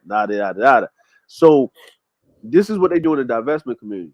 When we hear black men ain't shit, they dusty, this, that, blah, blah, blah, blah, blah, blah, blah. That's the pseudo divestment chicks. Those are the chicks that don't like. It's like the SYSBM dudes that don't fit into the whole manosphere thing, right? Yeah, like it's like that. It's like that separate. It's like it's like the dudes. There's like levels to it, right? That I've seen. Like there's dudes. It's like, yo, this is the system. This is the fuckery that goes on between us and black women, and then we need to be self-accountable, right? So you got that, right? Then you got your kind of like, well, yeah, these black women be fucking up, man. We be trying and they be just fucking with us and blah blah blah blah. Then you got that, right? Then you got these black women ain't shit. Leave them bitches alone. They fat, they ugly. We gonna go in and get these white bitches, right? So then you got your extremist motherfuckers, right? Like grades of it, right? So the problem is, right? So the problem is that when you look at that in its whole totality, right? They're just going to group them all up. But what they want to do is they want to keep them going for a while to draw everybody in, right? You know, it's like the fly trap, right? Instead of you get one fly on the fly trap, you know, there's more flies rolling around the house. So you try to get as many flies on that sticky as possible before you throw it away.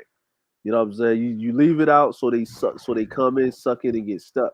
And that's what you do, but you collapse it. Because what you want to do is there's not going to be a black manosphere. There's going to be, like, sooner or later, they're going to push those white dudes, and then they're going to cross-pollinate into the manosphere. Just like the thing that happened with BMT.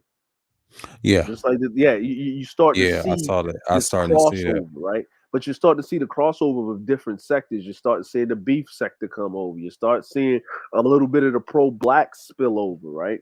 You start seeing like the lead attorney, right? Yeah. The lead attorney is really not in the manosphere. Yeah. The lead attorney is in a pseudo pro-black space, right? Yeah. And if you look at what he does, he has these conversations, right? Because that's where he kind of like did his thing to get his thing, but he's on these panels and he's talking to women and men, and he sits on these panels, and because he has a law degree, he brings the letter of the law to what it is in a particular state or what it is at this thing. Like, yo, it's like, or like, I remember I watched the one where he was talking to the sister about like men shouldn't hit women. Like, if a woman hits you, you shouldn't, whatever. He said, no, by law, I got the right to defend myself, and I crack your ass over the head. Like, you see, he told her, he said it like right then and there, right? And then there was a black woman that came up, and they had this conversation about it. And the black woman said, why would y'all even try to put your hands on a man to test that? So it's like they having these conversations that has been had in the space for so long, they're having them civilly, right? They're having them civilly, but then you got someone like the lead attorney up there that's a lawyer, right? That knows the law, that has a degree in law, that's practiced law. I don't know if he's recently practiced law, but he's practiced law. So then if he's sitting up there in his suit, right? And it's like how you say, sir, the cerulean effect is the Kevin Samuels effect, right? Yeah. You look pretty, like, you look pleasing on the eyes of females. You got a suit on, you can damn near say anything that you want if you fucking present it correctly, right? Presentation, presentation. So now he's sitting on the panel with three other dudes. Now these brothers sitting up there, right? One got a white t-shirt on. Ain't nothing wrong with that. One brother got a black t-shirt on. He kind of looked a little rough. Kind of looked like, he's blue collar, but you got this dude in this pinstripe fucking suit with this fucking $1 million Hollywood smile, bald head, shit together. He talks a certain way. He's got his law degrees behind him. And if he's telling this woman this is this in the letter of the law, the only thing she can say is, well, I feel that's not right. Well, you can feel whatever you want, but the law is the law. And she has no choice but to accept it because he's a lawyer, right? He's a goddamn lawyer. He knows what the fuck he's talking about, so she has to accept it. Just like how Kevin Samuels does what he does, right? Like, everybody thought that what he does was like, all right, well, ain't no black, just whatever. But when he got in front of Tasha K and she was up there in his goddamn hand, like he had a melting in his hands like putty. You know what I mean? she was enjoying herself so goddamn much. She got drunk on her own show talking to the man, right? But see, DeAndre, here's and all of that. I agree with everything you just said. However, come a pause, you have to understand. Now you even have another attorney in the space, Dennis Sperling, who's co-opting the talking points. So even if the lead attorney nor Dennis Sperling have come out and said out of their mouth while they were live and direct HD, I am a member of the Black Manosphere, they don't have to.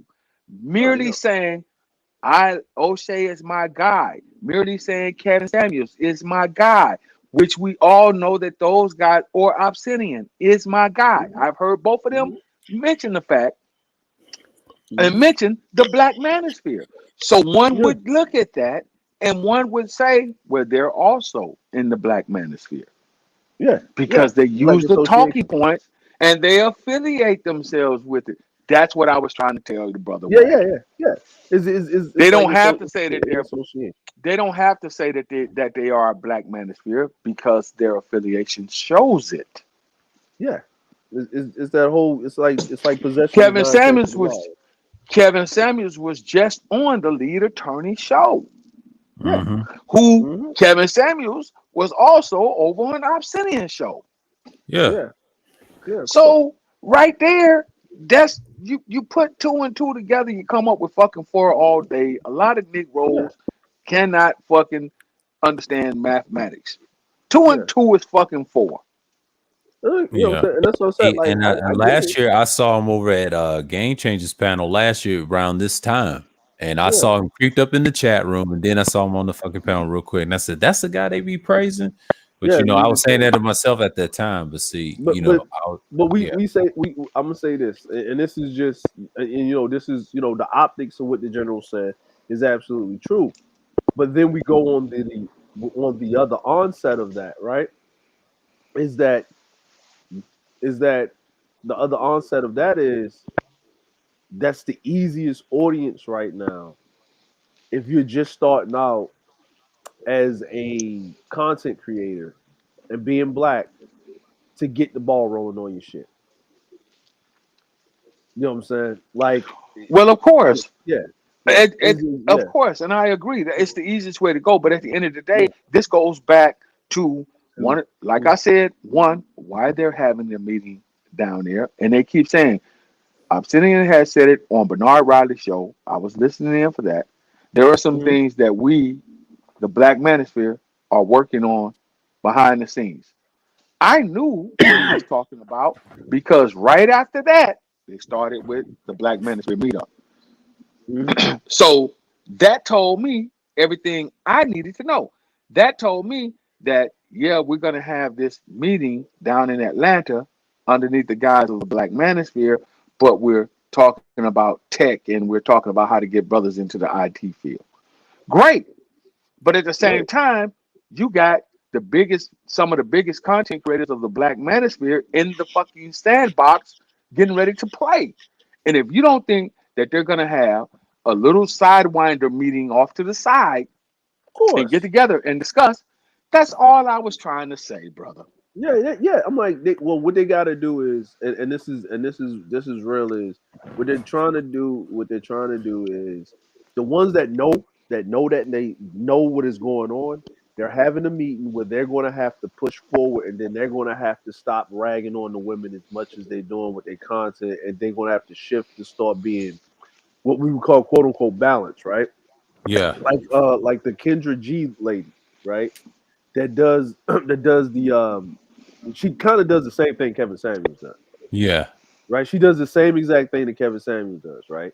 But I think she's doing it before Kevin Samuels. When she had people call in, state their business, talk about they're trying to get married, or they're trying to get somebody, or they're trying to have somebody, and then she basically has them tell the truth and breaks their ass down. Say, well, you really can't get nobody because you still living with your baby daddy. Ain't no dude with 6 figures, one shoe, with 3 kids and you still having sex with your baby daddy, or don't no woman want you and you still tagging your baby mama and you got 4 kids and you ain't got a job? Like, you know what I'm saying? Like she's even, so nobody says that she hates a man, hates a woman. She's just giving advice, and that's where they have to move forward on, because the one-sided, heavy-handed, going at the women all day on this side, right, ain't going to fly but so long with these new terms of service that's coming out in January and February on YouTube. Because the flag party about to happen. Oh yeah, it's about to go down. It may go down. It may go down in December, like you showed me. Yeah, it maybe will go down, but the flag party between, you know what I'm saying, because it's usually not the men flagging each other's channel. No, you know what I'm saying. It's usually the women that starts it first. You know what I'm saying. Like, it's usually the women that starts it first, and then the men retaliate, and then there's a whole flagging campaign back and forth. Then people going to dig down into the sand, and I'm pretty sure Kevin, with the biggest platform, right? He pretty much got a little tug on the coattails. And a pull to the side and say, hey, you need to send this down to you. Because whether niggas want to like it or not, he is the representative of the manosphere, of the black manosphere. Yeah, Ty City said that prior to his videos. He said that prior to his videos last year, and he's been consistent, and he said it this year in the Logic Sphere, and he said that that's their leader. Now, I know he's going to say something about the list and take himself off of it, because I knowing him and DS1, like the way things... brothers gonna be split. Yeah, you already got the split right there. You got this Steel Walker trying to produce this meeting, and I'm laughing right now because I don't really give a shit, because that's what they get, and I'm seeing brothers from the information, So, brother, I got a question. Why did nobody say this a minute ago when brother when the brother was up here saying that Kevin Samuels is not a part of the manosphere? How you can't be two things? Well, see, you gotta understand. Ty City been knowing, but see, he's being quiet. I didn't say No. I'm talking about a minute ago when the brother, what's the name that was up here? Me and him were having a discussion. Oh, Wacky. When Wacky was up here and Wacky disagreed and said, well, Kevin Samuels is not in the manosphere. Now you're saying, and I just heard you say it, DeAndre, that Kevin Samuels is the face of the manosphere. So why did nobody say that? That's what I was trying to relate to brother Wacky a minute ago. General, he said he believes. Like what? Once he believes. But the thing is, if I would have told him it was Ty City, he would nod his head. He'd be like, "Oh," but see, he has to understand. Ty City know these dudes for like way back. It's kind of like you in Obsidian, but you gotta understand. Ty City just sitting in the corner and dropped the bomb on him. All he has to do is say one word to them, and it's over. Because I know he's not gonna be on that list very long. Him and DS1, because they got problems.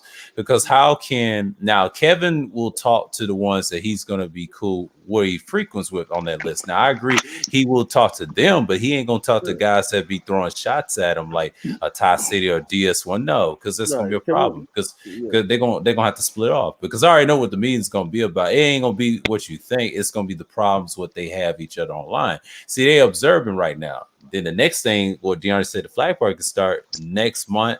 I mean, this coming up next. So you are here in November, and then it can start right now. They don't have to wait till January, February, dude, because the dust settled in January and February. Is new rules is here. I see it all the time. You barely have channels left. That's what's gonna happen. Well, the reason why I say that in general is because y'all was having a conversation. Yeah, same here. Y'all had a conversation. And me personally, I cared not about like Kevin Samuels at the point. My thing was like, is who's making this? The question I wanted to answer, like I wanted to get to the bottom of, get some insight on, was who made the list, who had the authority to make the list, and was Dr. Spencer Holman that trademarked the name? Is he okay with someone running around making the list and doing whatever? He gonna say something about it. He gonna say something about it. You know what I'm saying? And then the other thing, the other question I want to know is, BGS wasn't backing it before, but now he's backing the thing. He's backing the Black Manosphere thing. But we all know that he said he wanted nothing to do with it because it was even said by Kendra, DS1, and when they was all up there talking, and even Spencer Holman even said it, right? I mean, Dr. Holman, what's his name or whatever, right? Father's Time, what they call him in the space. Even said, what Father's Time even said, the trademark and the owner of the Black Manosphere. So what I'm trying to figure out is like, well, I kind of got some type of thing, and I kind of figure out I know what it is, but I just wanted to ask the guys that it really affects, because at the end of the day, it don't affect me one fucking iota. I've never been Black Manosphere, and that was Black Manosphere, and that was my whole that was my whole fucking point. Whether I like them as people or as content creators or what they say matters not. What matters is, to me, how does it affect the black males in this country overall? Yeah, and that's what matters to me. But I also can compartmentalize and put things in its proper perspective. I know that they're only talking to a certain demographics of black men, which is why they're not talking about how to get black men registered to vote, which is why they're not talking about how to get black men. It's a good thing that they're going down here for this tech conference. That's a great thing. How to get black men into tech. That's great. Okay, apply. Great, do that. But there are other things that they're not talking about, which that's not their focus. Their things, what they want to talk about is tech and how to better the men that fall up under the guidelines of the Black Manosphere. That's what they're going to talk about. That's what we're talking about. They organization. They don't care about the political side. They don't care about the justice side. They don't care about, because that's not what they're talking about. And then that's all I was trying to say to the brother Wacky. They don't care. They don't care about what those people think. That's all I was trying to say to brother Wacky. They don't care about the justice side or the political side. They only care about actually. I agree with you on right there. They only care about getting certain types of women and men not being tricked by certain types of women and pointing out the fucking BFF of certain types of women. That's all they care about. That's all they care about. That's their message right there. The Church of Trauma Bonding is like, and like we know what it is, but like you said, like and that's what I said. I was like, yeah, I know what they're gonna do. Like, you know what I'm saying? Like, you know, y'all was having a conversation, but y'all both agreed that when you were saying the thing about Kevin Samuels being a part, he said he doesn't believe so in how it came about and whatever. And I'm telling you that he is. And I'm telling you that he is because I was there from the inception of Kevin Samuels. I was there when Kevin Samuels had 3,500 fucking subscribers, and he was talking about colognes and clothes. I was there.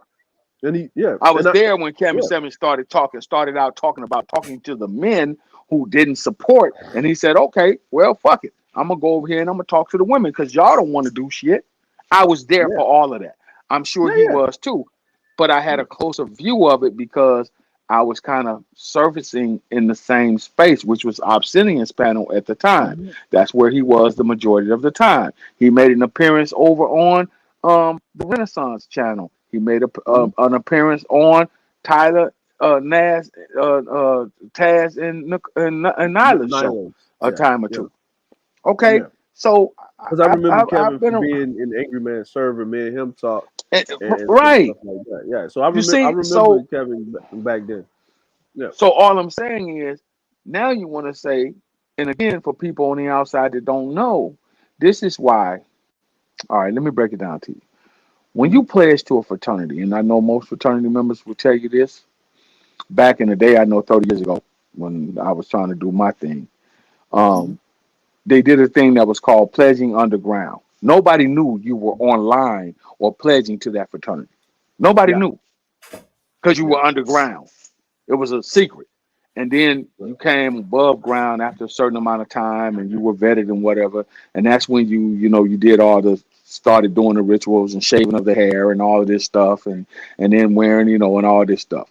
Then people was like, oh shit, I didn't know you was, okay. And then you have when you get ready to finish, you have your probate period, which is when you actually cross over and become an active member, right? Yeah. So that's what's going on here. You got a lot of guys that are flying under the radar, that are not yet above ground, that are just starting their channels, and they're not necessarily recognized as being a part of the Black Manosphere. Then you have some that are playing the middle ground. You have some that don't want you to know, but yet they are. Mm-hmm. This is why I said 3 years ago, with this whole list shit, again, for the slow people in the back, had they done this 3 years ago, these types of conversations would not be relevant. Had they made a list, a website, and put hyperlinks and said, welcome to the Black Manosphere. This is our mission statement. Here at the Black Manosphere, these are some of the topics and conversations and thoughts that are discussed here. If you want to talk about politics, for example, such and such content creator, here's a hyperlink.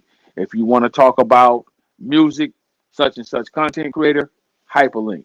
If you want to talk about women and relationships, these are the content creators, they're hyperlinks. When you click on that hyperlink, it should have been a bio. Obsidian Media Network here at the Obsidian Media Network. These are some of these are the topics of discussions, and this is the type of information that you can get, blah, blah, blah, blah, blah, and then so forth and so on. It's all structured out. You click the hyperlink, it takes you to his show. Direct live show. If they really wanted to make some money, that's how they do it. Yeah. That's how it should have been done. Well, that's what I'm saying is that, and I totally agree with you. But like I said, in the words of Cerulean, cuz niggas.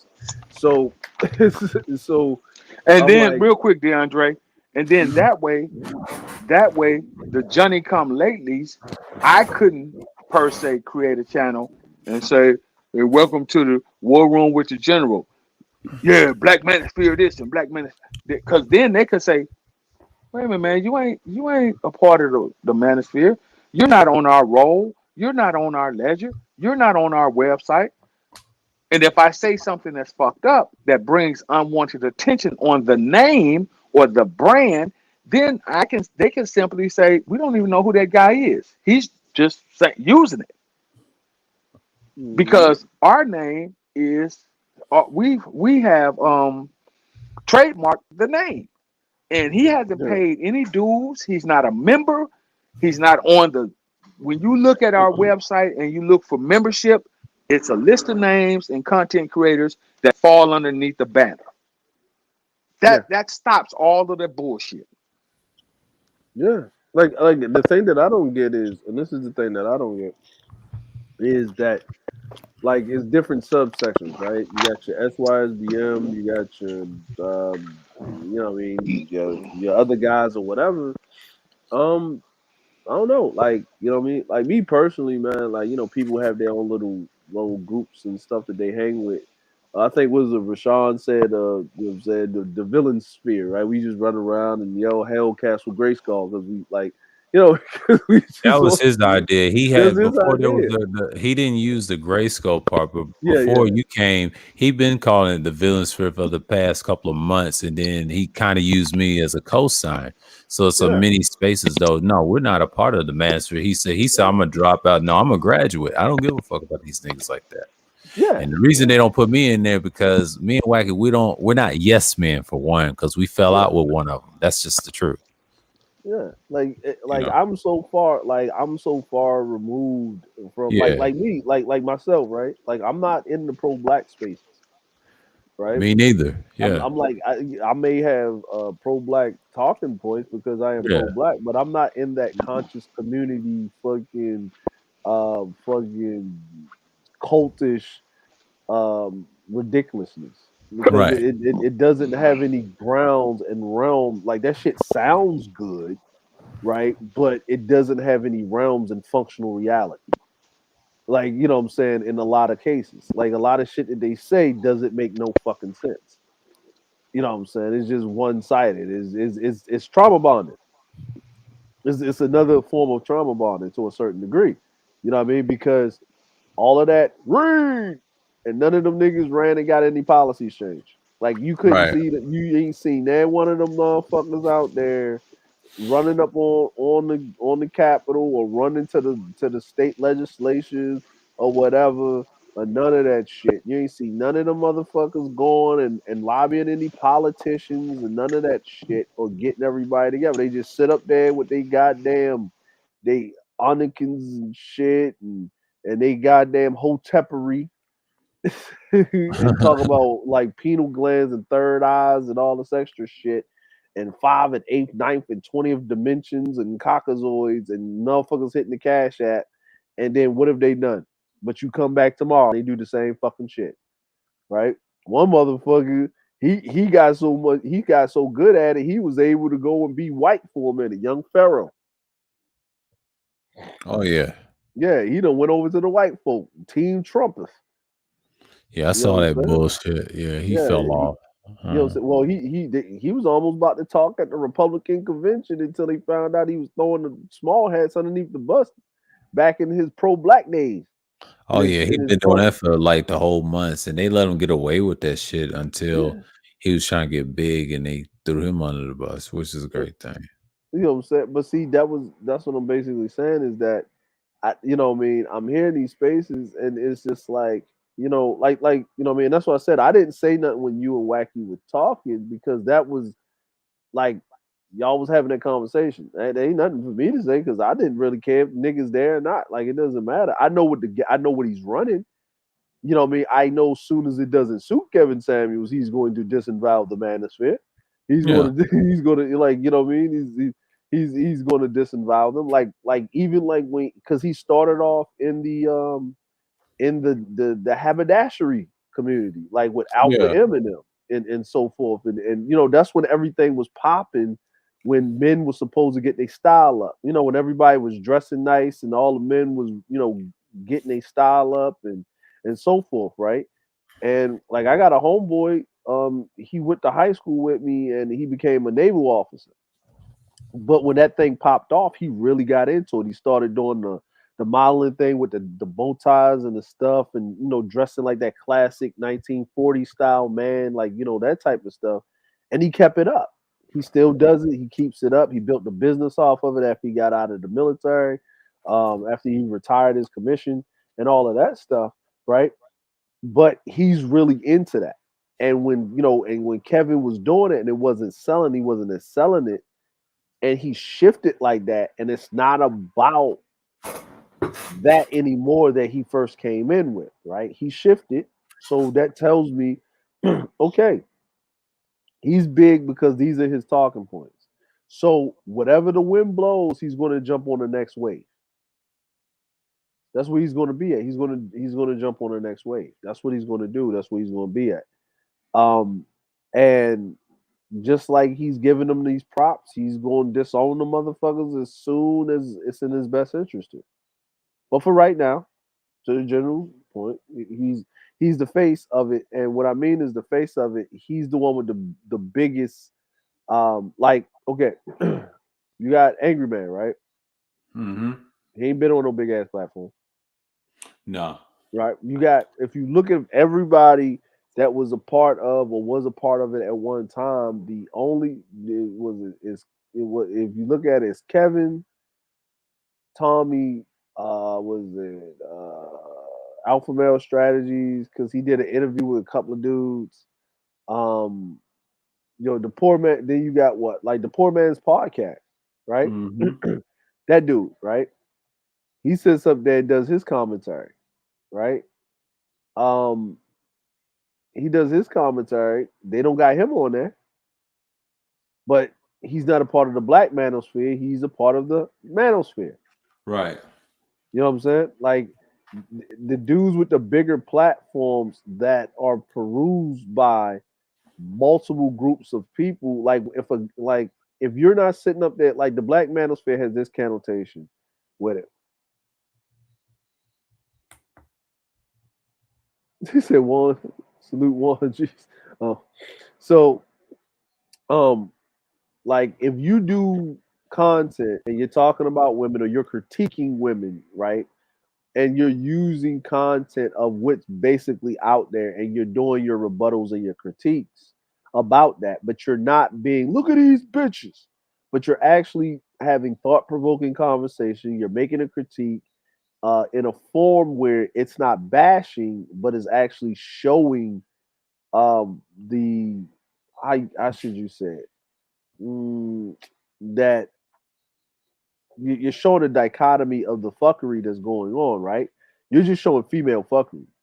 What's up, Tyrone, man? You're showing female fuckery. You're not saying black female fuckery. Then now you're part of what? The manosphere. But if your content is solely based on black women, then now you're in the black manosphere, right?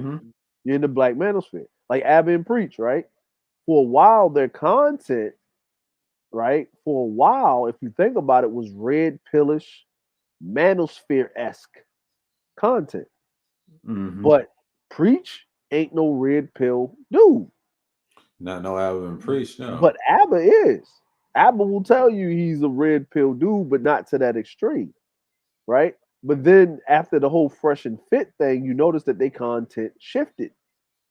It's not heavily swayed red pill, right? It's more of an even kill social issue.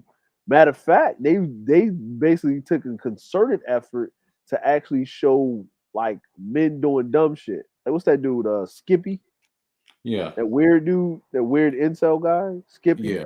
They did the other one with the dude that was ugly, and he got a girlfriend all of a sudden. Oh yeah. He was the ugliest dude, and it was like, if this guy talks all the time, if dude can get a girl, you can get a girl. You know what I mean, like that, right? Like it's there's a lot of dudes that float, or a lot of content creators that float on that line of are they manosphere, are they black manosphere, are they not?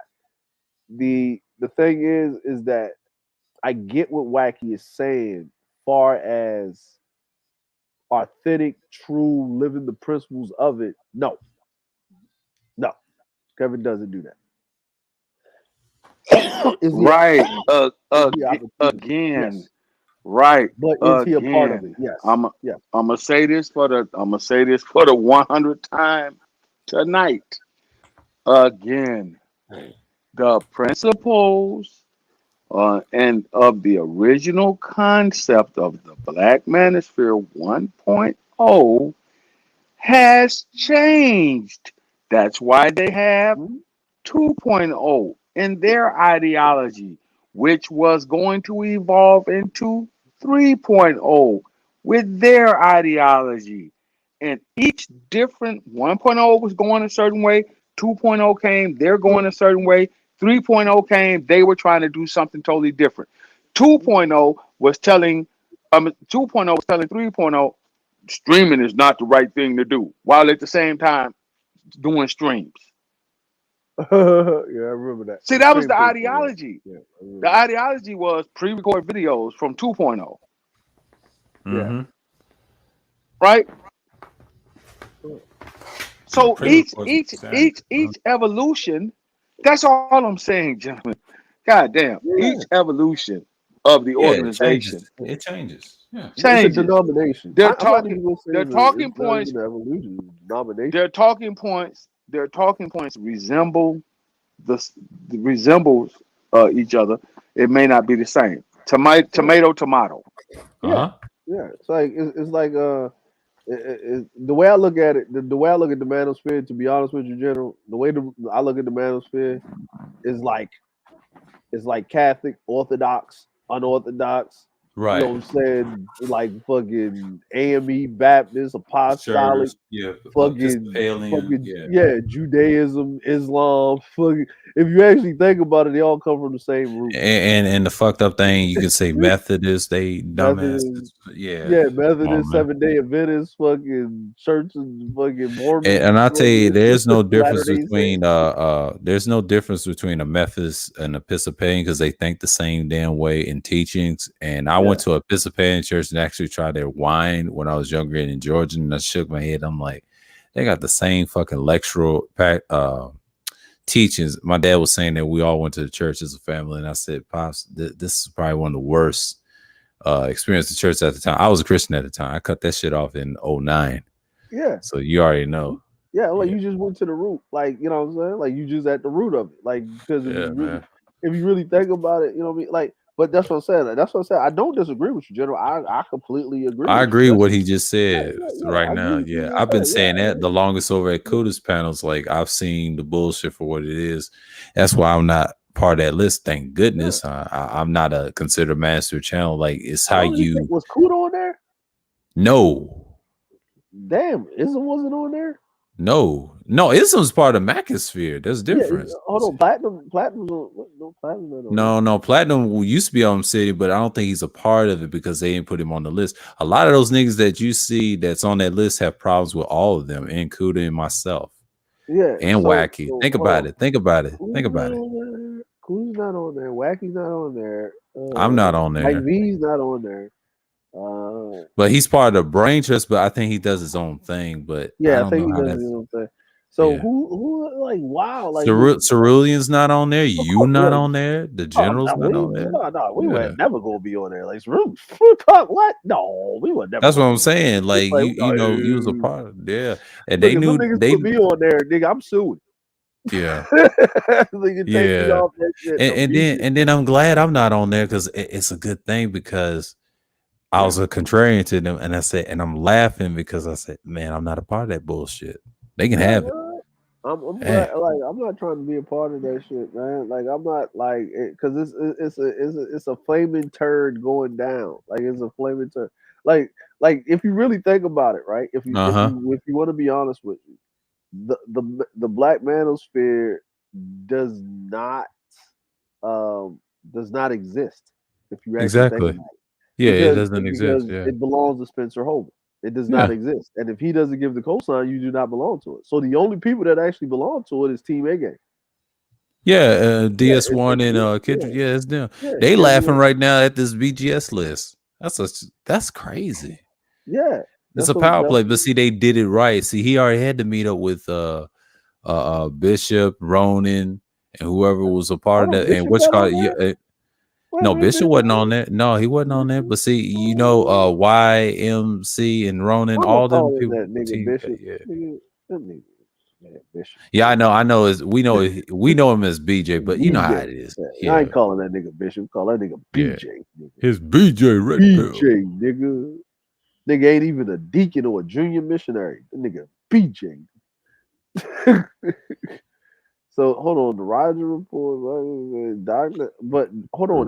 Hassan Johnson. Hassan Johnson, you know who's gonna be on there. Yeah, and look, the Mr. Reset, the Roger Report, Mr. Reset. Hold on, JW upset Tyrone. He talking about I heard. Who's that? JW upset. JW upset. Tyrone. He talking about. I hurt his feelings.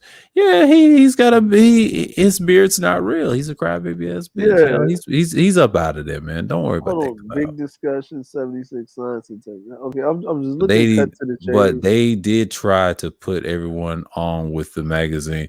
Yeah, they did, Tyrone. But you know it's too late now. They done. Yeah. Hold on. Here's the question. Okay, they got Grinch on there. They got Super Triz. I ain't hear that nigga. Super Triz. The last time I talked to him was last year over at the Brain Trust when we was talking about watches with me and Complex. There's a stream on here when I had the Moorish avatar on there. That was me. Hold on, but if this is the Black Manosphere. Oh shit! You got these women channels in here. You got Jessica. It's not a Manosphere list. The breakdown. No, it says it right. It's the Black Man. That's what they claim. I mean, they talking about pygmies. Okay, that's Concrete Rose and what's her name, Sister George. They part of the habitual line steppers. Think about it. Why they got his email, Kev's email. Yeah. There's another Kevin. They got Kendra on there. They got the breakdown. They got Jessica X. They got who else? They got Charles Gilmore III. Charles Gilmore? Yeah, he used to be on my panels. He don't frequent. Charles. Yeah, he don't frequent no more. Yeah, he don't frequent no more. Yeah, because I used to. That's when I he said, "Oh, you got to go to BGS's." Yeah, you gotta go to BGS's BGS Itmore's community tab. Community tab, boy. Yeah. You gotta go to He makes videos. Yeah, because I remember he used to have a panel. That's when I first ran into Neon Eyes and shit. She was drunk then. That was like 2018. Yeah, the last time he had a live stream, he was playing San Andreas. That was the last live stream he had. But yeah, he's laying low, and not only that, he fucks with BGS and them. I see him in the chat. He's part of the Ignore shit. Yeah, I'm like, he's always been cool. He's always been a person to ask questions, and you can like have a conversation with him. It's a little weird, but yeah, I've been on panels with him several UD times. Is on that Hold on, Underrated Darkness is on the Manosphere. Yeah. He does boxing, but he talks about I don't know if his anti-women Reddit given his videos. Whew, that's not good. Now he does support DS1. I'm not surprised. Now UD, I think I'm not surprised. Nicole Ali. Oh, the research lady, right? Yeah, I know. Yeah, she's the doctor. The doctor. Yeah, scientist. Yeah, she just had a kid. Yeah, just had a kid. Yeah, just had a kid. Sole provider. I'm not surprised. Yeah, the Logic Sphere. Now Ty City will be off that list real soon enough. He gonna say something about it. It'll be him, DS1. They're gonna be off that list. Now Minister Jab, he's laughing right now. They got Green Gorilla on here. And I'm not even tripping off of that. I'm just laughing. No. I'm like, well, Tishon Johnson and Green Gorilla. That's understandable, right? Because that's Ignore. Yeah. But Man of Tomorrow, I did see that video of that clip. He was mad at BGS and then he dipped. They said in the chat. And I shook my head. I'm like, yeah, he gonna be off of it too because he can't stand BGS and Kev, the habitual line steppers and the Black Man Brutally Honest. So you already got your problems right here. It's a lot of red flags on this list. Yeah, because they got the only ones that will I would say stand is the ones that's cool with BGS and that crew. It's gonna be King Riches, Jab, all them guys, Kevin Samuels, except for Brain Trust, DS1. I would say Ty City. I would say who else will be off that list? Jack's gonna be off that list. Walt Diddy. There's gonna be a few others, but Ike is what they say. He's a tycoon. Rollo said he's like a tycoon type guy because he wants something in return. That's what he said. I don't know if that's true or not. He said that on the stream with Ty City. He's a Ike's the tycoon. He had an interview with Ty City. Okay. Yeah. Ike is big in the manosphere like that. If you get on by him. Yeah, it's a different ball game. He supports Kevin Samuels, so I already know. Yeah, so now we got I'm just looking at this list. Because Minister Jack, you didn't hear him involved the Manosphere since Tom. Remember, he got kicked out of the mainstream Manosphere. They're coming back, so they don't have Donovan on the list. No, of course not. They don't got Donovan on there, but then you bring him Minister Jap, that's just, and then you got mediocre tutorials and reviews. I'm about to die. All right, so where did y'all get this list from? Oh, this BGS. BGS. It's on his community tab. Read his whole community tab. I'm just reading. Okay. We just said who we think would just say they want to be off. It says officially recognized channels of the Black Manosphere update, October 31st, 2021. And if you look at his community tab, it listed O'Shea's 2 channels, Street Conservative Anger Man, Obsidian Network 2, Solo 84, of course, TV, BGS himself, Ignore, Kevin Samuels, Dennis Sperling, Unfiltered. Sergeant Willie P is from the 1.0 era because they like his talking points. I guess they put him in there. That's one. King Rich is the British guy. I know who he is. Artisan MC, he's like a music guy and he does the comic book shop. I've been on his channel. Roger Report, of course. Black Man Brutally Honest. These are habitual line steps. That's that crew with the Concrete Rosen on there. I ain't gonna mention them. And of course, they got Dr. Tishon Johnson. They got LAR movement. Yeah. Big discussions, Dr. Dunbar. Okay, he's got the science, technology, and his regular discussion in the sports. Bernard Riley, Game Changer, 00100, Ramil, and Cut to the Chase. I'm surprised they put him on there. Cut to the Chase TV. Okay, so I don't really care who's on and who's not. So here we go. Remember, I told y'all, so somebody was listening. about 3 years ago about what they should have done. And I'm gonna keep saying it because somebody took that talking point and now they're putting it into action. I'm not trying to take credit for it. I'm just saying this is what should have been done 3 years ago.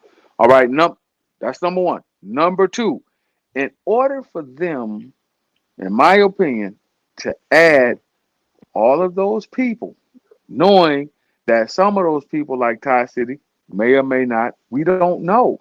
We don't know what email was sent out from BGS. If he listed them, and I give BGS some credit, I have to. He's a relatively intelligent guy. I do not believe that BGS would have came out and just put a list together and listed all of those people under the Black Manosphere without sending out a mass email and contacted them saying, hey, this is what I'm doing. I'm putting a list together of content creators who will fly underneath the banner of the Black Manosphere. Are you in or are you out? Contact me at this number. I'm quite sure, or email me back. I'm quite sure that was done. We can speculate, and I'm speculating, but I'm quite sure that was done. And again, we don't know because no one has come out and done a stream yet saying, I don't know why they put me on that list because I don't fuck with them like that. It's coming. It's coming. The only person I could say is Ty City. He's the only one, and DS1. They have problems with BGS. They don't like BGS. The rest of them, they do. I do know what emails he probably done sent. Now, he probably did that on purpose to say, hey, Ty City, let's, hash it out. That's probably that meetup. DS1, same thing, and he's probably gonna turn it down. Now, Charles is close to BGS. He loved BGS. I hate to say that, but shouts out to Charles. But the Book of Ronomy, he's new. Now, they heard of BGS, they respect him. The reason he named those lists, I guess BGS is cool with all of these people, which I noticed. And then the Sergeant Willie P, he gonna have to rehash that because they had problems before, and that may be rehashed. I won't be surprised there because they sound the fucking same with their talking points. Now, Solo TV is gonna be on board. O'Shea, yes. Angerman, yes. But when it comes to Sergeant Willie P, when it says newly featured, I saw something very odd. Like, okay, you had problems with Man of Tomorrow, you had problems with Ty City. Now, Man of Tomorrow's done. I don't see him. And Complex, they're gonna be gone. But the ones that's gonna stay, like I said, it may be Ty City, maybe Fantastic. They're gonna come around. I believe they're gonna come around because to me, it's got the habitual line setter's email address, and that's Kev. That's Kev. And that's a whole thing about it. And like I said, I don't know what deals they made, and I think Alonzo was trying to tell me about that list and that whole email thing. Wherever they say who was listening, like you said, General, this is something. We're gonna see who's gonna be anti this list. Go to BGS Igmore's community tab. I'm subscribed to him, so I know wherever he puts out, it ain't nothing on purpose. So he's got something in the works.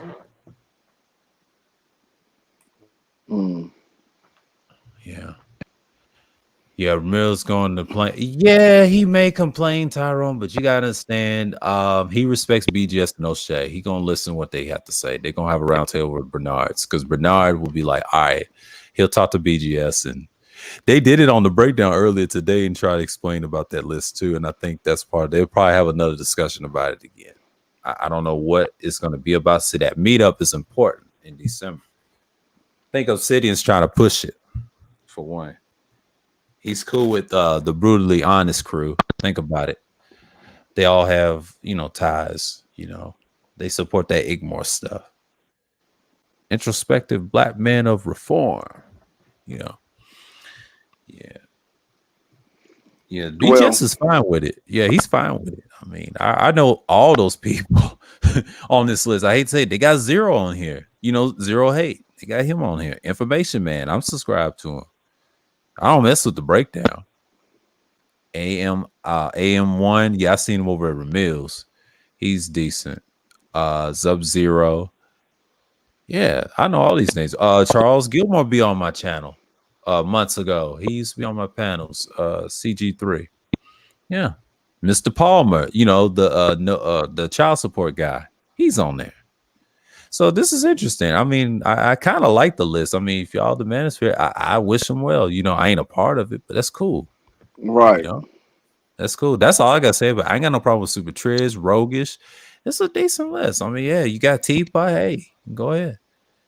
You know, I mean, if y'all want to meet up and do something for the men, you know, it's gonna be interesting how they're gonna be as a collective. That's gonna be fun to see, because I want to see what they really gonna do in the future. You know, because who's gonna last long? That's what you look at, and then they can't complain now. I want to hear them complain and come back on the internet and complain. Well, this ain't work. No, nigga, y'all co-signed it because they can pick who and choose who they want. He said with that Saboteur, Rashawn, we already know the man. That's a whole nother. I ain't gonna go in on these guys. And plus, you got Angry Man. I know we make fun of him, call him Mount Manor Man, but I'm gonna leave him alone. I just let him be. I ain't trying to get his numbers. I don't want his beef numbers. No, I don't want his troll numbers. No, you stay over there. But that newly feature is nice. I kind of respect it. If y'all trying to work it out with those guys now, Green Gorilla, I'm cool with him. I ain't got no problem with Dr. Dunbar. But that MOT shit, I don't know if that's gonna work. He's been on a rampage. I mean, I feel sorry for BGS because they had problems since March, and I would say probably, yeah, because I had a fallout with him. So it's a whole nother spiel with him. He's probably gonna complain. Him and Complex, those are the only two I would see complaining. And DS1, he'll probably say something in the email and I'm done. Now, Underrated Darkness wants the Brotherhood. Interesting. Now I think his channel got suspended, known as the Grinder Talk now. Yeah, I haven't found his channel, but yeah, man. But Jessica X on here, wow. Okay, they really want her. Yeah, it's gonna be interesting. I'm not mad at all. I mean, it's a fine list. If you want that, hey, that's your team that you trust. I'm looking at the comments now. Same old stuff. Same old stuff. I'm not mad though. I mean, they're gonna talk about this probably this week because it's Monday over here. Yeah, I could tell now. But here's the thing: Alpo done died yesterday or today. Where you at? But somebody gunned him down in Harlem. I expected he was gonna die. He wasn't gonna live that long. You can't have two snitches walking around, 6ix9ine and him. Somebody had to go. And that's gonna be him too. If someone do the same shit 6ix9ine do, I try to tell you that shit catches up with you. They think he's invincible. No, they blew his fucking face off, man. You can't be bragging and flossing and he did that in Atlanta All-Star somewhere in the All-Star game. You can't do that. You cannot do that.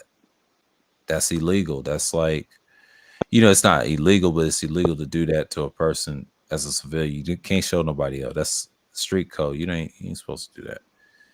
I don't care how, if the generation died over, no, they remember. It's personal. People are emotional, man. I had to learn that growing up. So yeah, you know, I think the black sectors will talk about him more because there's new content creators. I heard Gully TV say you're gonna see a lot of Negroes be talking about Alpo. Yeah, that's how they're gonna get their content, trying to replace the Manosphere. Manosphere is just being washed right now. Yeah. I already know what's gonna come down the pipe. When DeAndre showed me them papers, man, I said, God damn, DeAndre, come on now. It's really shit. And I'm glad I'm not on that list. I don't talk about women on my channel. If you look at my channel, they said this nigga don't talk about no women. Because if you look at the whole content, you will understand I talk about different things, you know. I mean, that's interesting how they're gonna do it. They talk about tech. So yeah. Yeah. Tyrone, I already know that. I mean, man, he's just, I ain't worried about them dudes like that. It's kind of laughable at this point. So, you know. Hey, give me a moment, man. I'll be right back with you. All right. Let us take a phone call. Yeah, man, I ain't worried about this list. And I think people shouldn't. It's a part of the game, but Auntie's live if y'all want to go over there. Everybody's not gonna do that damn karaoke shit. I know they love it, Halloween shit. But you know I'm streaming because it's like my second stream, but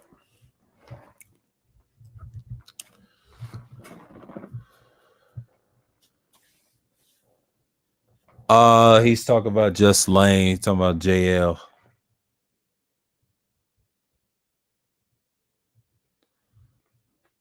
The Jumbo loser just took a L in the face. Yeah, y'all need to watch this stream. He going in on old boy. But you gotta understand, what's coming down the pipe is over. So you know what I'm saying?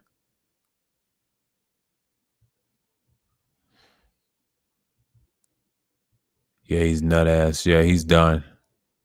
We appreciate you too, Mace. But that list, man, woo, BJS done told it. Well, Kev, have a bitch alliance servers. Y'all go subscribe to that dude. I mean, this is over. This is over for now. Yeah, welcome to the internet. But yeah, the Black Manosphere is dead at this point. When you got a list like that, nobody is unified. I see a civil war happening.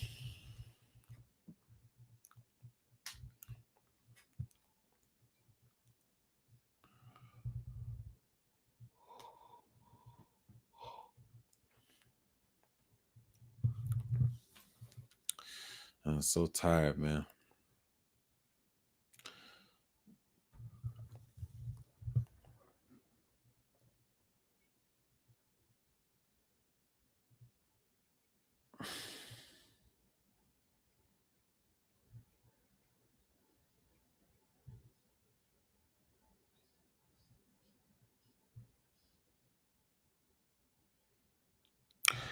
Yeah, Randy told me good morning, but yeah, I'm gonna talk bad about this person that's out with that other female putting a battery in the back. I don't talk bad about her. She be running panels and shit. She better not say about no Manosphere shit. I ain't a part of that shit, bitch. Yo, I don't even fuck with you like that. I told you, I'm a small sided nigga, man. I had to cut off, man. Like that day, I can't deal with no more. Like these women channels are annoying. It's worse than niggas. I learned my lesson.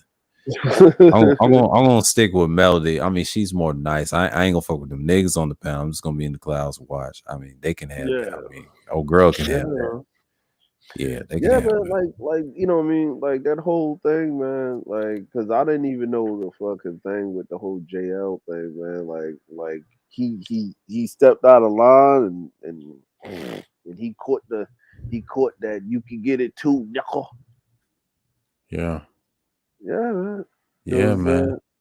Yeah, I knew it was coming now. Jerome, I ain't gonna feel sorry for that nigga. Big J, I was trying to tell Wacky, nah, Big J's gonna get that hammer. If they dox him, if he do something silly, they in this chat, and that person is it, and that same person that putting the battery everybody's back, like you said, DeAndre, I be seeing her in his chat modded up. Yep. Damn. Big J, I don't care. I don't care. I try to Wacky, I don't care if they don't attack him. You don't know these women like I do. They be over there platinums, Kiki and Ha-Ha, and then she was from a distance somewhere and not fucking with Platinum. The reason Platinum told me the truth, he said Cynthia G will never come on the channel because he'll utterly destroy her talking points. Everybody can with calmness. I mean, she ain't got nothing to say.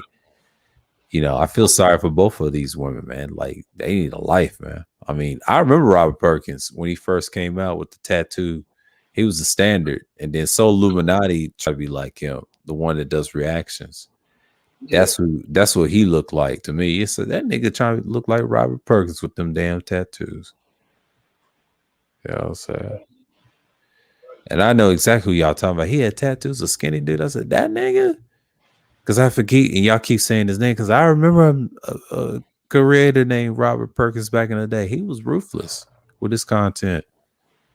He had Pen G? God damn. She could do something better than that. But she's ugly, so we already know her issue. And you told me she was bald. There's some truth behind that. So she's African. Okay. He's African. Yeah, she's African. Look like those damn ugly Egyptians, man. I'm sorry, man. It's just that face. She is foreign.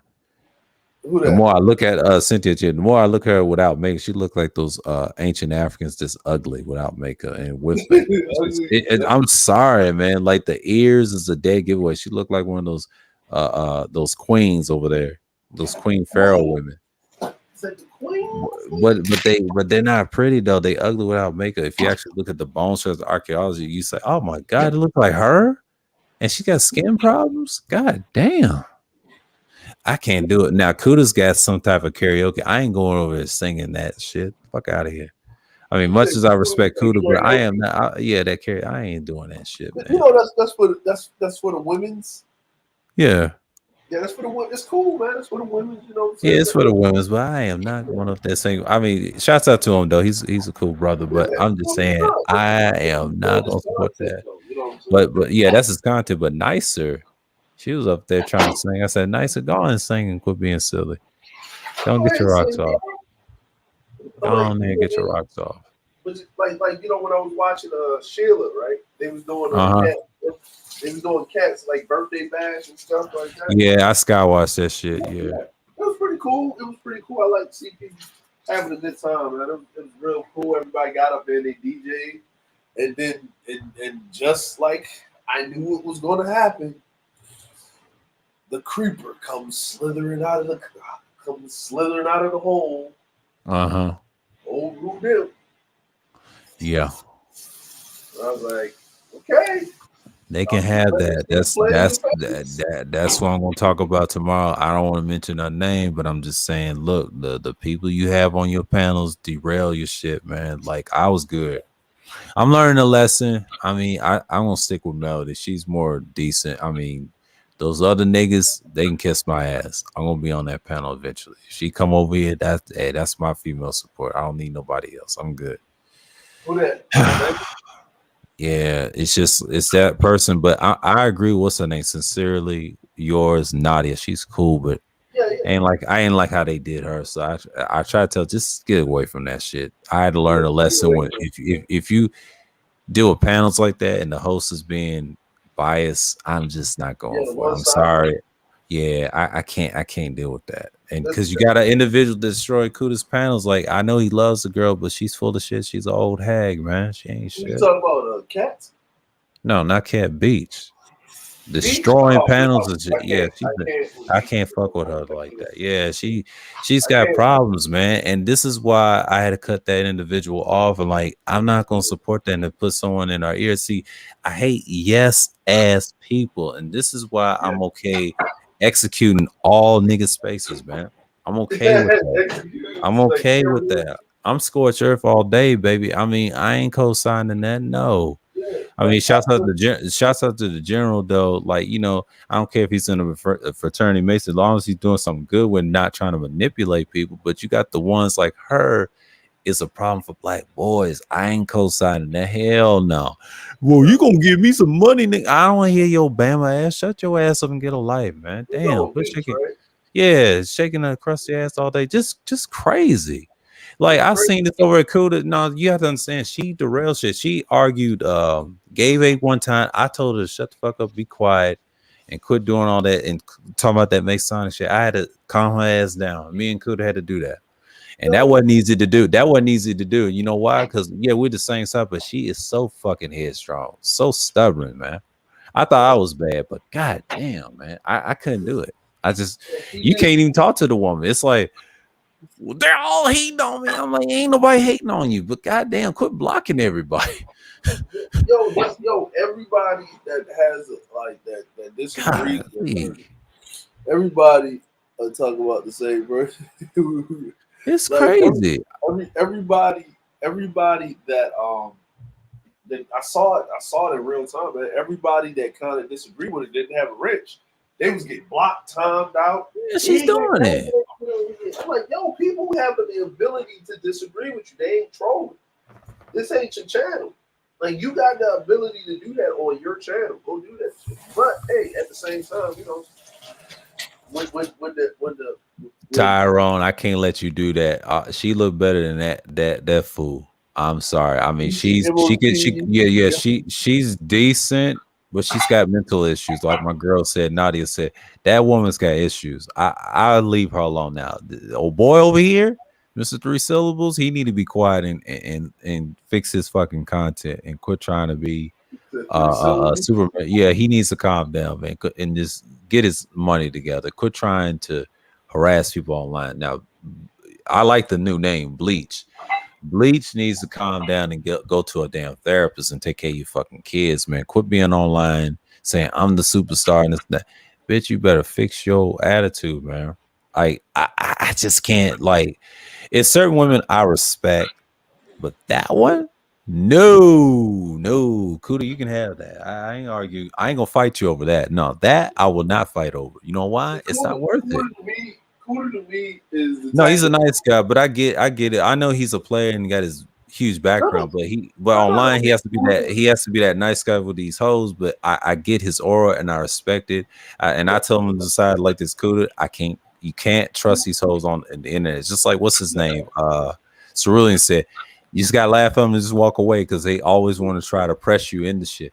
I don't let them do that to me, man. You can't show your hand. Well, Kuda to me. To me, Kuda my dude. Yeah. But he's a typical dude from that area. They love those women, those feisty type of women. Yeah, I have friends like that. Energy that can handle that. He can handle that type of woman. Like he can, and it's not that he can just. She's going to be feisty with him. She'll be feisty with everybody else, but she'll calm down around his particular energy. Because I've seen her interact with Kuda. And she don't act the same like she act with everybody else. No, she don't. I seen it all the time. And but all that to me, she did that to him. It's real, but then it's fake. The same time, tell people and she's fat shit crazy. She got problems, and I laugh at her. See, I checked her one time. It's over. She don't like getting on panels with me. I don't play that stuff because I'm one of those people. Like I can tolerate it, but I know you're full of shit. I pull your whole card. We're the same, man. It's just like I see that in her. I just want to just have a conversation. I say, why are you acting like this on panels? Like you have a good message. There's something wrong up there. Somebody done touched her or do whatever, man. It's crazy. Somebody touched her? Yeah, when she was young. But see, a lot of these people are messed up, man. Because you can hear. I just love them talk. You know what I'm saying? Because I be on panels when while y'all ain't there. It's just you learn a lot from people. Until she say one mistake, it's over. I'm like, all right, you messed up. I'm just gonna leave. Yeah. I'm still surprised the Koja chick came to my channel, man.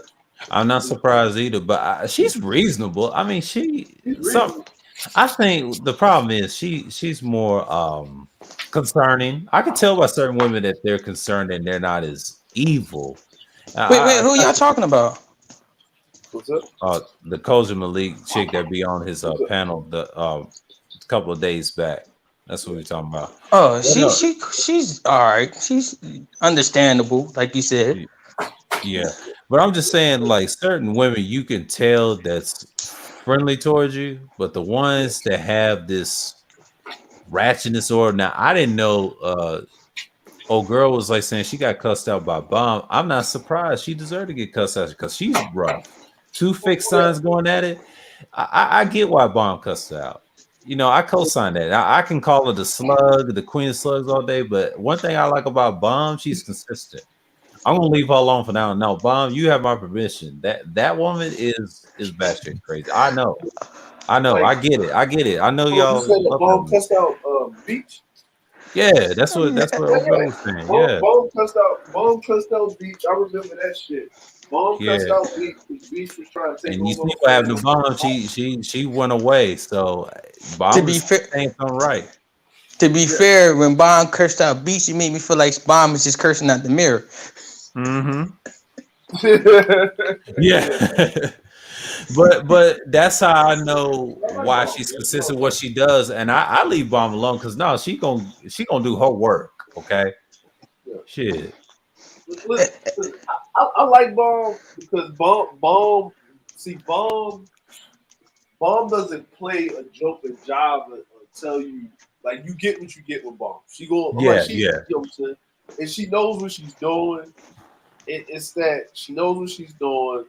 She's going to tell you what she is, what she about, and you take it and leave it, right? And then, but you can't be over there all the fucking time. You got to do it in spades. Like you got to go over there. You say what's up. They talking about something that's cool, and then when you get the inkling that some nigga shit gonna happen, you leave. It's like being on the block, right? Yeah. They over there playing craps. You over there side betting. Then you see two niggas arguing a little bit. Then it's time to slide the fuck away. All right, man, I'm good, fellas. Y'all be good. All right, man. And then as soon as you get in the house, wah, wah, you hear niggas start shooting this shit. Yep. Already knew what was gonna happen. Yeah. I got a troll question to Sir Earl. Mm-hmm. Why Beats can't have no fans, bro?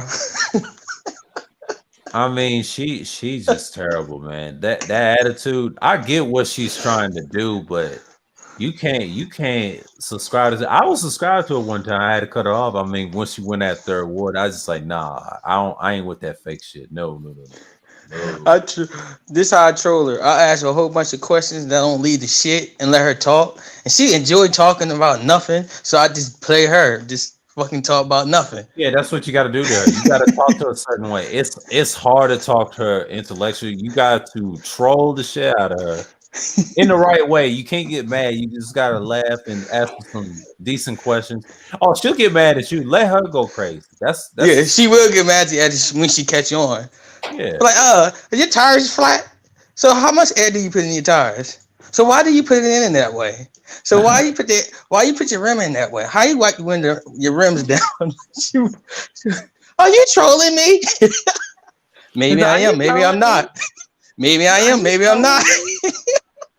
Are you being a nigga to me? Like these niggas?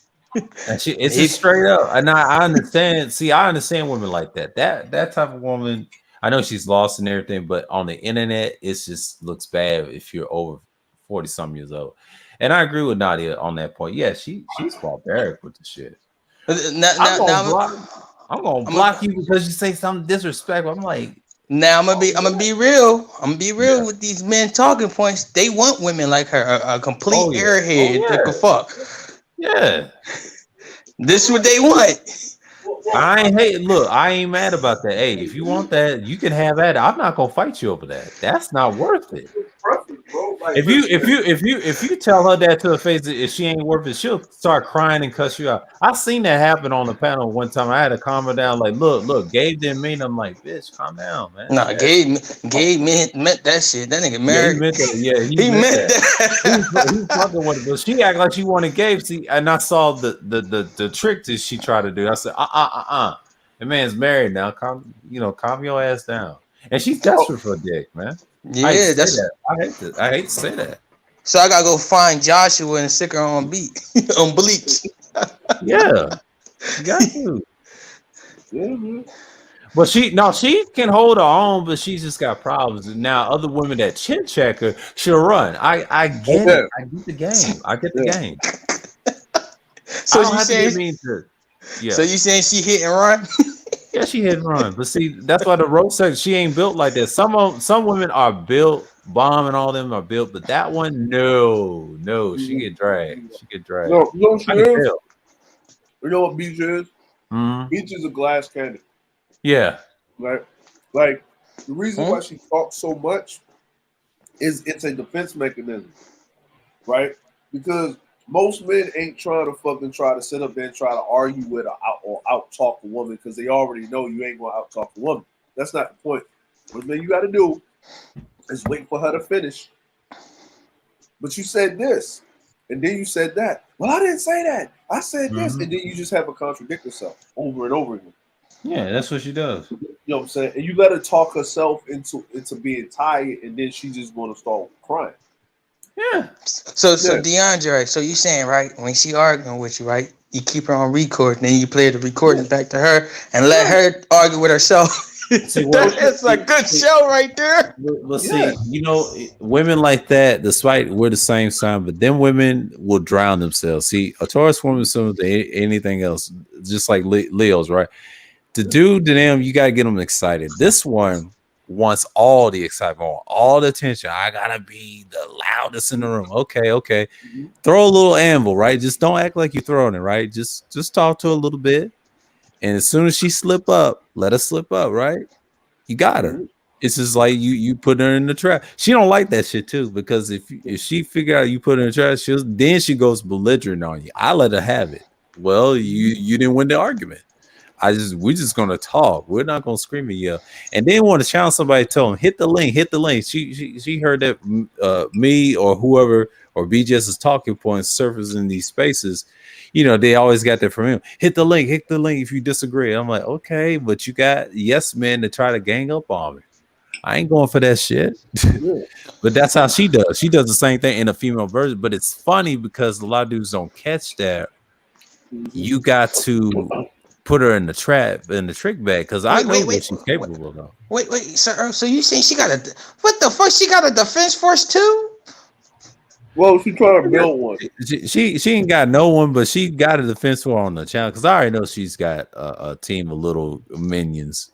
I just know, man. He said, I need protection. I'm like, what? With that type of male, you don't need no damn protection. I be hearing a lot. What Beach is trying to do is she's trying to build a team defense force, right? Yeah. So right now, okay, if you haven't noticed something, right? Once it gets colder and cuffing season is upon us, everybody that was running around being, everybody that was running around with this rugged individualism starts to realize that shit ain't cool when it's cold outside, even on the YouTube streets. So you got to get around, or you got to get under the skirts, or you got to get behind the pants legs of a bigger content creator, or you got to pretty much get into your little tribes and hold down for the winter. You know what I mean? And people still want to talk and conversate, but when it get colder, you ain't trying to you're not going to try to sit up there. Like, where did Beach come from? Right? Beach was over her little section. She would pop up here and there, and then she'd go about her business, right? Right. She was over there in the beef sector. They chased her ass the fuck up out of that motherfucker. Yeah, they dragged her ass in the roast and dragged her, and they flagged her, dragged her, they did everything. Yeah. So that's why when that chick showed up in the chat, nobody knew who the chick was. The chick was over there. Beach know who that was. She know who that was, but the chick wasn't even bothering Beach, right? But that in itself was like PTSD. That triggered the PTSD. Right? Yeah. Right. She could have been one of the bras that got her out of there. Well, it was one of the bras that got out of it. And then she said, that was one of my mods, and she really hurt me. And this, that, the third, and blah, blah, blah. But I would talk to her again. But you was talking shit about me. She said, well, I ain't going to your channel. You need to talk, and all this other stuff. Like, she made a statement, contradicted her statement, made a new statement, contradicted that statement, and agreed with her first statement. Yeah, now I'm starting to realize why I don't listen to women. No, but see, that's the thing. You see that's the thing, right? And this is how you master dealing with women and not to be caught in the trick bag. You have to learn how to listen to women, but you have to have selective hearing on the things that you need to hear. Right. Right. And what you do is, see, this is what I do when I'm having a conversation with a woman. Right? And actually, sir saw me do this to Kat. Yeah. Right? Now, Kat did everything she could to try to get me off my square. Right? Then, when she calmed down, said she was sorry because she realized I didn't trigger her. She triggered herself. Right? Right, because she had to admit, like with a black man, I was like, look, okay, all right. I don't know what niggas you been dealing with, but you ain't dating no men in America. You've been dating them in the UK. So what you expect? They leave your country and they go to England. They ain't trying to be with you, because if they were trying to be with you, they would have married you before they left. Yeah. Facts. Right? You know what I mean? So now, with that being said, that doesn't mean they hate black women. That means they trying to come up, just like you trying to come up. You know what I mean? Like, right. So with that being said, is that Cat, after we had that conversation, right? She started to ask questions. Like, I can travel everywhere, but why can't black people? Well, the reason why black people can't travel is because of that. Well, I saw the movie The Green Book. Okay, but if you're not going to be, if you're scared to drive around your own country, you definitely ain't jumping on no planes and no boats to go outside of it, because this is how people treat you in your own country and in your own countrymen. Right. How is it going to treat you outside of the country because you don't know? It's not even, it's worse than that. It's people scared to leave their fucking block. Exactly, right? Yeah. So when I said that, then she started to like, why is that, right? And I was like, I don't know. I said, I just told you what it is. Now, if you're going to accept it, like there's an inherent difference between black folk in America and black folk across the world. Like you have a whole country of black folk. So it ain't like it's not like it's not a white Sudanese treating you fucked up. It's just a Sudanese that's living in a higher social structure that's treating you fucked up. So you're going to want to try to raise your social structure, and the way you do that is make money. So you're going to go to a place where if you can't get the money where you at, you're going to leave and go where you get it. The problem with black people is that you're in America, you're American, you're black American, but the white Americans treat you fucked up. You a fucking minority, right? You're running around, and then when you try to get any vestiges of power, they try to do everything they can to like basically keep you controlled and keep you in America. Right. In your block or in your little station. Like, nigga, you can't come over here. How dare you, nigga? Like, who sent this nigga here? Like, what is going on? And it's like everybody fucking with you. The police, the fucking the fucking Karens of the world, the Bobs, the Bills, like, you know what I mean? All of this crazy shit. So why would you leave America to go to another country full of white people with less black people to get fucked with? And why would you do that? And then when you do run into Africans, they looking down on you. Like, you know what I'm saying? They're looking down on you. And then when I explained that, then she started to understand. But then bitch came in and derailed the whole conversation. All you gotta do is say her name. She's gonna derail anything, I think. Yeah, and then the conversation was over with. Because there's nothing to talk about. Like you know, like hey sir, remember when we did the Mela? Yeah. When we was on Ism channel? Oh yeah. Mela kept talking, and motherfuckers kept being ridiculously silent. Oh, she can't handle those conversations. No.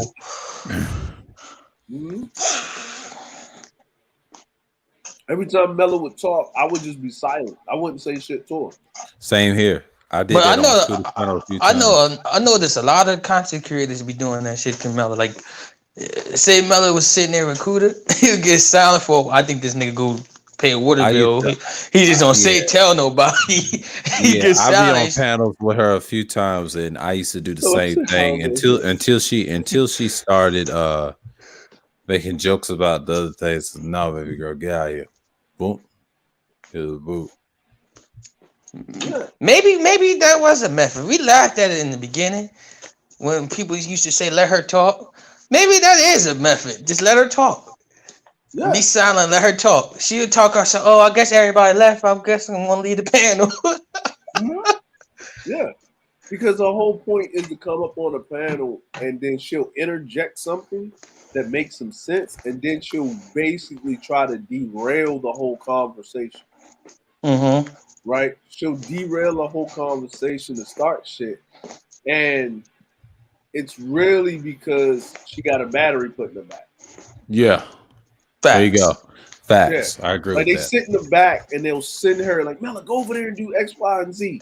Go over there and fuck with a Mela.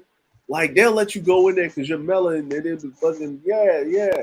Right? And then they'll do a little test. And if you watch very closely and you look in the chat, if you talk to Mela, you have You have a conversation with Mello, then you'll start seeing them pop up in your chat slowly but surely. Yep.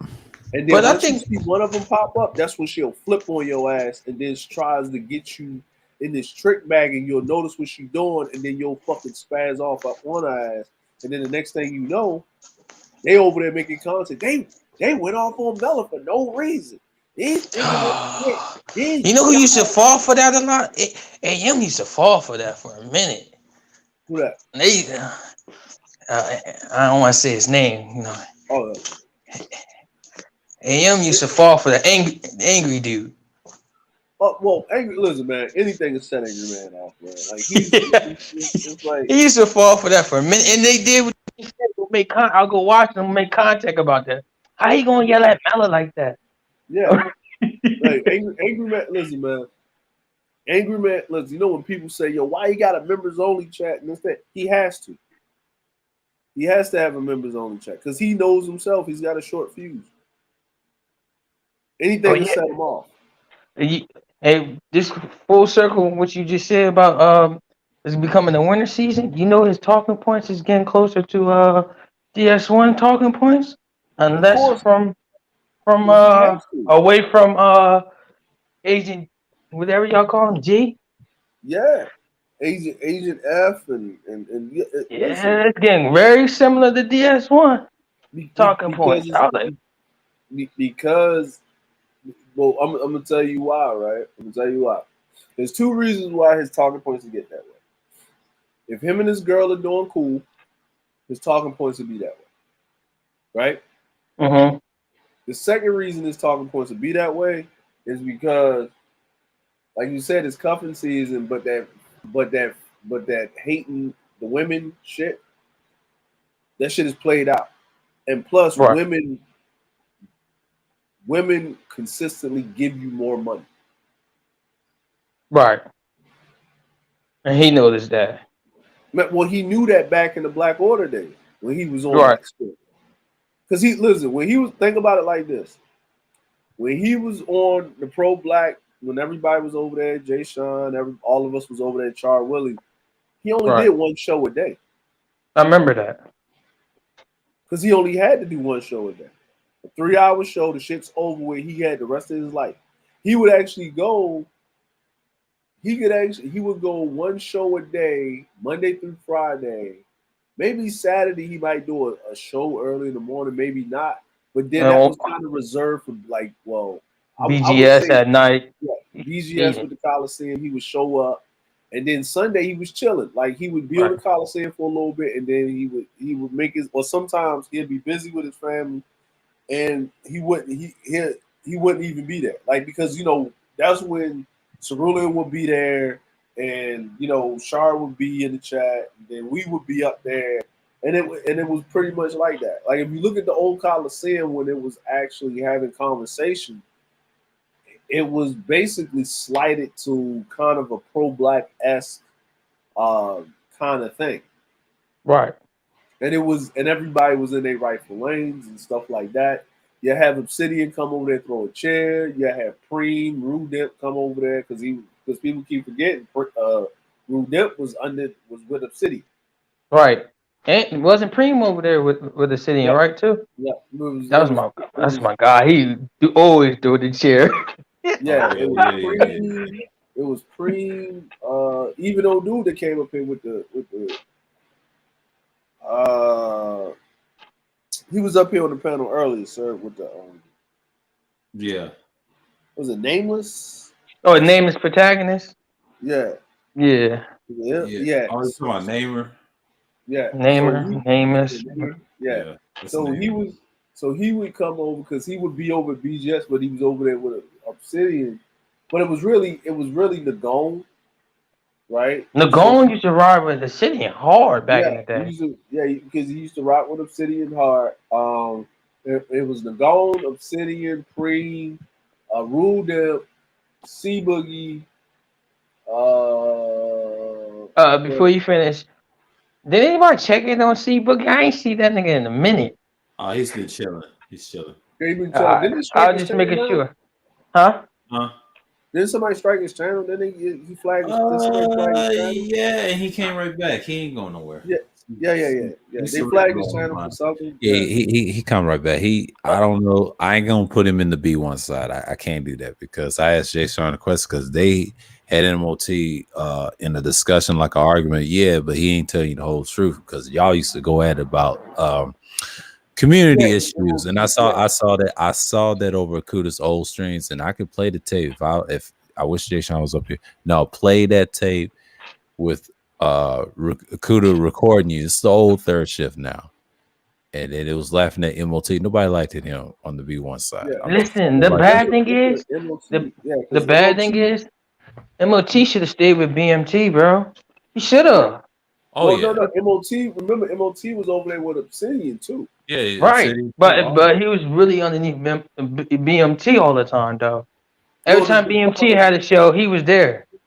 Well, the problem with MOT is like BMT. Like the first time I met BMT, he was talking about I met him on Brother X's channel with it was Brother X. Brother X invited me over. It was me, Brother X, Jay Sean, BMT, and Information Man. And I remember that show.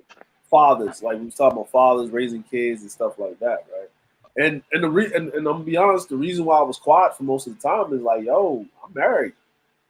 Like, yo, I really did remember you was quiet. I actually remember that show. Yeah. That's crazy. They was talking about stuff that I ain't got. Like, yo, I've never experienced none of that shit. I've been married the whole time. I was like, damn, this is. And BMT was talking about his experience about the baby mama of his kid and the fetus thing. I was like, God damn, nigga, shit. This is like surviving ratchet bitches, bro. No, because BMT, he a dog. He know that he's a dog, and that's his life. I'm like, that's the first time I met him. I'm like, damn, bro, I feel for you, bro. Like shit. Like I ain't nothing knocking. And it's like me and X was the only dudes up there that was currently married. So I thought we were just going to talk about fatherhood, like as being fathers, raising your kids. Like, you know what I'm saying, how men like in the home or something. I didn't think we was just gonna talk about like it's you really thought hold on. You've been in this space that long. You really thought that conversation was gonna be just that? No, because with Brother X, like this is before Brother X, the metamorphosis of the because Brother X wasn't about that for a while. I know, but Brother X was like real, it was real pro-blackish, it was real like community driven. He had Shaza Ali up there. Up there. It wasn't really the way his channel was morphed into this wasn't there back then when I first ran into him. Right, that's who I met. J Speed from Brother X. But when he started hanging with Obsidian, fucking 14. because Brother X and fucking before they fall out, Brother X and Angry Man was like real tight. Well, cool, right? And the crazy thing is Brother X already came out and say if he wasn't wanted to call Angry Man, he could if he wanted to. It's not a problem with him. Yeah. So they're not close, but there's not no beef. Yeah, I'm like it's no beef now, but the disrespect that was levied. Right. But see. People, listen, if me and you sitting up here, right? If me, you, and Sir sitting up here, say somebody came up on the panel, right? Right. And say we in the back chats talking and whatever, right? And say this is Sir's channel. And then, hey, the person that come up here, we know Sir got a problem with that person, right? So we got to have a natural problem with the person. So we start ragging on the person, going at the person, being disrespectful to the person. But Sir doesn't say anything to the person. But Sir doesn't stop us from going over the line and being egregious. That's called attack by proxy. Yeah. Right. And motherfucking content creators do that a lot in the space. Yeah. What? I watch them do it to Kuda all the time. Yeah. They be gang banging on Kuda. Well, see, the thing is, Kuda has that voice. He's not as aggressive. IMC. No, right. A voice like mine, niggas don't want to hear it. But if you have the nice guy voice, I ain't saying he's a nice guy. Shouts out to Kuda. He is. I love Kuda is my boy and all, but I do defend him in the chat, right? Yeah, I do defend him probably in the chat panels, but what I respect about Kuda, he has a streak on him, okay, and he did that to Bomb one time, and I was shocked to hell when he did that to Bomb, man. I was like, damn, damn, that nigga. DMV came out on his ass real quick. I was like, he got it. He said, damn. Listen. I was a little bit cool. It was like, hey man, I ain't seen. I was like, you too cool for school. I want to see that DMV come out. I want to see. I hate to say it. I want to see that the Capricorn dismantlement that he does. Right, because me and him, I'm a Capricorn too. Yeah, I know you got it in you. Yeah. I'm like, damn man, you be letting these niggas. Nah, that's why I be going off in the chat when they try to gain up on it. Because I don't like that. I like that either. A fair one. That's how we meet.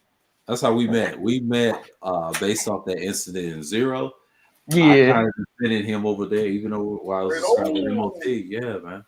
Right. So we've been cool ever since March. So I never had an issue with it until I look at his content. I say, oh, he ain't no problem.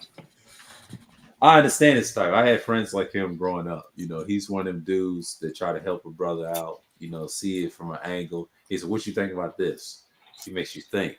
That's the difference between him and everybody else. I don't shit on guys that tries to do better for these brothers in the spaces. I just want to fall back and listen.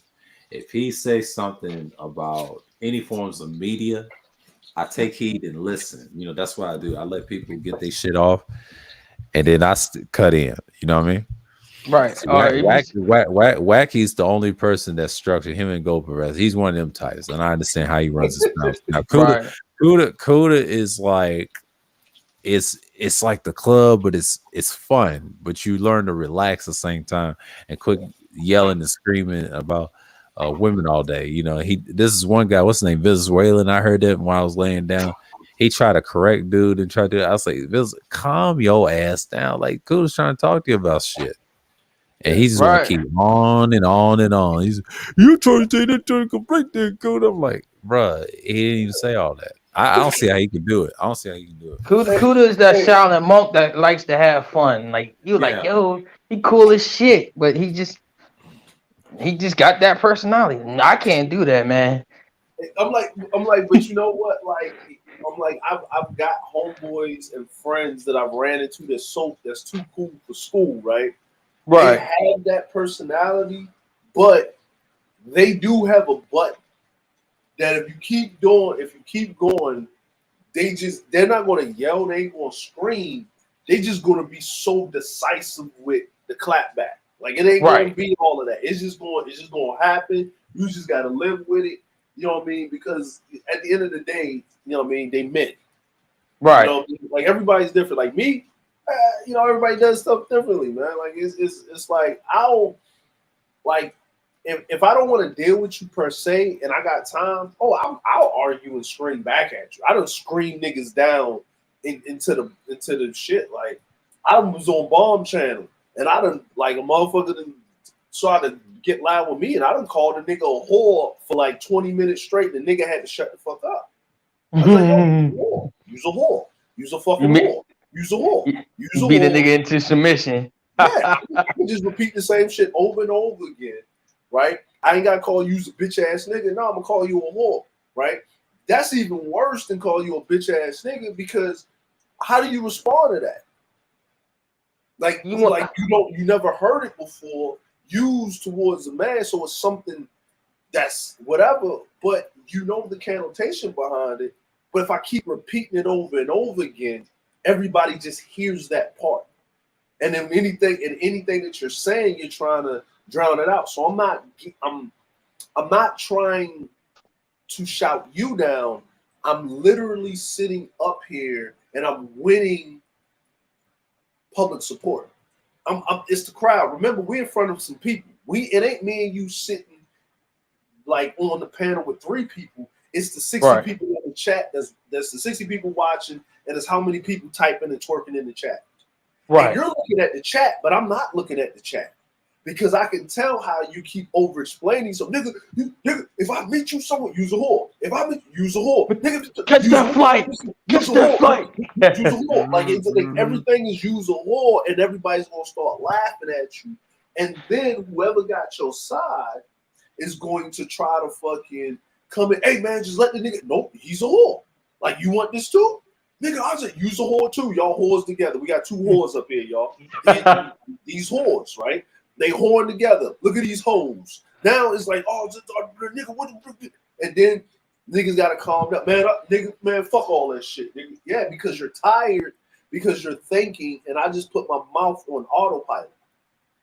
I don't gotta think. You gotta think. You gotta explain yourself. But when I don't want to do all of that shit, you know what I do? I'll just put you in the trick bag. Like, and I'll wait. I'll wait it out. I'll be so calm and collective, but I'll be extra petty with it. Extra petty, with extra cheese and onions. Dang. Extra petty. You know what I'm saying? My word is, you said your word is whore, mine is you're dumb. And let them explain why they're not dumb. But you're still dumb. You don't understand why I'm saying that. And then you don't gotta curse about it. Like, you know what I mean? Like, nah. Ass nigga, nah, man. Look, you like you say, you're dumb. You're dumb. I ain't dumb, nigga. I'm smarter than you. You're dumb. You're dumb. Like, we here now, so you're dumb, right? Like, in the face of absolute ignorance, intelligence means nothing. Right. They're like, I'm not dumb. I got 2 degrees, but you're still dumb. That is an annoying though. Yeah, it's still dumb. It's like basically what you do is, it's like, if you're so smart, then why are you arguing with like a 5? Right. You know right. And why you getting all winded? I'm cool and collected, but you're still dumb. Like people don't get on. Like I look at OJ Speed, right? He a comedian, so he mispronounced mad words. But a lot of people get it confused and say he's stupid, like he don't know how to read. Illiterate. I'm like, y'all just missed the humor. He do that on purpose. Like he called Game Changer Gay Chaver. Yeah. Like OG, like he do that shit on purpose. He's quick, he's witty with it. Listen, a dude that know how to that use cameras and running around on Hollywood set is not an illiterate motherfucker. Right. You gotta be able to read a script and know what type of lighting and all this extra shit that goes into that shit. You can't just be, you know what I mean? That scenes, you gotta actually have a script in your hand, and then you gotta visualize what the fuck is saying. That means your reading comprehension that needs to be to the max. It has to be to the max for you to just not just read something, but comprehend and understand what the writer was actually seeing in a director and actually give them what they need. Like, motherfuckers is dumb, but you don't explain yourself to stupid motherfucking people. Right. Like his trolling is crazy because he got an Obsidian joint. He said, "How you doing, Obsidian?" Yeah. Look, man. He does some of the funniest trolling and the sidebar trolling that you'll find, because it's old school trolling. It's right. Quick jab trolling, and the whole point it is to get you off your square. And then if you basically talk to him and he throws those jabs, then you just bypass it, stay to the point, have the conversation with you. Then he'll realize, oh, okay, you're intelligent. So I have to meet you at your level instead of beating you at like this No Child Left Behind level. Right. Basically, you know what J. Steve does is, OG, you know what he does is, he does what white people does, but he just niggifies it. Right. Or I'm gonna give you an anime conflict. He did what Goku did with Jiren. Start off at the lowest level and keep leveling up. Sean's funny, man. He said, "I hate when niggas say catch a flight. They gotta knock your head loose, man." Listen, look, man. I told a nigga one time. I think I was on BGS panel, right? Nigga said, "Nigga, you ain't gonna do shit." I said, "Nigga, I will catch a flight. I will catch a flight. I will take you to the nearest bar. We will have drinks. Then I will take you to the side alley, beat your ass, walk you back in the bar, have some drinks, and jump back on my flight. Business class. I said, only way I catch a flight if it's a job orientation. You ain't incriminating me. Hell no. But I told the nigga, I said, dude, if I'm flying, it's gonna cost me my freaking flyer miles plus $13 to $3,000. And you don't have no choice but to show up. Voluntarily or involuntarily. Right. Nigga, what does that mean? That means if you talk more, if I buy this plane ticket and you start reneging, then don't get mad when niggas show up with a van and put a hood over your head. Or you throw it in the back of a trunk of a car, nigga, because if I'm spending that much money, then you challenge me to a duel, then there's going to be some ass that need to be paid for this cash that I paid out. Listen, I ain't paying, bro. I make them pay. Yo, you want me to catch a flight all the damn time? You gonna pay for first class seats for my ass? Like, now, if you pay for it, now I know you ain't gonna renege. So all right, cool. I could take it serious. I'm not gonna pay for it, and you tell me meet you at 3 o'clock, and you come around like 7 p.m. and I'm long gone. No, it ain't gonna be. Listen, that thing that C Boogie did with that grip shit. Nah, man, it'd have been an Amazon delivery ass whipping. Nigga, I'd have put it in the order. Nigga would have rolled up, rung his doorbell, and whipped his ass. That's all it needed to happen. Nigga, I'm gonna make sure you catch this ass whipping. Right. Yeah, I'm Amazon delivery ass whipping. Like Prime. Like Prime, nigga. Same day shipping. Like, you know how you check your progress and shit? Right. Ass whipping will be delivered at 5:30 p.m. at this address.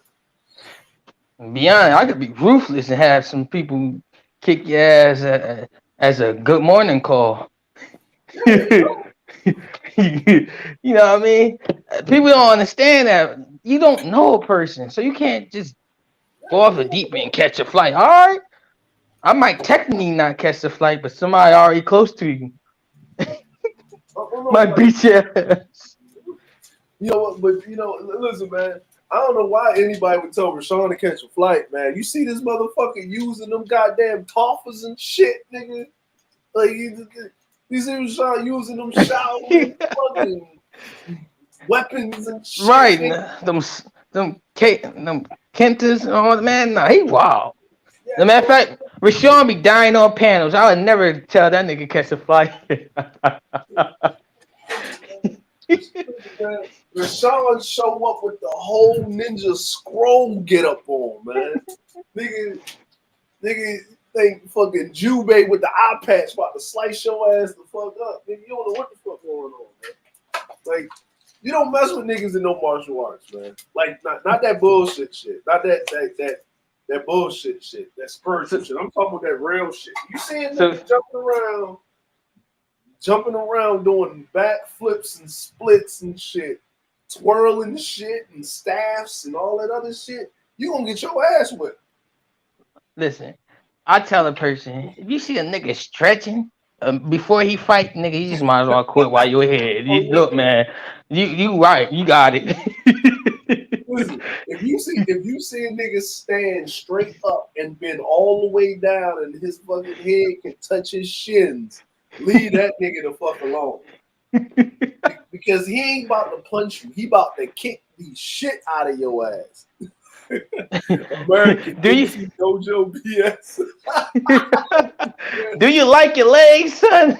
Well, he gonna fuck your legs. You gonna lose one.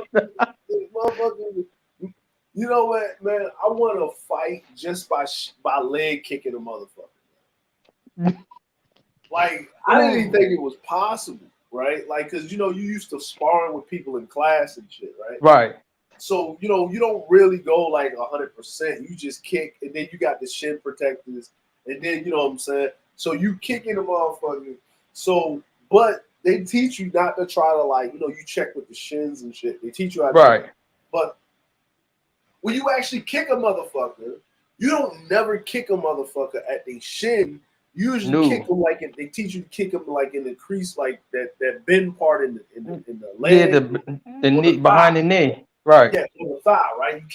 You can kick on the outside of the knee, or you kick in the inside of the knee, right? So I'm thinking like, shit, nigga, I'm about to kick this motherfucker, right? So I step up and I kick this dude, right? Because we about to fight. So I was like, all right, he's close, he's away from me, he's a little bit taller than me. All right, cool, let me close the distance. So I had a whole thing, right? I said, I'm gonna kick the leg, right? I'm gonna kick with the right jab, right? So I'm gonna go ahead and kick with the left, move in, fake with the right jab. His leg's gonna be exposed because he's gonna put his other leg forward, single leg takedown. I got this whole thing mapped in my head of what the fuck I'm gonna do to this motherfucker. I kick this motherfucker in the leg and he crumbles. Oh yeah, I was going to tell you. You don't know how many people can't take them kicks, bro. You can win, but you could go 80, 89-0, fucking around with regular people with them kicks. Hold on. What's the jury say? Thoughts on Japan's election result? Man, them shits don't matter, man. Like, them shits don't matter. Like, they listen. Anytime the prime minister, the ruling party don't get the fucking votes that they want to push some type of narrative, what they're trying to push, they have a snap election. They had I remember 1 year, they had like 5 elections in 1 fucking year. Oh, so you're saying the system rigged over there? Yeah, like if you have a prime minister, they can do that depending on their constitution. Like the prime minister is like pretty much like the pseudo emperor. He's like pretty much the emperor. So for the ruling party and shit. So the way they run it in Japan is kind of like imperialism to a certain degree, with like the mask of democracy. Democracy doesn't matter. It's just shit. It's just for sure shits and giggles. And the only people that vote are like old people. Young people do not get people like only people over the age of 65 in Japan vote. For the main part, everybody under the age of 65 do not give a fuck. Read backwards over here. They do not give a clear fuck. They just go to work and live their life and mind their motherfucking business. Like it's so bad. Like you have to tell them, like, yo, do you know there's a new law? Like they have shows where they go around and ask them, do you know about this law? Like, no. Like what? It's like, yeah, they just said, really? Like the motherfuckers always doing that home like, really? Yeah. Oh, what do you think about that? Oh, I don't think that's good. Like, oh, that's great. Like these motherfuckers do not pay attention to shit like that. Hey man, it's not just happening over there; it's happening over here too. Nobody don't pay attention to new laws. Like, like 25 new laws that hit Jersey. I ain't gonna lie, I don't pay attention either. So I get pulled over. Right. So I get pulled over by. So I get pulled over and do some dumb shit. I didn't even know it was against the law. Yeah. Good. And you know what the ones that only motherfuckers care about is the weed one. Weed legal. Right. Let's get it. Did y'all hit on the subject when Joe Biden trying to give illegals for $450,000? You talking about the budget for illegals? Yeah, per person. No. That 450. Well, the way they put it is that's the budget to get them a path to citizenship, but that's not illegals as in illegal men. That's for women and children. They don't want the men; they want the women and children. They They need kids, right? They need babies that's going to identify as white for one generation. Babies. They need babies. And most of the illegals that come across the border are men. 85%. Oh man, so they ain't wiping them out. Mm-hmm.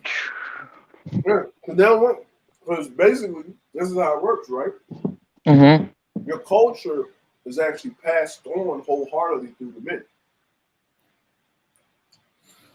Right. It's not really passed on through the women because they can get washed out. Right? Because men will be more starched on keeping the culture. Right. So, a perfect example is like even in my household with my children, right? They have a more like it's more like American black type like amalgamation. Like they, you know what I mean? Like they live in Japan, they speak Japanese, they have Japanese mannerisms, right? Right. Even though they hold British and American passports, but they have more of a Black American style of thing that they do when we're in the household. Like it's just amalgamation thing. Like when my homeboys come over, other Black people come over, they know how to act. It's not like they trying to be Black. It's just like, oh shit, okay, cool. Like you already know the animal. Hey, what's going on? How you doing? What's cracking? And they go about their business. Right. You know, you look motherfucker in the eye. You say, hey, what's up, man? Hey, what's going on? They do the hand, the dap, and all of that shit. All right, cool. And motherfucker, and they said, and my kids walk the fuck up. Like, damn, bro. I'm like, shit. All right, yeah, okay. They ain't weird like most Japanese people. You know what I'm saying? You know what I'm saying? So yeah, talking about that 450,000. Nah, man, this is like they be putting that out there for scare tactics, but it's like a $450,000 incentive plan to the states for sanctuary states and all of this extra shit, so they can get them in and get them working. Because look, man, them embargoes that's on China ain't get lifted no time soon. Right. But is people upset about that? They call that illegal reparations, and they saying why Black people can't get reparations. Well, Black people can't get reparations is because Black people don't continuously fight for reparations or come up with a reparation plan. Like with remember what Ice Cube did? Right. He took the plan for the Democrats and said, wait till after the election. Then he took it to Trump. And Trump went to hear him. But guess what? Because Ice Cube went to Trump, what he's supposed to do if one motherfucker ain't trying to listen, let the other motherfucker listen. What did Black people do? Call him a coon and rank him across the coals, but they didn't even read his plan. Right. They hung him high and dry. So have you heard Ice Cube talk about that shit since? Nope. But he did, though. He did walked away from $9 million. But that's for the vaccine. For COVID, for the vax. Yeah, that's for the vaccine shit. Right. And, yeah. I'm like, he can do whatever he wants. But listen, ain't no average. I bet you Chris Tucker be up in that long ass line to get hit with that vaccine so he can get that $9 million now. I know. Ain't no average nigga gonna be able to do that. Ice Cube can do that because he's still making money off of all of the Fridays. He's still making money off the NWA movie. He's still making money off a lot of different avenues. He still right that big three, that big three joint. Yeah, so he's got a lot of avenues that he can make money where he can say fuck that $9 million and whatever. But for the average nigga, you ain't giving up no $9 million motherfucking dollars. Oh no! Look, when they talk about unemployment, you gonna see niggas fighting in line to get them vaccines to work at Walmart. And these are facts. So that's why you saying everything like right now everything's higher around here. Like everything, man. Mom and pop store, everything. But people, excuse me, people don't want to work them jobs because they don't pay enough. 15 to 17 to 21 to go. Then you get a 500 signing bonus to $1,000 signing bonus. I've seen a couple joints. Even though I'm not looking for jobs, but I just walk by them and see it. No, but see, here's the crazy part. Here's the crazy part about that. Is that people don't want to work those jobs because you got to remember that the people that were in a lot of those jobs were in there for long tenure. So they were making money on unemployment, right? Oh, so if you say $15 an hour, that person been working in that job for like 5 or 6 years, they probably was already at 20. So you got to look at the unemployment that they was getting. So if they go back to that job, they're starting over at 20. Yeah, they going back 5 years, but they still got $20 an hour fucking salary bills. Like, okay, I got you. I got you. So that's their problem. Hold on, he said we on the topic. Yeah, Russia and China did joint exercises between the island, between Hokkaido and the mainland of Japan. So yeah, So Japan just re-rectified their constitution. That's why the general was asking about the election, because Japan was talking about re-rectifying the constitution, and the old heads like, no, don't do that, and then the new prime minister like, fuck that, because goddamn U.S. over here fucking off and shit. So guess what? We're gonna arm ourselves. We taking this shit back to Imperial Japan. Let the motherfucking Chinese, Russian motherfuckers think they gonna run up in here and scare us and shit. We gonna give them this work, and that's what they do. Oh shit. Yeah, that's what they know. And the U.S. want Japan to do that. They've been waiting on Japan to do it. Why would I'm just asking questions because it's good to ask questions if I don't know the answer. So why would the U.S. want Japan to do all that?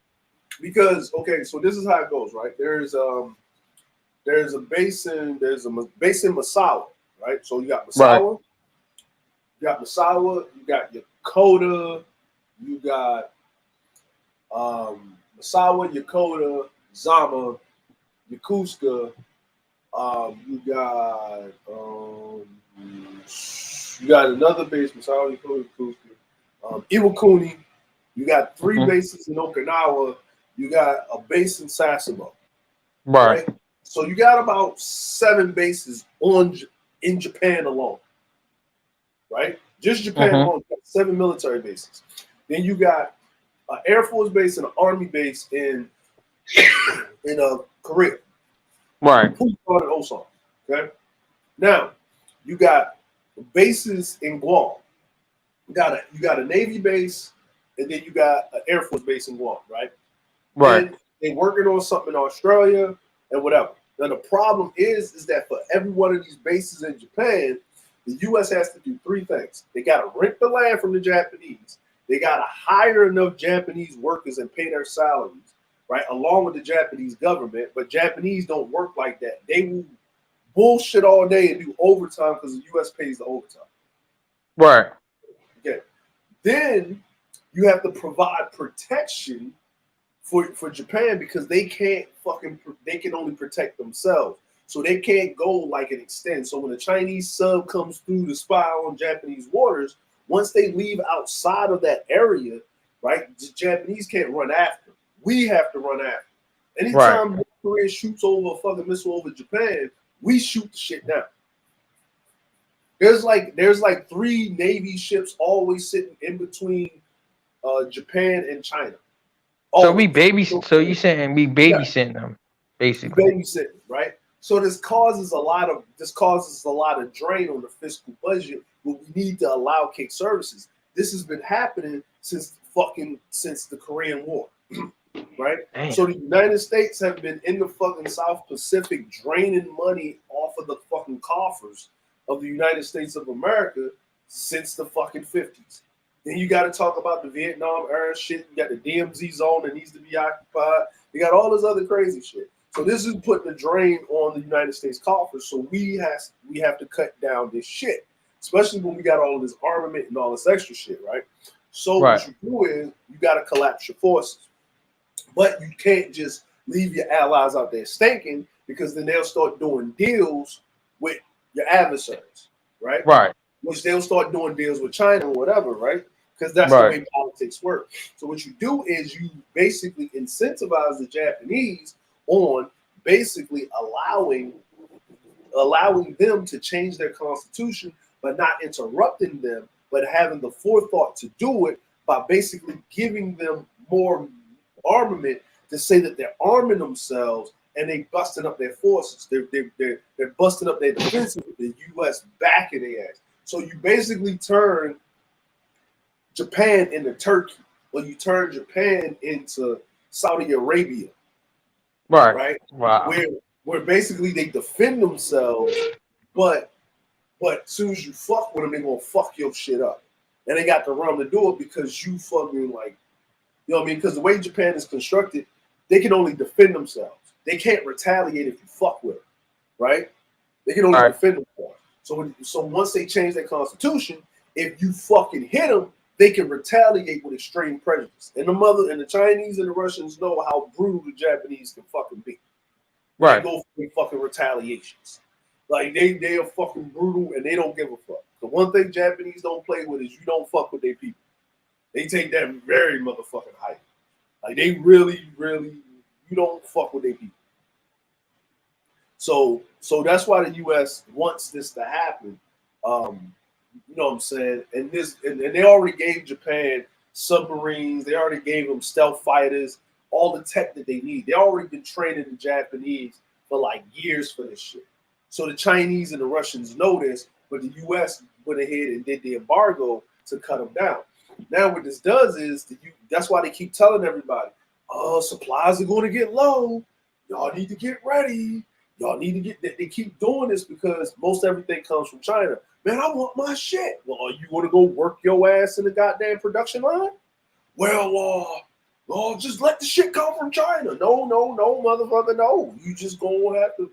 Basically, what Biden is doing with his infrastructure plan is this. His shit is going to shift to automation.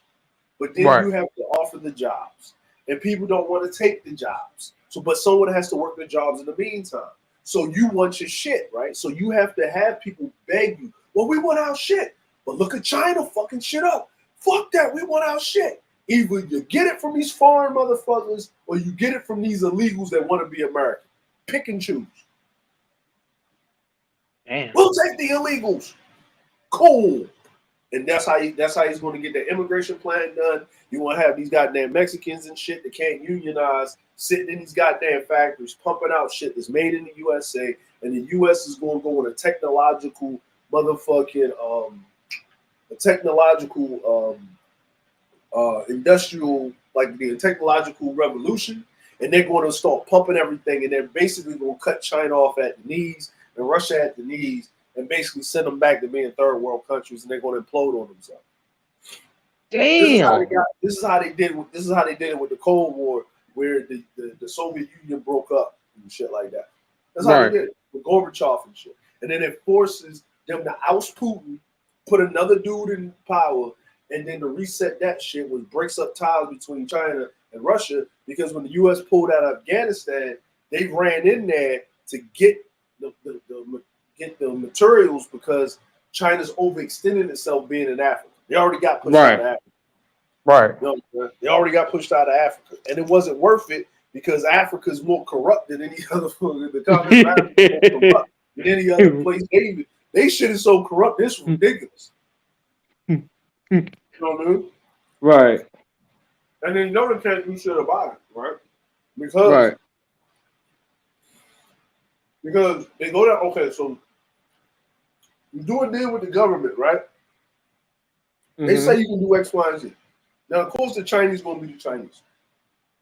They're going to hire their own. They're going to hire their own. They're going to keep everything in house. The dudes that got paid off a lobby don't give a fuck, but the citizens do. So instead of them getting involved, they give a little bit of money to the goddamn terrorist motherfuckers to terrorize the Chinese. Then they always show up late, like, oh, they got away. They ran into the bush. Well, go get them. Go get these motherfuckers. Well, we can't get them because they're in the bush. That's why they're in the bush, because they hide in the bush. You know what I'm saying? Like, right? And then what happens is they take the technology from the Chinese, right?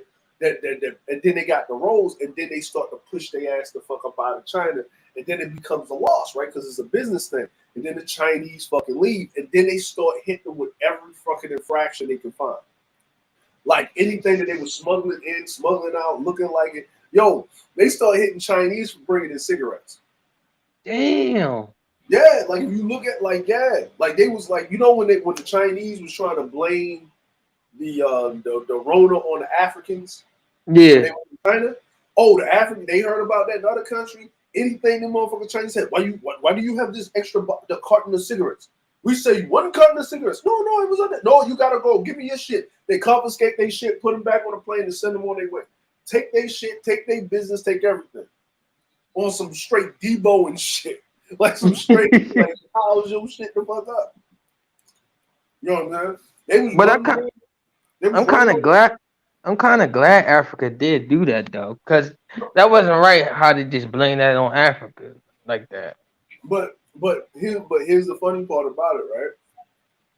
And I'm glad they did that. But here's the funny part about it is that I think Ping was trying to talk to the African leaders about calm, and they say, no, fuck that.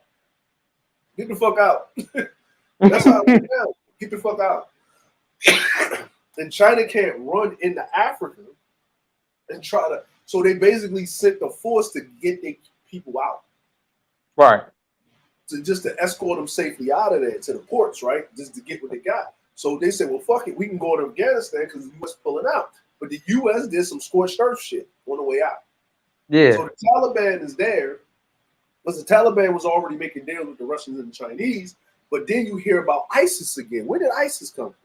We haven't heard about ISIS in a while. ISIS in a while, right? But why is ISIS fucking with the Taliban if they're supposed to be all in one? No. Now you know what ISIS really is. Remember when the U.S. was pulling out of Iraq and the Iraqi government did not want to give the U.S. Foreign assets or U.S. agents diplomatic immunity, right? That was a part of the deal. Right. Yeah, the U.S. said, fine, no problem. We'll leave. You got it, right? Next thing you know, ISIS started fucking their ass up. Right? Remember, ISIS was going through fucking shit up, running through that bitch. Right? Saw the Taliban like, we take credit for this, right? Why are they getting credit when they get their heads popped up, right? And the U.S. said, well, we can help you with the ISIS problem. Taliban, we can handle this ourselves. And then you don't hear about it no more. You hear about the women escaping. The Taliban can't stop the women from leaving, right? Right. The Taliban even begged the Turkish government to help them to use the airport because they don't know how to use their own their airport because the U.S. pretty much when they left snatched everything out of that bitch that they can use, and it's so high tech that they don't even know how to use none of that shit. Right. Because they ain't been in charge, so this shit is like it looks like some alien technology. Like, you know what I'm saying? Yeah. Remember, they're still running around. They're still running around. Pretty much arming IEDs with old, small Nokia cell phones in 2020. Oh shit, they really behind. Yeah, they really behind, right? So they getting this. They like, what is this? Oh my God, what is this? It's like Skynet, that bitch. It's like the Death Star.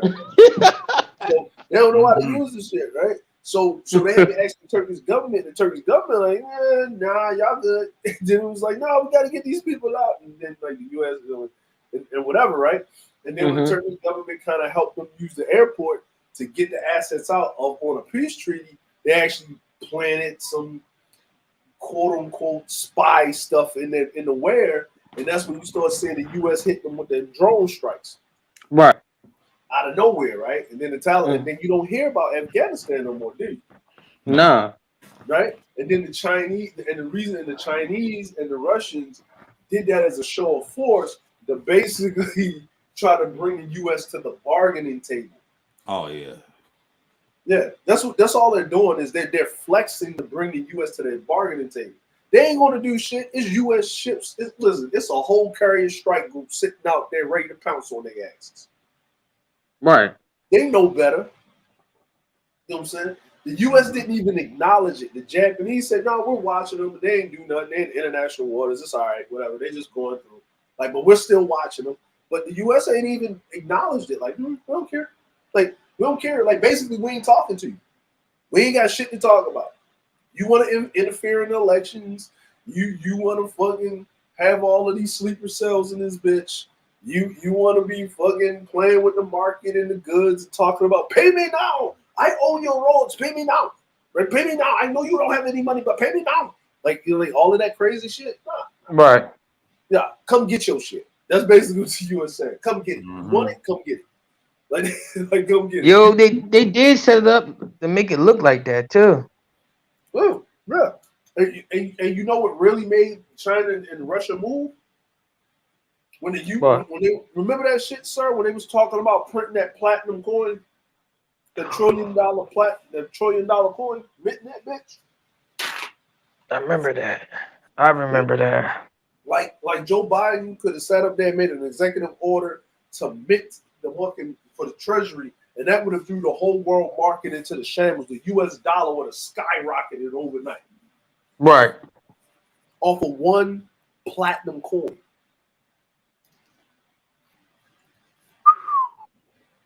So how much platinum do you think the U.S. actually has? Most of the platinum came out of goddamn motherfucking Afghanistan over the 20 years.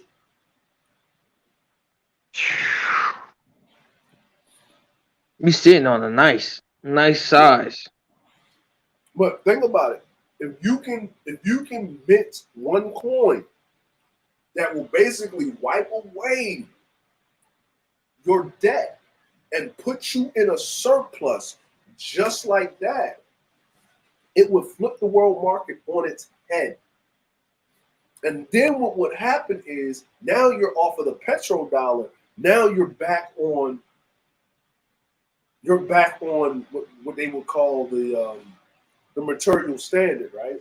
The precious metal standard, the gold standard. It would be then the platinum standard. So what would this do? It would drive oil prices into the ground.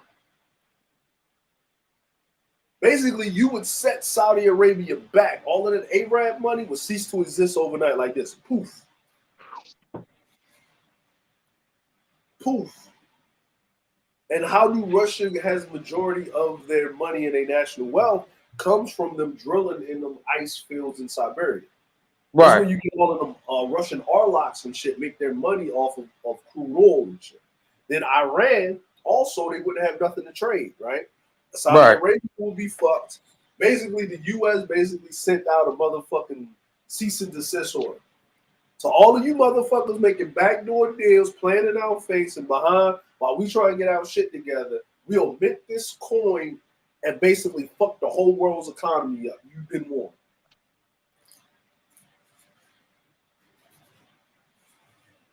God damn, you're gonna make me sound like Cat Williams.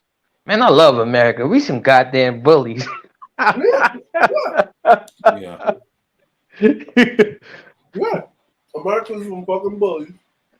And here's the other thing. America is self-sufficient too. Right. America can isolate itself for 300 years and be fine. Matter of fact, America is somewhat isolated up until the fucking 2000s.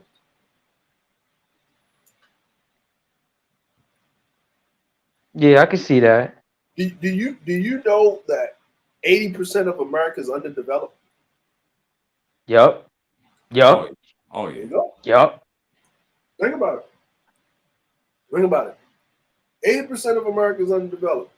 So, like, Sir lives in Georgia, right? Right. He lives in Atlanta, right? Mm-hmm. What? From Atlanta to what? Alabama? How far is Atlanta to Alabama, sir?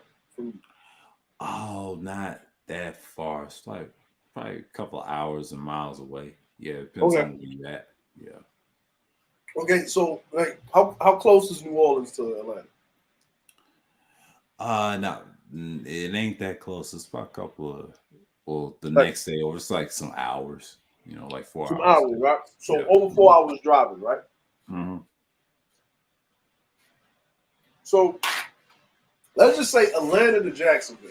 Let's do that, right? Let's do that. Atlanta to Jacksonville will be what, like 2 to 4 hours? Yeah. Right. Okay. Right. If I get on a bullet train, I'll be in Tokyo on the express in 45 minutes from where I live at, right? If I drove from Tokyo to where I'm at, that's 4 to 5 hours. Imagine if there was a bullet train going from Jacksonville to Atlanta. And then there's stops in between, right? Right. So you got say from Savannah, Georgia to Atlanta, then that means that you don't have to live in Atlanta to work in Atlanta. No. You can live outside of Atlanta and then you can work in Atlanta.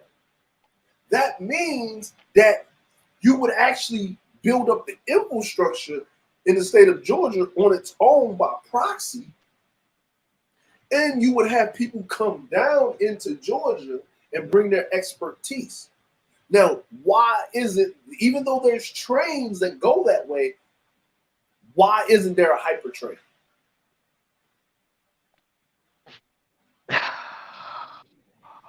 They're trying to. It's I know in New Jersey they trying to make a train like a mini bullet train. Why they're not trying, right? Because there is no different on the train track. The train tracks are no different with a high-speed rail than it is for a regular train to ride. It's the train car itself. Oh, I got you. All right. You're right. That's all it is. It's the train car itself. The high-speed rail, the same train tracks. The train tracks are exactly the same. There's no difference. I thought it was like a special type of nope, none of that shit. Right? None of that shit. I thought it. I'm like, the train rides on the same rail as a regular train car. It's just that it's the infrastructure that you have to have, far as the electrical wiring, the clearing of the shit, and whatever, right? And they got all these old train rails that they just got to go out there and do the inspections on and do all of this shit, right? The fact of the matter is, the reason they do that shit is because, guess what? If people are using the train rails uses electricity. They don't use gas. Your electricity comes from your what? Pretty much on every seaboard, there's a goddamn fucking nuclear power generator. Right.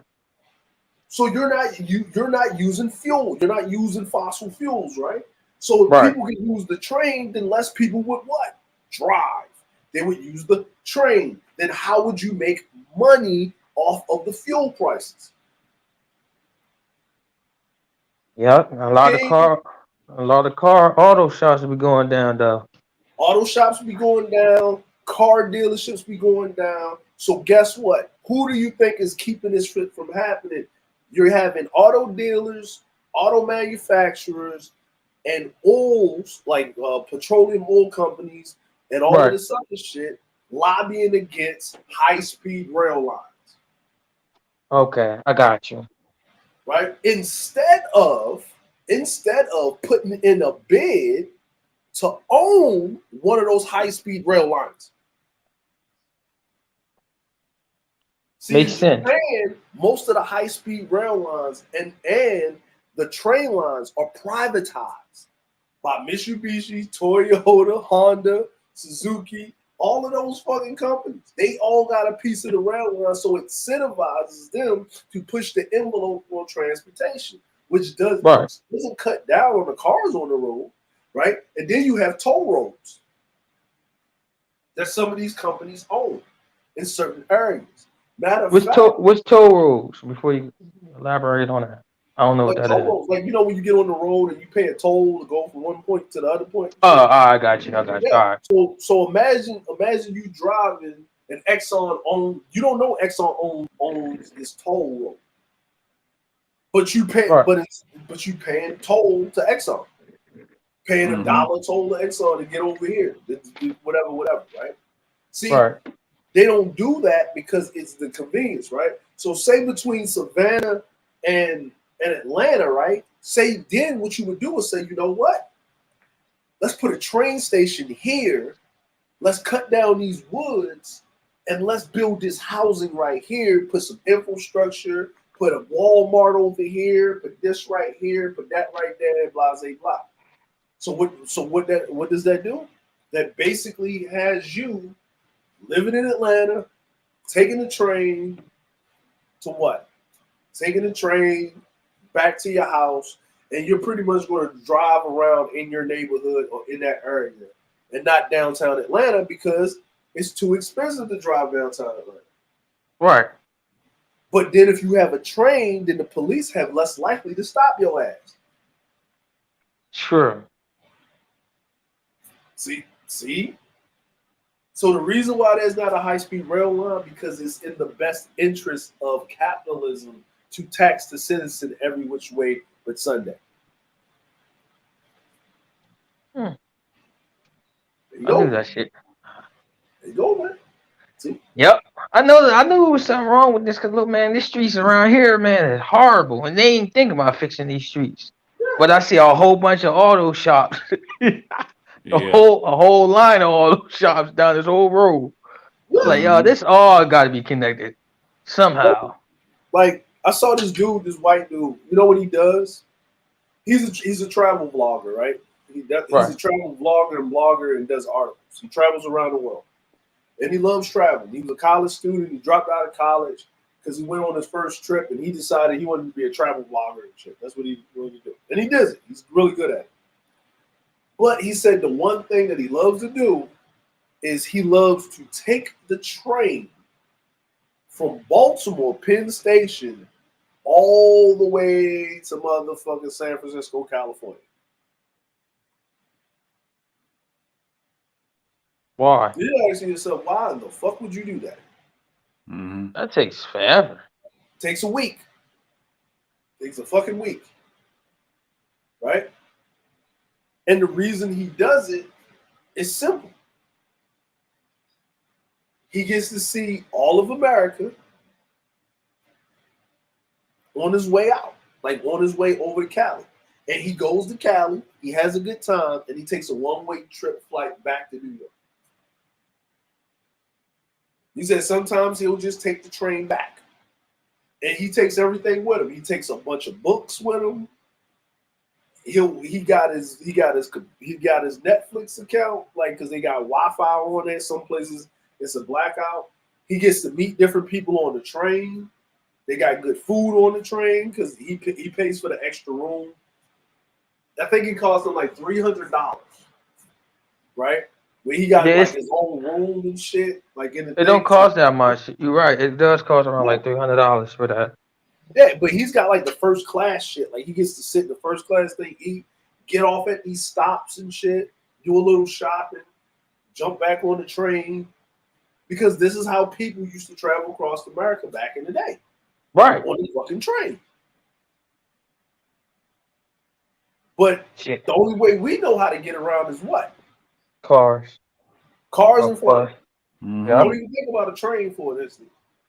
Don't even think about a train. So why are you saying that? I noticed the train prices is a lot cheaper than a lot of less expensive than like a car ride and a plane ride. Yeah. Hold on, let me find them dude was talking about. Yeah. Because people ain't using it because most of the trains are used for freight now. Like, you know, I mean, like, like, they dragging like, materials, back and forth. Most of the trains are used for freight now.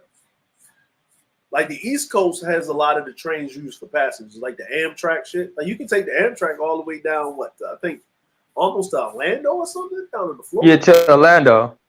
Yeah, you take it all the way down to Orlando. Right? Right.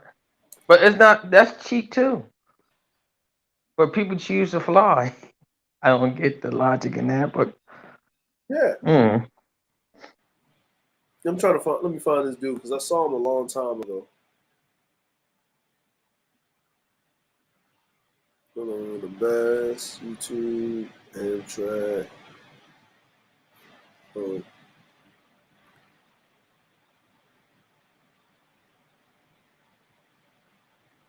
Yeah, all-inclusive deals on us. Let me see. Travel to America by train. Traveling. It was on YouTube. Mm-hmm. I saw it.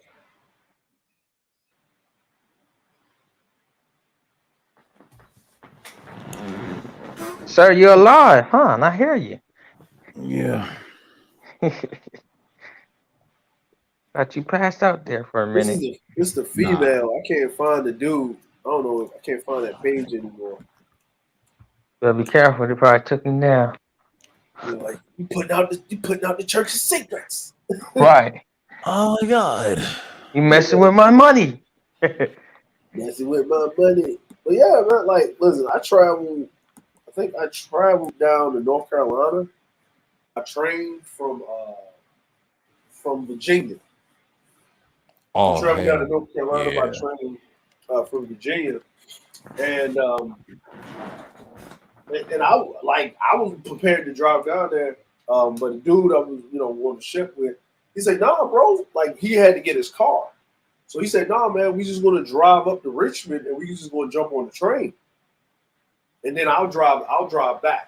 Because he had to go pick up his car. So I was like, "Man, I'd have drove you down there." And he said, "Nah, man, why you gonna burn gas going all the way down there and back and shit?" I said, "No, we just gonna go up here and grab the train and we just roll down there and just come back." And shit. I said, "Shit, fuck it, I ain't gotta drive, nigga. Let's do it." And it was cool. Like we was up there, we was having a good time. Like we had the that's when they came up with the PlayStation 2 with the screen. Right. PlayStation 2 with the screen on that motherfucker. That saved lives right there, boy. The damn screen to sit on top of that PlayStation 2. That was genius. I utilize the train like that though. Like I gotta go to DMV or anything, I'll just park my car at the train station. I'm in Jersey. Maybe take it to Jersey. Yeah, it's a speed line joint. Yeah, take you to Philly and all that. Yeah, what you do is you take the train down. That's the Baltimore, Ohio thing. So you go down to Baltimore, and then you find where the train line splits to go over to the west. Right. Yeah. So you just take the train over and stuff. So where you trying to go, like to Cali or something like that, Nevada, all that. You know, Texas. Yeah. All right, planning a trip myself. I'm catching. That's the train. You just made me catch a train now. Instead of catch a flight, I'm gonna catch the train. Catch the train, nigga. I'll be there, nigga. We got 5 minutes. Let's film.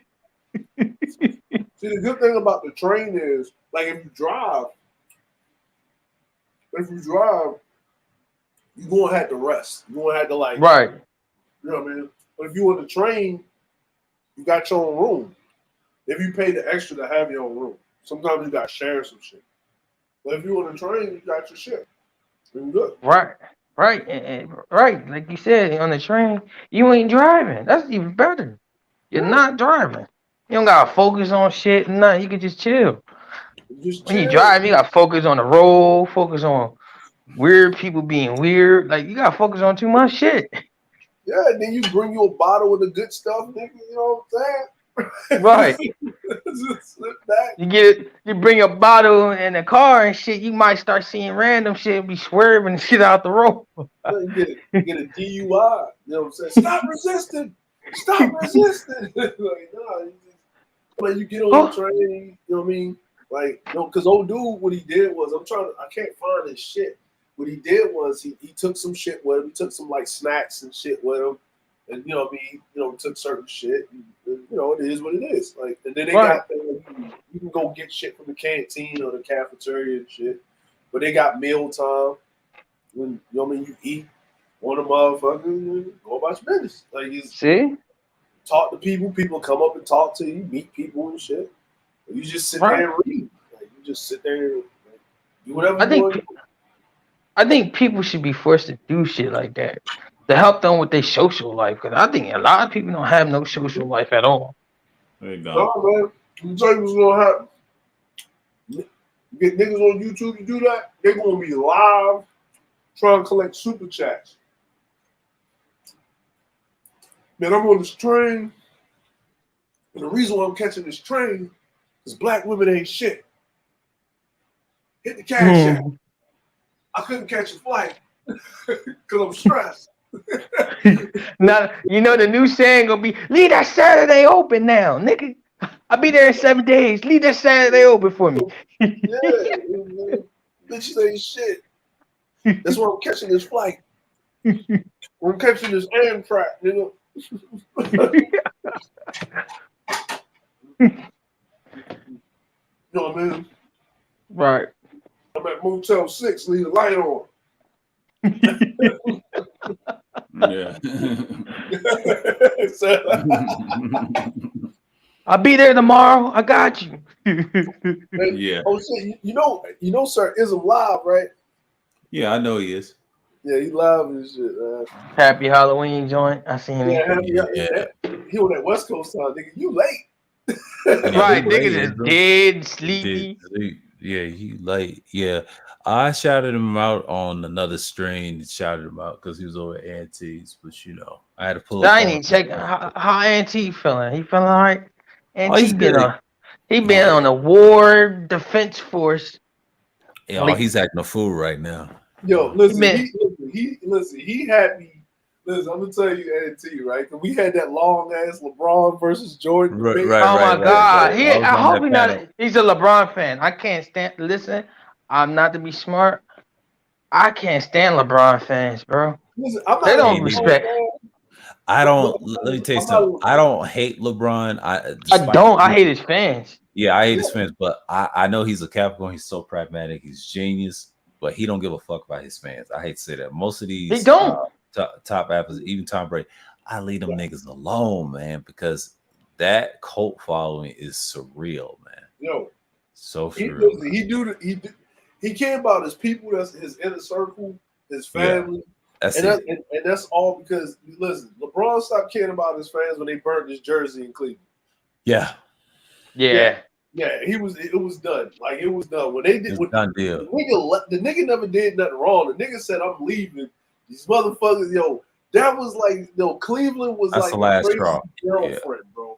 They start breaking his shit, slashing his tires. Yeah, they burnt his jersey right at the stadium. Like, fuck this. Yeah, I'm like, man, damn, that's disrespectful. They really told him what they thought of him and shit, man. They didn't get that man no help all them years he was there. No, right? Y'all gave him Shaq when he old. Like y'all give him all old niggas. Anton Jameson, Greg Carly quits. Like they gave him a whole bunch of. Did he get Bynum? He got Bynum came when he left. Okay, yeah, he came when he left. Was it? And when he drunk, he was all drunk and fucked up already. Yeah, man. Yo, Bynum did the Sixers dirty. I ain't gonna front. Oh yeah. Well, like then the other one. Oh shit, man! Like then so I knew like Ant was like, "Man, fucking Joe, fuck that." I was like, you know what? It's probably best that he argues with me than to be arguing with these women because it ain't the best. Let me just keep it going. Let him get the petty out of him. Let him get the petty. I let him have it. Some issues I let him have it. So who Ant was going after? Like who was saying he was riding with Jordan or he was riding with LeBron? Because I was kind of having that argument. Right? It's actually Jordan, because I'm a Jordan guy. Yeah. Okay. It first started with the first thing was if LeBron. I didn't even bring this up. I think it just happened to come up. Just like if LeBron has if LeBron wins a championship, I think he brought it up. If LeBron wins a championship with the number 6 jersey on. Will they retire to both jerseys? He had a fit. Yeah, because Kobe got both of his jerseys. Oh yeah. He had a fit. I'm a Laker fan. He had a fit. I'm sorry. That was that was the start. I blame I think Juan G's channel. Was it Juan G or Rashawn channel? Because we was having an argument too. Because he was snapping. LeBron ain't gonna get his jersey retired if he don't win another championship. I'm like. Yeah. He did that with Red Mace. Yeah. I said, I get it. Look, I like LeBron, but he's not gonna replace Kobe in the Laker uniform. No, listen, just because you get your jersey retired doesn't mean you replace the great person there. But the thing is with LeBron is this. LeBron got him tied with the Celtics. That's one. LeBron brought him a championship the first time, and how many years the Lakers had a championship? Like the first time they've been back to the playoffs, they did a substantial. In the last 7 years straight, we ain't been in the playoffs. Yeah, like in the playoffs, and then did a deep run, right? In the playoffs, right? Right. The next thing is he won the championship the same year that Kobe died. That's rubbed the people wrong. I'm like people, but that lessened the blow because LeBron dedicated the championship to Kobe, right? Being the elder statesman politician he is, right? Right, LeBron did that, but his fans like, man, fuck Kobe. Like Kobe ain't shit. I'm like, God damn, like yo, don't disrespect Kobe. Yeah, you don't disrespect Kobe like that. But the problem here's the issue with Kobe, right? Here's the issue with Kobe, and this is why, like, I case. Kobe, no. Niggas hate him for that case, bro. Yeah, I'm being honest. Listen. People hold LeBron leaving from Cleveland worse than Kobe in the goddamn case. This is just a fact. Like they hold LeBron like leaving Cleveland with the decision worse than Michael Jordan having to fucking take a hiatus. Kobe. But then again, you gotta look at it how he left. Like he left like on some. I'm gonna get on TV and I'm deciding take my talent at South Beach. Like that's kind of like he got some money for that. That was good advertising. He did get the money, but no one tells you that he took all the money and gave it to the Boys and Girls Club and that club, right? Yeah, no one tells you that part. Like he gave, like when he went on a decision. Well, they did say it at ESPN, but they skip over it, right? The only reason he did the decision like that was to raise money for Akron on his way out because he kind of knew he was leaving. He already knew he was leaving. He just wasn't telling Dan Gilbert shit because Dan Gilbert was the one leaking the internal thing that was going on with his fucking Delonte West and his mom and his mom, right? All that shit. He was actually leaking that shit to the media to basically force LeBron to stay in Cleveland. He was doing a whole bunch of. I think Gino did some shit like that too. Pulled me to the side. He's orchestrating. I said, "Yeah, I see Gino." They ain't you know the crazy thing is LeBron and Kawhi are supposed to be on the same team, but the person that was leaking shit was Magic Johnson. That's why Kawhi ain't never come to the Lakers. Oh yeah. Magic was talking too much. But the thing was is Magic. Okay, Magic. Here's the thing about Magic Johnson, right? Is Magic Johnson, after they got LeBron, Magic Johnson was on his way out of there anyway, right? Right. And if Kawhi would have came to the fucking Lakers, Rob Pelinka would have got the credit for it. Right. And we know Magic, he's a credit hawking ass nigga. He want credit for shit that he didn't even do. Like, this is Urban Magic Johnson. This is who he is. Cop blocked it. Listen, think about it. The person that really kept Isaiah Thomas off the Dream Team was really Magic Johnson. But Jordan get the blame for that though. No. Jordan said he wasn't playing if Isaiah Thomas was playing, right? Right. But Jordan and Magic was close, just like Zeke was close. But because Zeke was like, they asked him about, hey, do you have a problem with playing with people that have HIV? He said, man, no, man, what the fuck? I don't know nothing about that. Like, how do you get that shit? No, he said it, but he didn't know what happened with Magic yet. They asked him right after the fucking game, and he had that response, and they flipped it like he was talking about Magic. So that's when, like, remember him and Magic finally had that sit down years later and hugged it out in front of everybody and shit. Yeah, like this, that happened 2 years ago. That happened, not too long ago on NBA Channel. Yeah. And Magic basically said it was my fault for not sticking up for you to be on the Dream Team. But if Jordan basically said, if Isaiah Thomas is on the Dream Team, I'm not playing. And then Magic was there, and they asked Magic, and Magic said, I don't want Zeke here neither. And then that was but everybody said Charles Barkley, Charles Barkley, Larry Bird, everybody said that was the most disrespectful thing that Michael Jordan and Magic Johnson could ever do. To Zeke. But what was Michael Jordan beef with Zeke?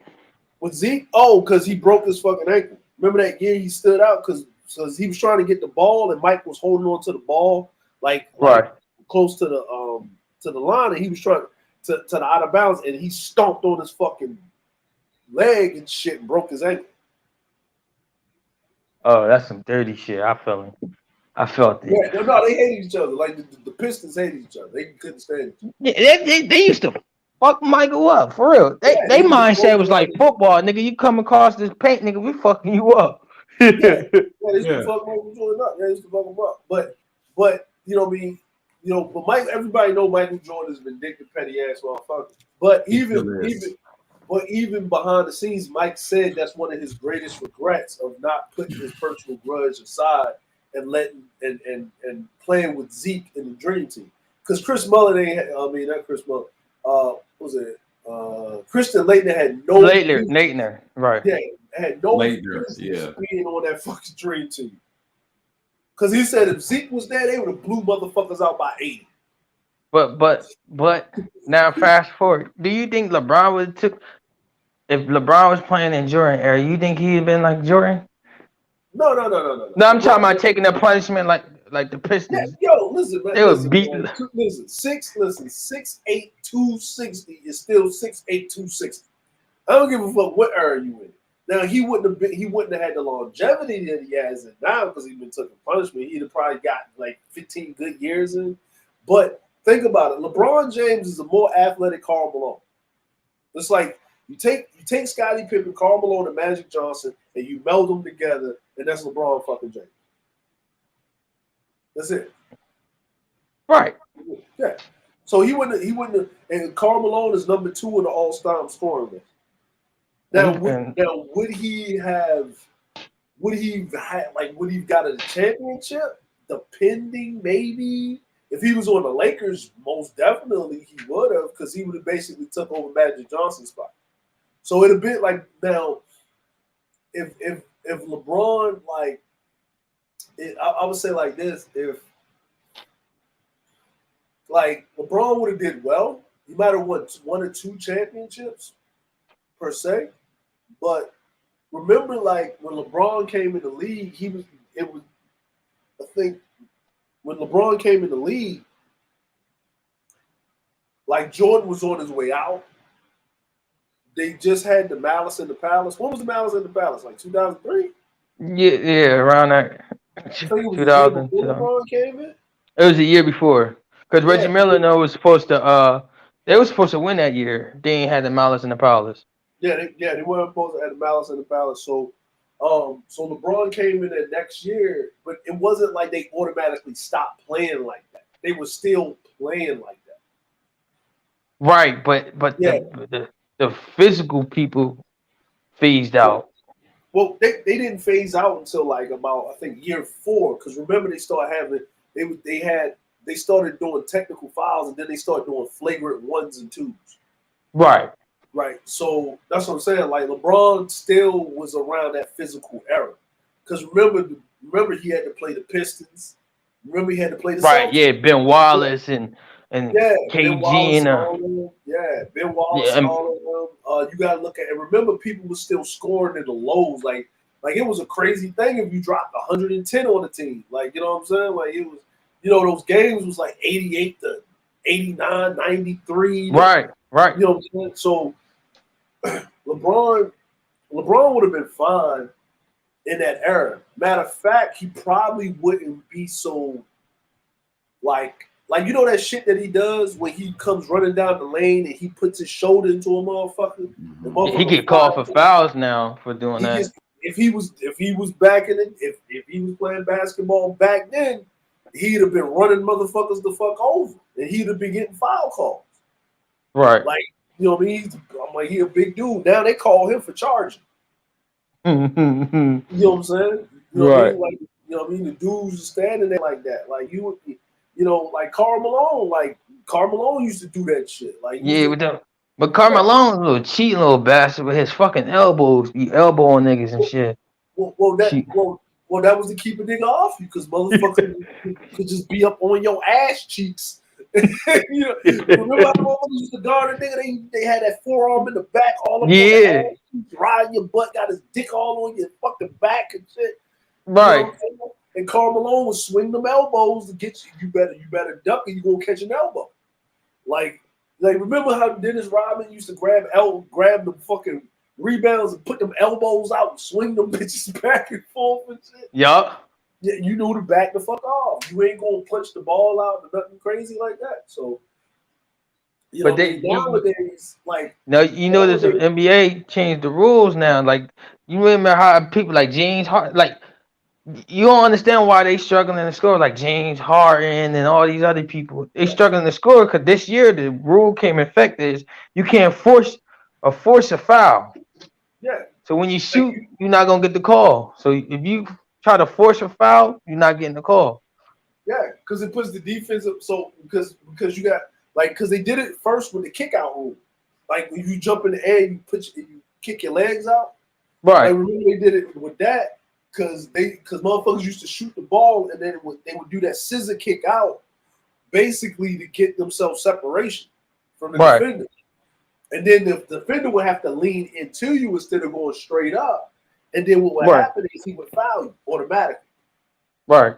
So that's an offensive foul. So then they did the thing with the head fake, right? Like you can do the pump fake, but then you can do the pump fake, but you got to jump straight up. Motherfuckers was doing a pump fake like Steph Curry and jumping into a motherfuckers and then hitting the shot. Right. You know what I'm saying? Like, all right, James Harden was famous for that shit. This motherfucker come through the lane with that like almost damn near travel Euro step. That nigga ain't almost sure. That nigga was traveling. But they took that rule off him. He's struggling scoring now. He's struggling and bad. He went from a 30-point to a 12-point score. He got 30 points because he was complaining about the calls and shit. So he got 30 points, I think, last night, the other night. Yeah, but the rest of them games, he got 12, 11, 10. I'm like, God damn, James. Yeah, because you know he like you know that step back three was just so he could get foul shots. No, I didn't know that. Yeah, like that step, you know that shit when he does that side step back three, right? Right. He'll come and then he'll stop and he'll sidestep and then he'll jump into the motherfucker and shoot. He ain't getting them shits no more. There's a lot of like even Trae Young. Trae Young struggling. Yeah, that fucking because that shit because the a lot of the league owners was complaining about that shit. Yeah, it's a lot of players that's normally score. Paul George. There's a lot of players that's stats don't look like the stats they normally get. Yeah, because niggas is averaging in teens. I'm like, damn, these niggas was close to 30-point scores. Now they in their teens, 11, 12. Damian Lillard, another one. Yeah, he is struggling bad. Yeah. Like you really gotta score. We ain't putting you on the goddamn. But the other thing is that every time you stop the game and the motherfucker gotta go to the free throw line to shoot a free throw, that stops the momentum of the game and it stretches the game out. Right? It stretches the game out, then you gotta throw a commercial break in there. So now these games are not being seen on the West Coast, but guess what? You got what? It was all cool when everybody was on the West Coast, right? Because you got what? You had Steph, you had Durant, you had all of your stars really on the West Coast. Kawhi Leonard, right? And then you had a sprinkle of your older guys and your new up and comers that ain't nobody really care about. Now you got Durant and Harden on the East Coast, and then you got Giannis, but you got LeBron and them on the West Coast. But then if I can set up here and watch the fucking NBA game that's supposed to take 2 hours, stretched out to 4 fucking hours, because we can't even play the game because there's a foul being called every fucking it's just slowing down the game, right? Then I'm not going to stay up and watch a fucking nationally broadcasted fucking game on League Pass with the Lakers versus something the NBA really want me to watch because I'm going to fucking sleep because the game is too fucking because there's too many fouls being called. Right. So guess what? We got to change the rules to keep the flow of the game straight. But don't you think that changes your mindset on a lot of players that we think is great scorers and call them future Hall of Famers if the rules change like this? Like their points took a dramatic twist. Like it's crazy how bad it felt. Well, imagine. Well, you got to think about like this is like an adjustment period, right? Like, okay, like how many points do you think Michael Jordan would have been able to score if he didn't have to deal with hand checking? Oh, he scored a lot. Well, but how many times teams would have scored on him because he couldn't hand check them? Yeah, his defense would have been LeBron level defense. It'd have been basically you can't like what they basically doing is they kind of resetting it that the defense can actually play some defense. Like what they really did is basically James Harden don't get them calls in the playoffs. Nope. Right? So what they're doing is basically turning regular season basketball into playoff basketball. Because teams, and this also keeps teams from load managing. Like sitting stars out, so games actually give a fucking account. They actually matter now, right? Because you know what I mean. Like now, for somebody that's like, for like the Lakers and shit, that doesn't matter. That actually plays to their strength. Because if you look at them, they're big. Right, but the best thing that's saving the Lakers as of right now, man, people gotta give Melo some credit, bro. That nigga is a scorer. This nigga's. But I'm gonna tell you why Melo is scoring, right? Because imagine if Melo would have took his ass down to Miami when he was supposed to when Braun was down there with Wade. But you know why he didn't do? He had the same problem with Dame. He was the past Damian Lillard. He was the past Damian Lillard. No, he wanted the bread in New York. You know what I'm saying? He wanted the bread in New York. He was he was supposed to opt out, and then he was supposed to go and sign down there with Miami when he was supposed to leave New York, like and do his thing. But he wanted the bread because you know his wife wanted to get on her fucking thing because New York was the media thing and yada yada. And he even said it. He said, "I took the money. I should have went down there with Braun and them. I didn't. One thing, and I took the money." Now imagine if Detroit Pistons would have drafted him. Oh well, yeah. I'm like, that nigga would have had a couple championship already, right? He had a couple of them. Yeah, but the thing is that Melo, you're looking at Melo. Now Melo, he'll be hot, he'll be cold, but Melo's the type of motherfucker where he can miss like 3 shots back to back and he'll keep shooting as long as you give him the ball. Right? So you need an unconscious shooter like that, especially around LeBron.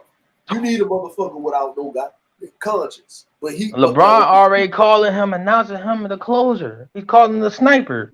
Yeah, he is a sniper. Yeah, he closed. Melo closed. That's why I say I don't like LeBron fans because they play. Oh, Melo washed up. LeBron got Melo closing the games out for him. He don't even got to close the game out. But see, here's the other thing. Melo ain't never been that open in his fucking life. Right. He ain't never been. He didn't look. You know what? Ray Allen even said it. He said, playing with LeBron, my problem is I've never been that damn open in my life. And he's like, it's not that. He said, everybody thinks because he draw the attention. He said, it's not that. It's that when I mean open, is that when he passes you the ball across court, he passes it right in the pocket. Yep. Like right where you grab and shoot it. Like it's like he said the most pressure you get is not missing a wide open shot. Because he passes it to you right in the pocket. Like it's right. Like, it's so right when you're going to go up and release. He's like it's like he figured, and he said everybody's got a different shooting motion, but he figures everybody's shooting motion out. Right. And now Lakers got 2 point guards that does that. They got Rondo and LeBron that does that. Yeah. And the thing is people don't get it is that like them 2 games that he sat out, right? Where he was talking about his ankle and shit like that. Yeah, that might have been true, but what he was actually doing, what LeBron was actually doing, he was sitting out to watch these niggas play without him, but to watch where Westbrook is fucking up at. Right. Instead of being in the game and telling them where to be, he's actually sitting back and watching the fucking floor like a coach. He's sitting there watching the floor like a coach. He's conferring with the coach, right? He's talking to Fizdale because that's why Fizdale's there because he respects Fizdale as an offensive mind. Frank Vogel's defensive minded, right? defense is all about effort at the end of the fucking day. Like that's basically it. The problem is hella defense too, by the way, too. I'm about to say he had 3 blocks. The reason why the defense is in shambles is because Westbrook only knows one speed. Right, 100% right. Let's go 100 speed. Go. Yeah. And you know what I mean? And the problem is when you dealing with niggas that old, they ain't running up and down the court like that. He doesn't know how to switch tempos, right? He doesn't know how to play like that because Westbrook has never played in a system where he plays in a system where he has to switch tempos, where he controls the tempo. He only know one speed, and that's fast. That's even when he was in Oklahoma City with Kevin Durant, right? That's why Kevin Durant loved. That's why Kevin Durant loved Golden State because they knew how to switch tempos. Right. You know what I'm saying? Like he knows where to be at in the offense, but it's like when he was in Golden State basically gave Kevin Durant a 3-year vacation. Right. Like guaranteed going to the finals, right? But what I mean is vacation was he didn't have all that pressure because at the end of the day, it was still Steph. You still got Clay. You got Draymond. You got. He was the stimulus package. He was the extra. He was going, you know what I mean? He was the extra. Like they say, you put butter on anything and make it taste better. Like that's what he was, man. But that's how I feel as though that Melo feel that way. Now he on vacation time because right now I don't even think Russell be feeling the pressure. That nigga, he just do Russell Westbrook. I just think he just do whatever he want to do. Like, well, I think Russell problem is this, right? Is with all of his like triple double shit, his league MVPs and shit like that, right? The problem is that everybody wants a Jordan-esque mentality player, assassin type player, right? Until they can't fucking produce. So the same things they were saying about Jordan, they say about Russell Westbrook. Can he ever win a title? Can he ever do this, that, and the third, right? And the same thing about like Melo, right? They have that old school 90s shooting guard mentality, that Michael Jordan mentality. That you know what I mean? The difference is Kobe had Shaq when he was younger, and then Kobe grew into it with Michael Jordan's mentorship because he seeked Michael Jordan out. Yeah, Michael Jordan called Kobe his little brother. He said Kobe's the only person that calls him at 3 a.m. talking about basketball. Yeah. You know what I'm saying? And he seeked Michael Jordan out. So now Kobe was like mentoring Kyrie, right? And you know who else took Kobe advice? That I noticed he playing more in? LeBron. LeBron playing way more in the post. Kobe said, "Yo, you be dangerous if you playing the post more." And guess what LeBron been doing? Playing in the post. Yeah, that's when he went down there. He went down there. He paid Akeem to teach him how to get his post game up when he was in Miami. Yup. And that was after that Dallas series. Yup. He shit the bed in Dallas, and he got in that post. And that's where his thing at. Like if you look at LeBron takes things from people. He doesn't do the fadeaway as good as whatever. Even his LeBron's too big to make it look handsome. You know what I mean? Like, you know what I'm saying? Like, but he gets it done. But when remember he was playing the fucking Raptors and shit, right? And he was in Cleveland, and that motherfucker, he was raining some rainbow ass motherfucking 2-pointers all over the court. Yeah. Like, just giving them the business. Like, I was like, look, bro. That's why I like LeBron, because I'm glad he listened to Kobe. Like, he takes people advice to help him be good. Because you got some players that's just stuck in their own ways, like Ben Simmons. Yo, go holler at my man. He can help you with your free throws and your shooting. And I don't need to. He ain't gonna bitch about it. You know what I mean? Yeah, Ben Simmons' problem is, I'm gonna say it like this, right? Ben Simmons' problem is that if he don't, okay, Ben Simmons' problem is he has that problem. Like his basketball IQ is off the charts, right? Right. The problem is that the perfect person to mentor Ben Simmons is LeBron. But LeBron don't want to do that. No. He wanted it. No, he wanted it. No, listen. He wanted it. He don't want it now. Yeah, no. He can fix him. Like I'm gonna say, LeBron can fix him. I'm gonna tell you how he can fix him, right? And people keep forgetting this one thing, right? People like Ben Simmons can't shoot, whatever. It's not that he can't shoot; it's he won't shoot. Because the coach keeps telling Ben Simmons to feed Joel Embiid. But he got a Kobe problem then. No. It's not that. It's just that. Okay. Remember how good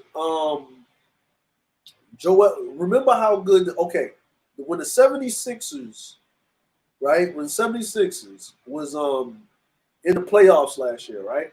Right. Remember most of that Joel Embiid was hurt.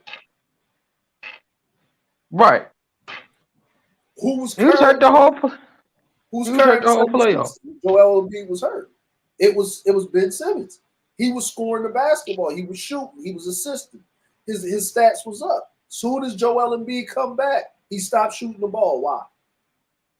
Because the coach did what they told Kobe to do: get the ball to Shaq. Get the ball to him. But the problem is that the ball goes to Joel Embiid and it doesn't come back. Same problem Kobe had with Shaq. Yeah. But see, at least with Shaq wouldn't do no dumb shit and come out to the 3-point line and try to shoot. Right. Shaq knew where he was dominant at, and he stayed dominant over there. But Ben Simmons is having the same problem Kobe had. Yeah. So now he's like, okay, well, shit, I'm not gonna. Shit, I'm gonna play defense. I'm gonna rebound the ball. I'm gonna give it to the guys that need to do, and I'm gonna get the fuck out of the way. Right? Right. Ben Simmons, they was like, well, why don't you shoot the ball? This nigga is this. Yes, Ben Simmons can guard a point guard, but he had to put handcuffs on Trae Young because Trae Young was cooking niggas. Right. He was cooking niggas, right? Then he playing what? He's running around and he's guarding who? He's guarding Giannis. He's guarding everybody. Right? Now, should he shot that ball underneath the hoop? I look at that play over and over again. He should have, man. I can't say no. Everybody says he should have shot the ball. Then I'm saying like this. I looked at that play over and over again. The dude cut in.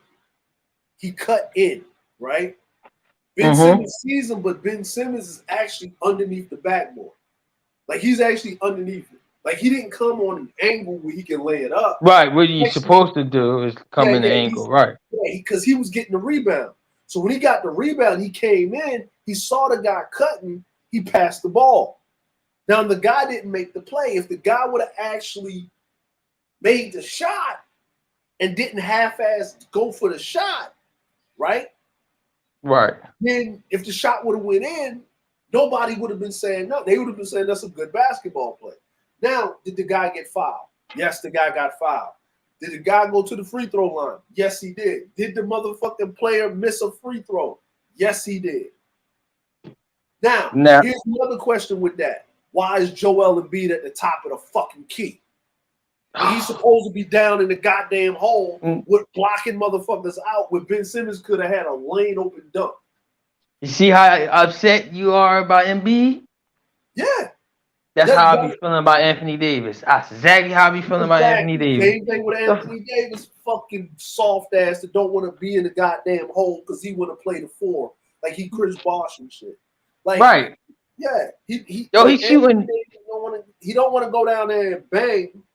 And he's acting like, you know what the thing with Anthony Davis is? Anthony Davis thinks, and this is me, Anthony Davis thinks that centers in the NBA are like centers in the NBA in the 90s and the early 2000s and shit. Nigga, right. He was a fucking center, nigga. Like, what the fuck, nigga?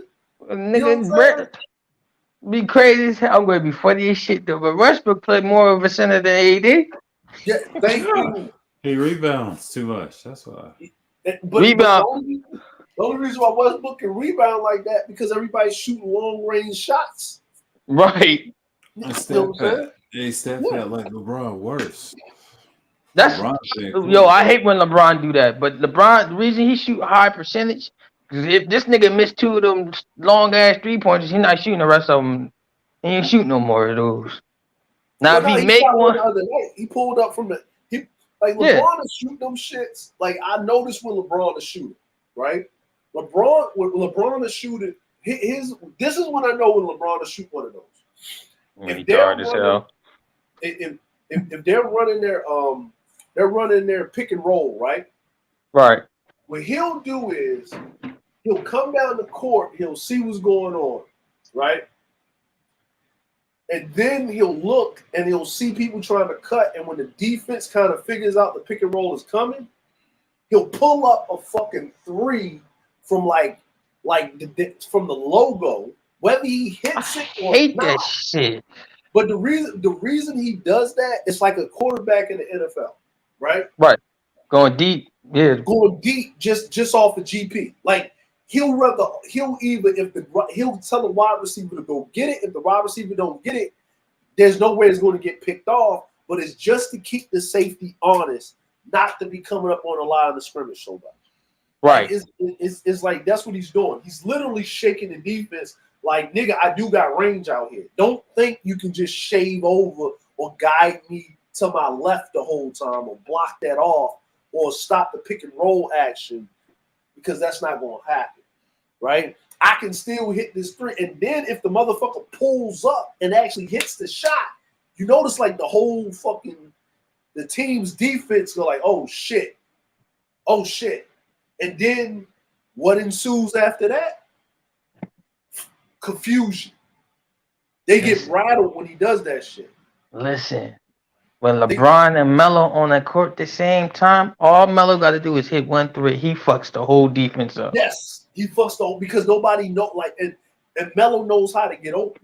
Like Melo knows, but you do notice this, right? That ball moves 2 times before Melo gets it. Yep. Because if Melo get that ball once, it's getting shot. So everybody touches the ball and try to get the thing, but Melo's constantly moving. He's constantly like running off of screens and shit. He's constantly like, running around motherfuckers, or he'll get them on the post, right? And then if he's got his back turned, Melo will get the ball, and then he'll pass the ball back to LeBron. LeBron to throw it to Westbrook. Like even when I watched that last game when they was in Cleveland, Westbrook was throwing pocket passes. I didn't even see this motherfucker ever throwing in my life. Yo, whoever the center is loving Westbrook. That nigga be giving alley-hoop. Even though he do be turning over the ball a lot because he be trying to give alley-hoops to everybody, but they loving this nigga. Like AD, listen. Westbrook, you notice when the White's in the game and Westbrook's in the game, and Westbrook give them oops, the White can go up there and get them. Right. The White got enough girth and enough strength to go get him. AD is wiry. Like he's like Kevin Durant, right? He's like wiry, right? Like he ain't got that like the White got that grown man strength, right? Where he can just mush a motherfucker out the way and not just grab it with one hand and dunk it with 2 hands and gank that bitch. Right. Like, you know who else like that? The boy DeAndre Jordan was doing that all day tonight, bro. Westbrook and DeAndre Jordan. Yeah. But when he was dunking, you could hear when this nigga dunk. It was a doof. I'm like, damn. When AD dunk, you don't hear shit. You just it's like it's a finesse dunk. It's not a it's not a you need that Shaq. You need that rah dunk. Like you need that like damn, this thing about the like you need that nigga. I want to run away so I don't get post or nuts on my neck dunk. Like you need that type of dunk. Take your soul out the game, right? Yeah, man, suck the air out the arena or get the crowd jumping to their fucking feet, right? Like I saw them pocket passes he was throwing to LeBron. Like Westbrook was coming down the lane, like he reckless abandonment. Next thing you know, he just run off. He's like, where you going? And LeBron dunking the ball and shit. How did LeBron get the ball? Like you like, where the fuck the ball come from? Because LeBron was like, and I was like, oh, I get it. No niggas not fast enough to keep up with this motherfucker. No, Westbrook is one of the fastest guards, fastest person in the league. So still is. Yeah, so I was like, oh, I get it. Like the nigga. Oh, so what they doing right now is what you're probably gonna see is this. Is LeBron is going to teach Westbrook how to slow the fuck down enough. Right? He ain't got to play like 1-on-4. Like, he ain't got to be the end all, the be all of everything. Right. So, because he got great players, right? If he want to win, he going to have to play right. But there will be a time during the game where he can run around the court unleashed. But you got to work to get that spacing where he can run unleashed. And that last game in Cleveland, he saw how you can run around unleashed. Right. And I think Rondo in his area to make him see the court better. Yep. Rondo all in his area, he gonna be right there in the corner. So if you do drive, his man gonna come down and you just kick it to him. Yeah. And Melo, listen, man, if you don't need 26 points from Melo. If you get 19, 18, bro, we getting 20s now, 23, 28, 26, 21. But if you that's what we've been getting from Melo. Let's just say you get 15 from Melo. That's 15 bench points. Now, but I'm gonna tell you this: come playoffs, Melo will be starting a couple. Listen, Melo fitness. The best lineup right now, as I see today, is Westbrook, the rookie. Dude, that rookie got the jumper too. The white boy.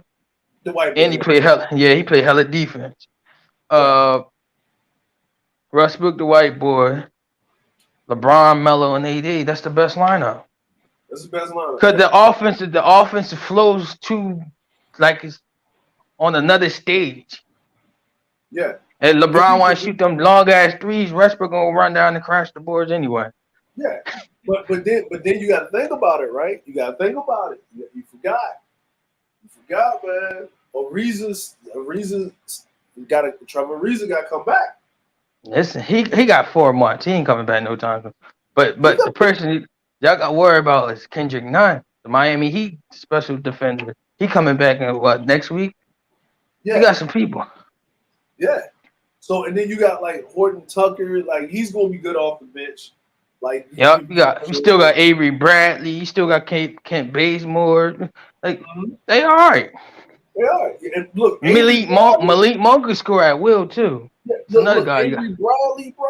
Hey, listen, bro. Look, I saw when Frank Vogel threw in that fourth quarter defense. We had Avery Bradley out there. I think it's Avery Bradley, Dwight Howard. It was Avery Bradley, Dwight Howard, LeBron. Was it Avery Bradley, Russell Westbrook, Dwight Howard, LeBron, and AD.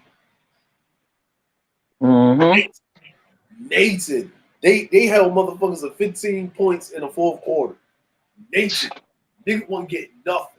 Avery Bradley. That's what happened to the Suns. Yo, even though the Suns was beating us, blowing us out, bro, we came back. We in the fourth quarter, we outscored the Suns 45-10 in the fourth quarter. I said, well, goddamn, if we play like that the whole game, we beat the Suns' ass. It just that's what I'm saying. What I'm saying is that the Lakers was missing. They're missing personnel, but they got to gel again, right? They won't get their defense because the defense is all about effort, like effort, right? Right. But it's getting Westbrook straight. You know what I mean? And so, like, okay, if somebody asked me about Westbrook, it's like, man, Ben Simmons or Westbrook. I said, I understand why they got Westbrook, but I would have took Ben Simmons. Well, Ben Simmons can't shoot because he played defense. Fucking shoot. We got too many scores. Yeah, you got too many scores. You need a dude on defense. The defense. If Ben Simmons played, you don't need him to score. But the thing is, LeBron would have made him shoot. LeBron would have go ahead and shoot. Like yo, they would have put him in position where he had no choice but to shoot. But he was shooting the ball like wide open where he would have just had to shoot. But he wouldn't been shooting no threes. LeBron would have had him shooting them mid ranges. Westbrook be shooting. No, he would have had him at the rim. He'd have had him at the rim, driving to the lane, pick and roll with him, shooting mid ranges. He can make mid ranges with ease. I see him do that shit all the time in college. Well, see that's what I'm saying is that builds your confidence up to shoot. Like he's one of the Ben Simmons, one of them type of motherfuckers, man, where he got a confidence issue with certain shit, right? And the thing is that, and then if you look at Embiid, man, like Embiid, like you can Embiid is AD. He's too fragile. Cause he hurt now. He's like a little hurt now. Well, the problem with Embiid is, I'm gonna tell you what the problem with Embiid, other than him being fragile, right? The problem with Joel Embiid is he run his mouth too fucking much, right? He run his mouth too much because he doesn't have any type of leadership, right? The problem with Embiid is he wasn't supposed to say that shit because he wasn't supposed to throw his teammate underneath the bus, right? Then Doc Rivers wasn't supposed to throw his player underneath the bus. But I know why Doc did it though. Yeah. Listen. Doc always put his foot in his fucking mouth. And then he ran around saying that he didn't mean it like that. Nigga, we heard exactly what the fuck you said. Nigga, you actually explained yourself. You know he didn't want to get blamed from getting walked down 3-1 again for the fourth time. For the fourth. No, not.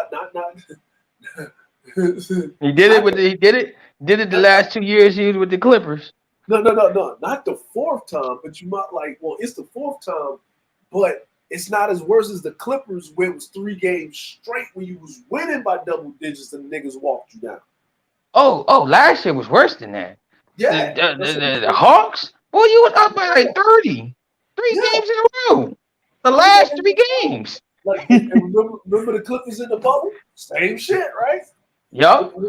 And you got one of the best players in Kawhi and Paul George. You should not be getting fucking walked down like that. The one with the but you know what I'm saying. But then we saw like Tyronn Lue, like Kawhi done for the season. We already know that. But oh shit though, this was the fucked up part about it. Cause last year we saw they could make it to the Western Conference, but until they changed the rules, now scoring is difficult. Them niggas ain't winning shit. I don't even think they're a playoff team. Yo, they're not even a playoff team right now. I don't even think they got 1 win. Well, they gutted. Well, they mortgaged their future to get fucking pandemic. And he's one of them. He gotta get fouled to score a lot of points. Yeah, I'm like let's see Paul George. But listen, here's the crazy part though. Paul George did ridiculous. He did great. Like last year when Kawhi was gone, I was amazed at what he was doing. It was like Indiana Paul George again. Like, right, that's what I'm saying. But the rule, like I said this year, the rule changed now. Niggas, you gotta play defense and you gotta actually know how to score. Yeah. All that bullshit you did last year ain't happening this year. Yeah. So New Year. Yeah, like that's what I'm saying. Is Paul George turned into Indiana Paul George, and that's because Kawhi Leonard wasn't there. Right, because they play the same position, bro. Let's be honest, they play the same position. Yep. I think. Listen, man. To be honest with you, man, Kawhi signed. Kawhi done. Right? Did he sign his extension? Yep. Yeah, I think so. He done. He done, bro. Like he probably got one more contract in him, man, and then. No, I don't even think he got that. I think he just a nigga. You just gotta be very, very, very careful with. No, I'm gonna say Kawhi got like one more, like he's got one more contract in him, but that doesn't mean that it's gonna be with the Clippers. Right. I'm saying Kawhi is the type of nigga you gotta treat like Phil Jackson, like nigga, no back-to-backs, no away games. Like he's not playing in no away game. But I say the only team that he could probably go to, like he can go to New York and like finagle them. I mean, get some money out of them, right? The only team he can go to is come to the Lakers. I think at about this point in time, the Lakers not going to want him because I think so if the Lakers win the championship, right? If the Lakers win the championship this year, right, we'll make it deep. Right. The Lakers got to get younger. That's you know what I mean. But Kawhi's younger than Westbrook. That's what I'm saying. You flip that. But Kawhi, like Westbrook plays, right? Kawhi, yeah, right. This nigga gotta still get hurt, right? So you know, right. You don't want two. I got you. You don't want two of them. The nigga on the same team. You already got AD. Yeah, you gotta hold your breath. Yeah, you already got AD that's fragile as fuck, right? And AD said that he did his extension because he got a bad injury history. So whatever's going on with AD know this is probably his last contract. And he got to go on retirement. Or he's going to be relegated to coming off the bench. You know so that's why the Lakers keep talking about they trying to keep Monk. They trying to keep him. Yeah. Mm-hmm. Yeah, because LeBron, so basically the plan was, this was the plan when AD came to the Lakers. The plan was for LeBron to turn over the keys to the Lakers to AD. Right? So basically LeBron was supposed to take less and less of a role. You know what I mean? Like if you notice what LeBron's doing now, like he's not in the you notice LeBron does his news conferences by himself, and AD and Westbrook do them together. Right. Now, remember when LeBron was in Miami that first year, and he did all of his press conferences with D Wade? Right. There you go. AD, he's handing over the helm of leadership of the team to AD. That's why AD and Dwight had that spat. He didn't do nothing about it. Yeah. Because basically Dwight was saying, motherfucker, like, look, nigga, you need to fucking, like, you need to show some effort. You need to play. Right. You need to play some fucking defense. You cry about everybody else not playing. That's what Dwight said to him. You cry about everybody else playing defense. Your bum ass ain't even doing shit. Yeah. And you know, but everybody, look at this. I've never seen that happen. No, that needed to happen because what was AD doing? He had an off-shoot night and he was blocking shit and putting shit on the backboard. So I'm like, he needed to be called out about it. Like, you know what I mean? Now if he hurt, he hurt. But AD something always wrong with the nigga. So it's like it's nothing, right? So now the other thing with this with AD is the reason why Westbrook was brought in because AD knows that he needs that push to be consistent every night with his energy level. Right, but do you think Russ is that push? Like Russ can't even push it on right to stay sharp. Yeah. Well, it's AD, man. Like AD's the type of dude, man, where like he's got that thing where when AD's motivated, AD is a beast. But you can tell when his energy level for whatever reason isn't there. Right? For whatever reason. You know what I mean? And like Westbrook, like he can't like AD, like AD's the type of dude that he moves upon his goddamn environment, right? Like LeBron is going to take nights off, literally playing the game, because the nigga deserves them. When you've been to 10 NBA finals, nigga, you should be able to take some time off during the game. Right. You know what I'm saying? So like, yeah, like the nigga earned the right. Like, nigga, you only been to one finals in your whole career, nigga. Nigga, you get a summer off every summer, nigga. Right. Like, nigga, he had a longer summer because he was hurt all last year. Yeah, exactly. So, and this is, you know, man, LeBron had like, you know, he had an unnatural longer summer, right? Because, you know, he went out in the first round, he came back, he rushed his injury back because niggas was barely going to make it to the goddamn playoffs after winning the championship. So at least, like, LeBron already knew they was not going to win the first round. He already knew it. He just had to get the Lakers to the playoffs. Because everybody was, I'll be honest, everybody that was on that championship team was gone, and we got some new pieces. The man is starting rolling. Like, yeah, I knew that. Yeah, and now they got Westbrook, so he's there for energy level. Rondo came just to basically teach Westbrook how to slow the fuck down. You know what I'm saying? Right. And to teach him how to see the floor, quicker, and you got to do everything like that. LeBron's there to basically be the media. Basically, he's there to manage all the egos in the locker room. He got, he's got. Everybody know how Dwight is. Dwight's like a jerk. Like Dwight's like a fucking. He a play. Dwight's a play. That nigga played too much. Yeah, Dwight plays too much, but you need that to a certain degree. But Dwight gonna go get you what you need. Right. He knows his role, and they remember what he did in the fucking play in the last championship. In the bubble, right? Yeah, when he was throwing niggas shit left and right, grabbing key rebounds. Yo, he shut down Jokic. Yeah, he shut down Jokic by himself. Yeah, so you got that. You don't know how DeAndre Jordan's going to play because it's different than because Doc Rivers used his ass up when he was on the Clippers because he had that nigga running up and down the court all day. But actually, DeAndre Jordan does well in a half court slow down offense.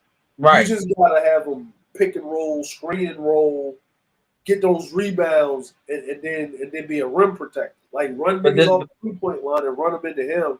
And he'll be the best thing for DeAndre Jordan on the Lakers is Westbrook. Westbrook gets used to that with Steven. Yeah, with Steven Adams and Clint Capella and all them niggas, right? So and then so with that being said, with that is, and then you got your wing defenders, and then DeAndre Jordan don't have to feel bad because you got a backup center like Dwight that's going to split your minutes. Like if you look at Frank Vogel's rotation, him and Dwight, like he's only playing 3 more minutes more than Dwight. Right. He's only playing 3 more minutes than Dwight, but Dwight got more rebounds. I know. Like more, he's got more rebounds and about the same amount of points. Yeah, blocks and all that stuff, all that other stuff, right? So basically, it's like them two. You got a center, then you can move LeBron to the power forward if you need to, and AD to the center if you need to. You can move AD to the center position because they did that when you want to go small. So they got a lot of flexibility. You know what I'm saying? They get Trevor Ariza. They get Trevor Ariza he'll probably be okay. But you got Avery Bradley that's good for your fast ass guards over there. That's good for your fast ass guards. Golden State land and all that, right? Yeah, like Dame Lillard and Steph Curry and shit like that. Like Clay ain't gonna be Clay until after the All-Star game, and even that is a little bit tentative, right? Because he had too many injuries like right behind each other, so he's going to have to he's probably shooting and stuff, but full contact, running up and down the court, and he's got that. He's going to have that rust of being pretty much off for like a year, like more than that, right? Right. He probably going to when he come back, and supposed to come back in January, so by like April, close to playoffs, he should be better. Yeah, because Klay Thompson, it was what, the 2019? 2 years ago. 2 years ago. Yeah, he was gone for 2 years. Yeah, that's what I said. He come back in January, so he gonna need at least 2 or 3 months to get right. And that's crazy. That's crazy because Kevin Durant that's like had 50 games. Achilles. Yeah, Kevin Durant had a torn Achilles and he came back before Klay Thompson did with an ACL. But Klay was coming back, but he re-injured it because he was moving too fast. He was doing too much. He was doing too much. So they told his ass sit the fuck down. Right. We just paid you all this money. Sit the fuck. Listen, man. Look, man.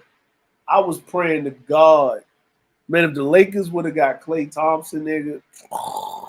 His dad was trying to put him over there, but Klay didn't want to go to the Lakers. Nigga, if the Lakers would have got Klay Thompson, nigga.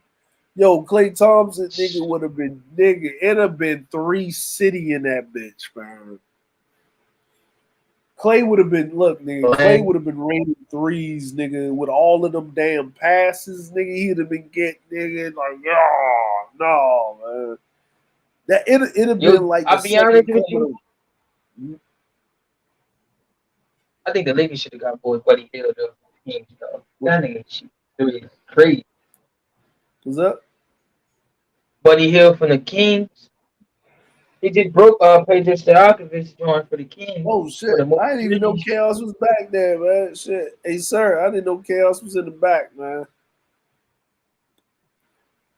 Yo, sir. Sir, probably knocked the hell out. Knocked out, man. 3 yards, he just had that co-host like they say they was going to do. Yeah, sir knocked me fuck out, man. Sir, like, yo, nigga get comfortable, nigga. The damn sleep demon snatch your soul, man. You watch football, DeAndre? Yeah, man. I'm like, you know, it's a bye week. My Ravens got the asses beat. You're Ravens fan. I hate your quarterback. Who's that, man? Lamar Jackson, man. Yeah, I hate him, though. Oh, wow, man. No man ain't do nothing, man. Nobody. I think he overrated. Yo, don't get mad because we got a Madden created player, nigga. Nah, I think he overrated, man. I'm like, he's like, he's not overrated. He's a better runner. Well, I'm gonna say he's a better runner than Michael Vick because he broke his rushing joints, but he's not a better passer than Michael Vick. Well, I'm gonna tell you this, right? And this is where people make a misconception, right? The problem is that if you actually watch his games, when he throw the ball and the niggas dropping the passes, like now his first year as a quarterback. Sorry, that's you saying. Yeah. Oh, sorry. Yeah, sir. Like, hey, yeah, Chaos was in the back, man. Oh shit. Yeah. So, there you go. So, what was it? He's getting better this year. Like his passing percentage is better, but his receiving core is trash. Right? Like Hollywood Brown is trash. He needs to be a slot receiver. Right. You know what I mean? He needs to be like, you know how the Patriots had like Amendola and shit? Right. That's what they need to treat Hollywood Brown, and they need to get them a nice wide receiver, like possession wide receiver. Like when they had Dez Bryant for a little bit, he was just out of the league too long. Right. You know, got you. Yeah. Now, the problem with the Ravens is that's my favorite receiver too. Yeah, they got hit with the injury bug. Like the Ravens got hit with the injury bug too much. Right. Like, and you know what I mean? They don't got their they got they got 4th, 5th string practice squad running backs. Y'all do got a million running backs. Yeah, because your main running back is hurt, right? No, remember, like we had 3 running backs and they all got hurt preseason. Right. And then, you know what I'm saying? So remember when they was going to the playoffs and they beat niggas' asses, right? Right. Remember Mark Ingram was the running back.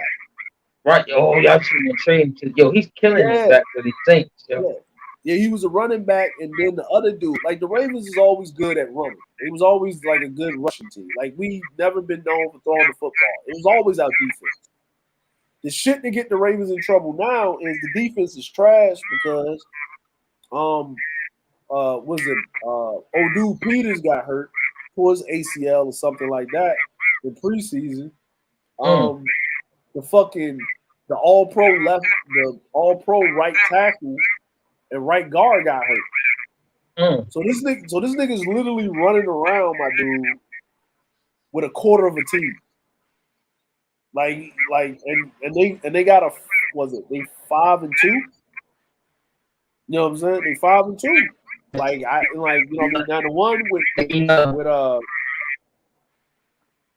the one with because I was like, man, how did they lose that game that Lamar fucked up?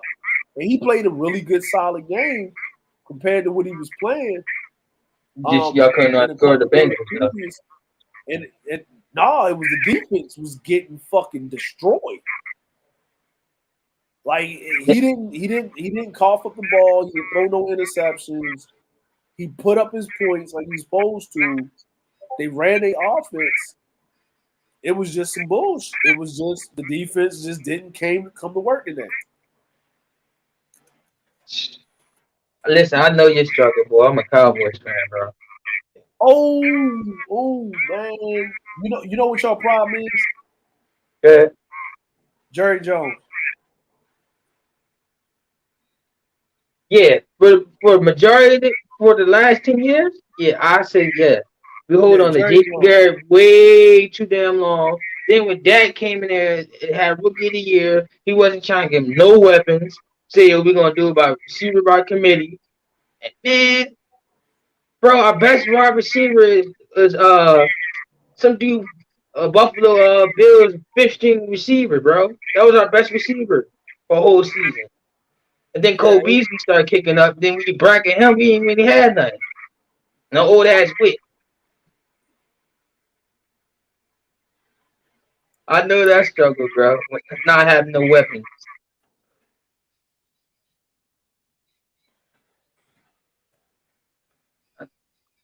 But we won tonight, so I'm happy, bro. He's 6-1, baby.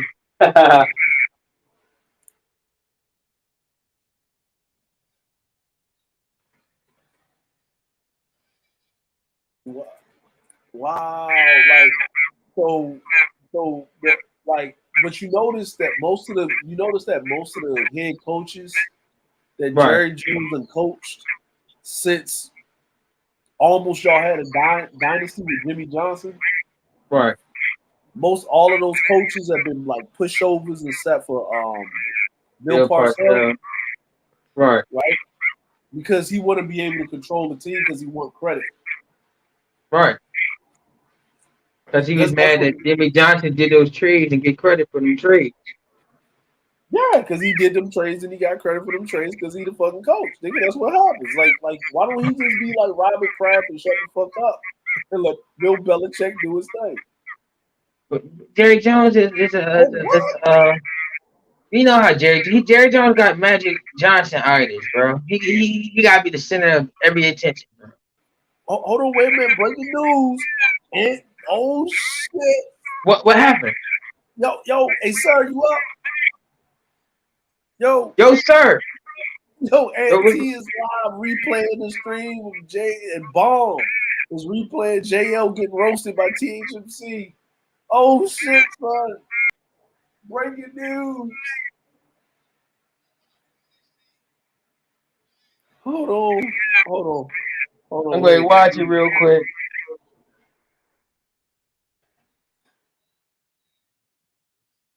Oh, I'm here for the fuckery.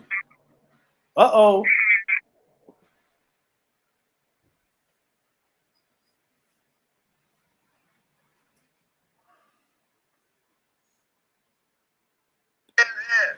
Look at Todd City. Breaking news. Shout out to New. Yo, hey, look at Todd City. Oh, this is good. Look, I think even Sister George was like, yo, fight back, nigga. Oh, hold on, wait a minute. Hey, sir. Hold on, man. Yes, sir. Yo, sir.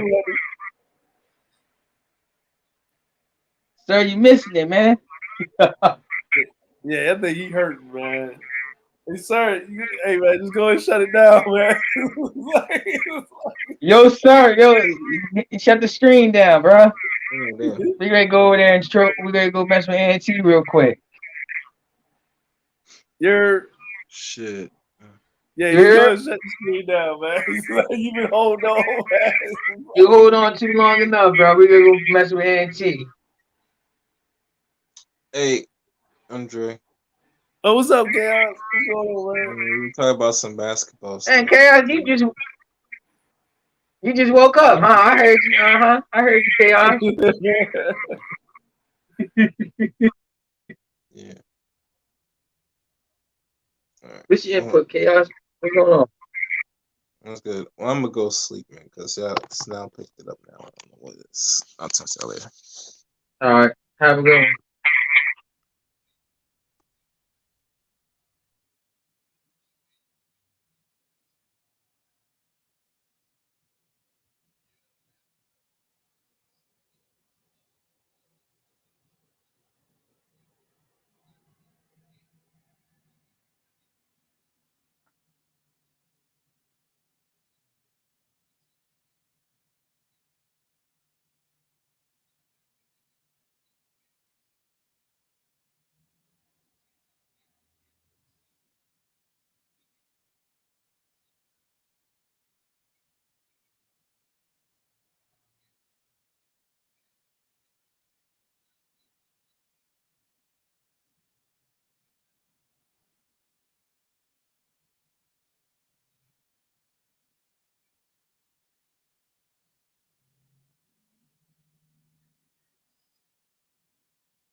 I'm out, y'all.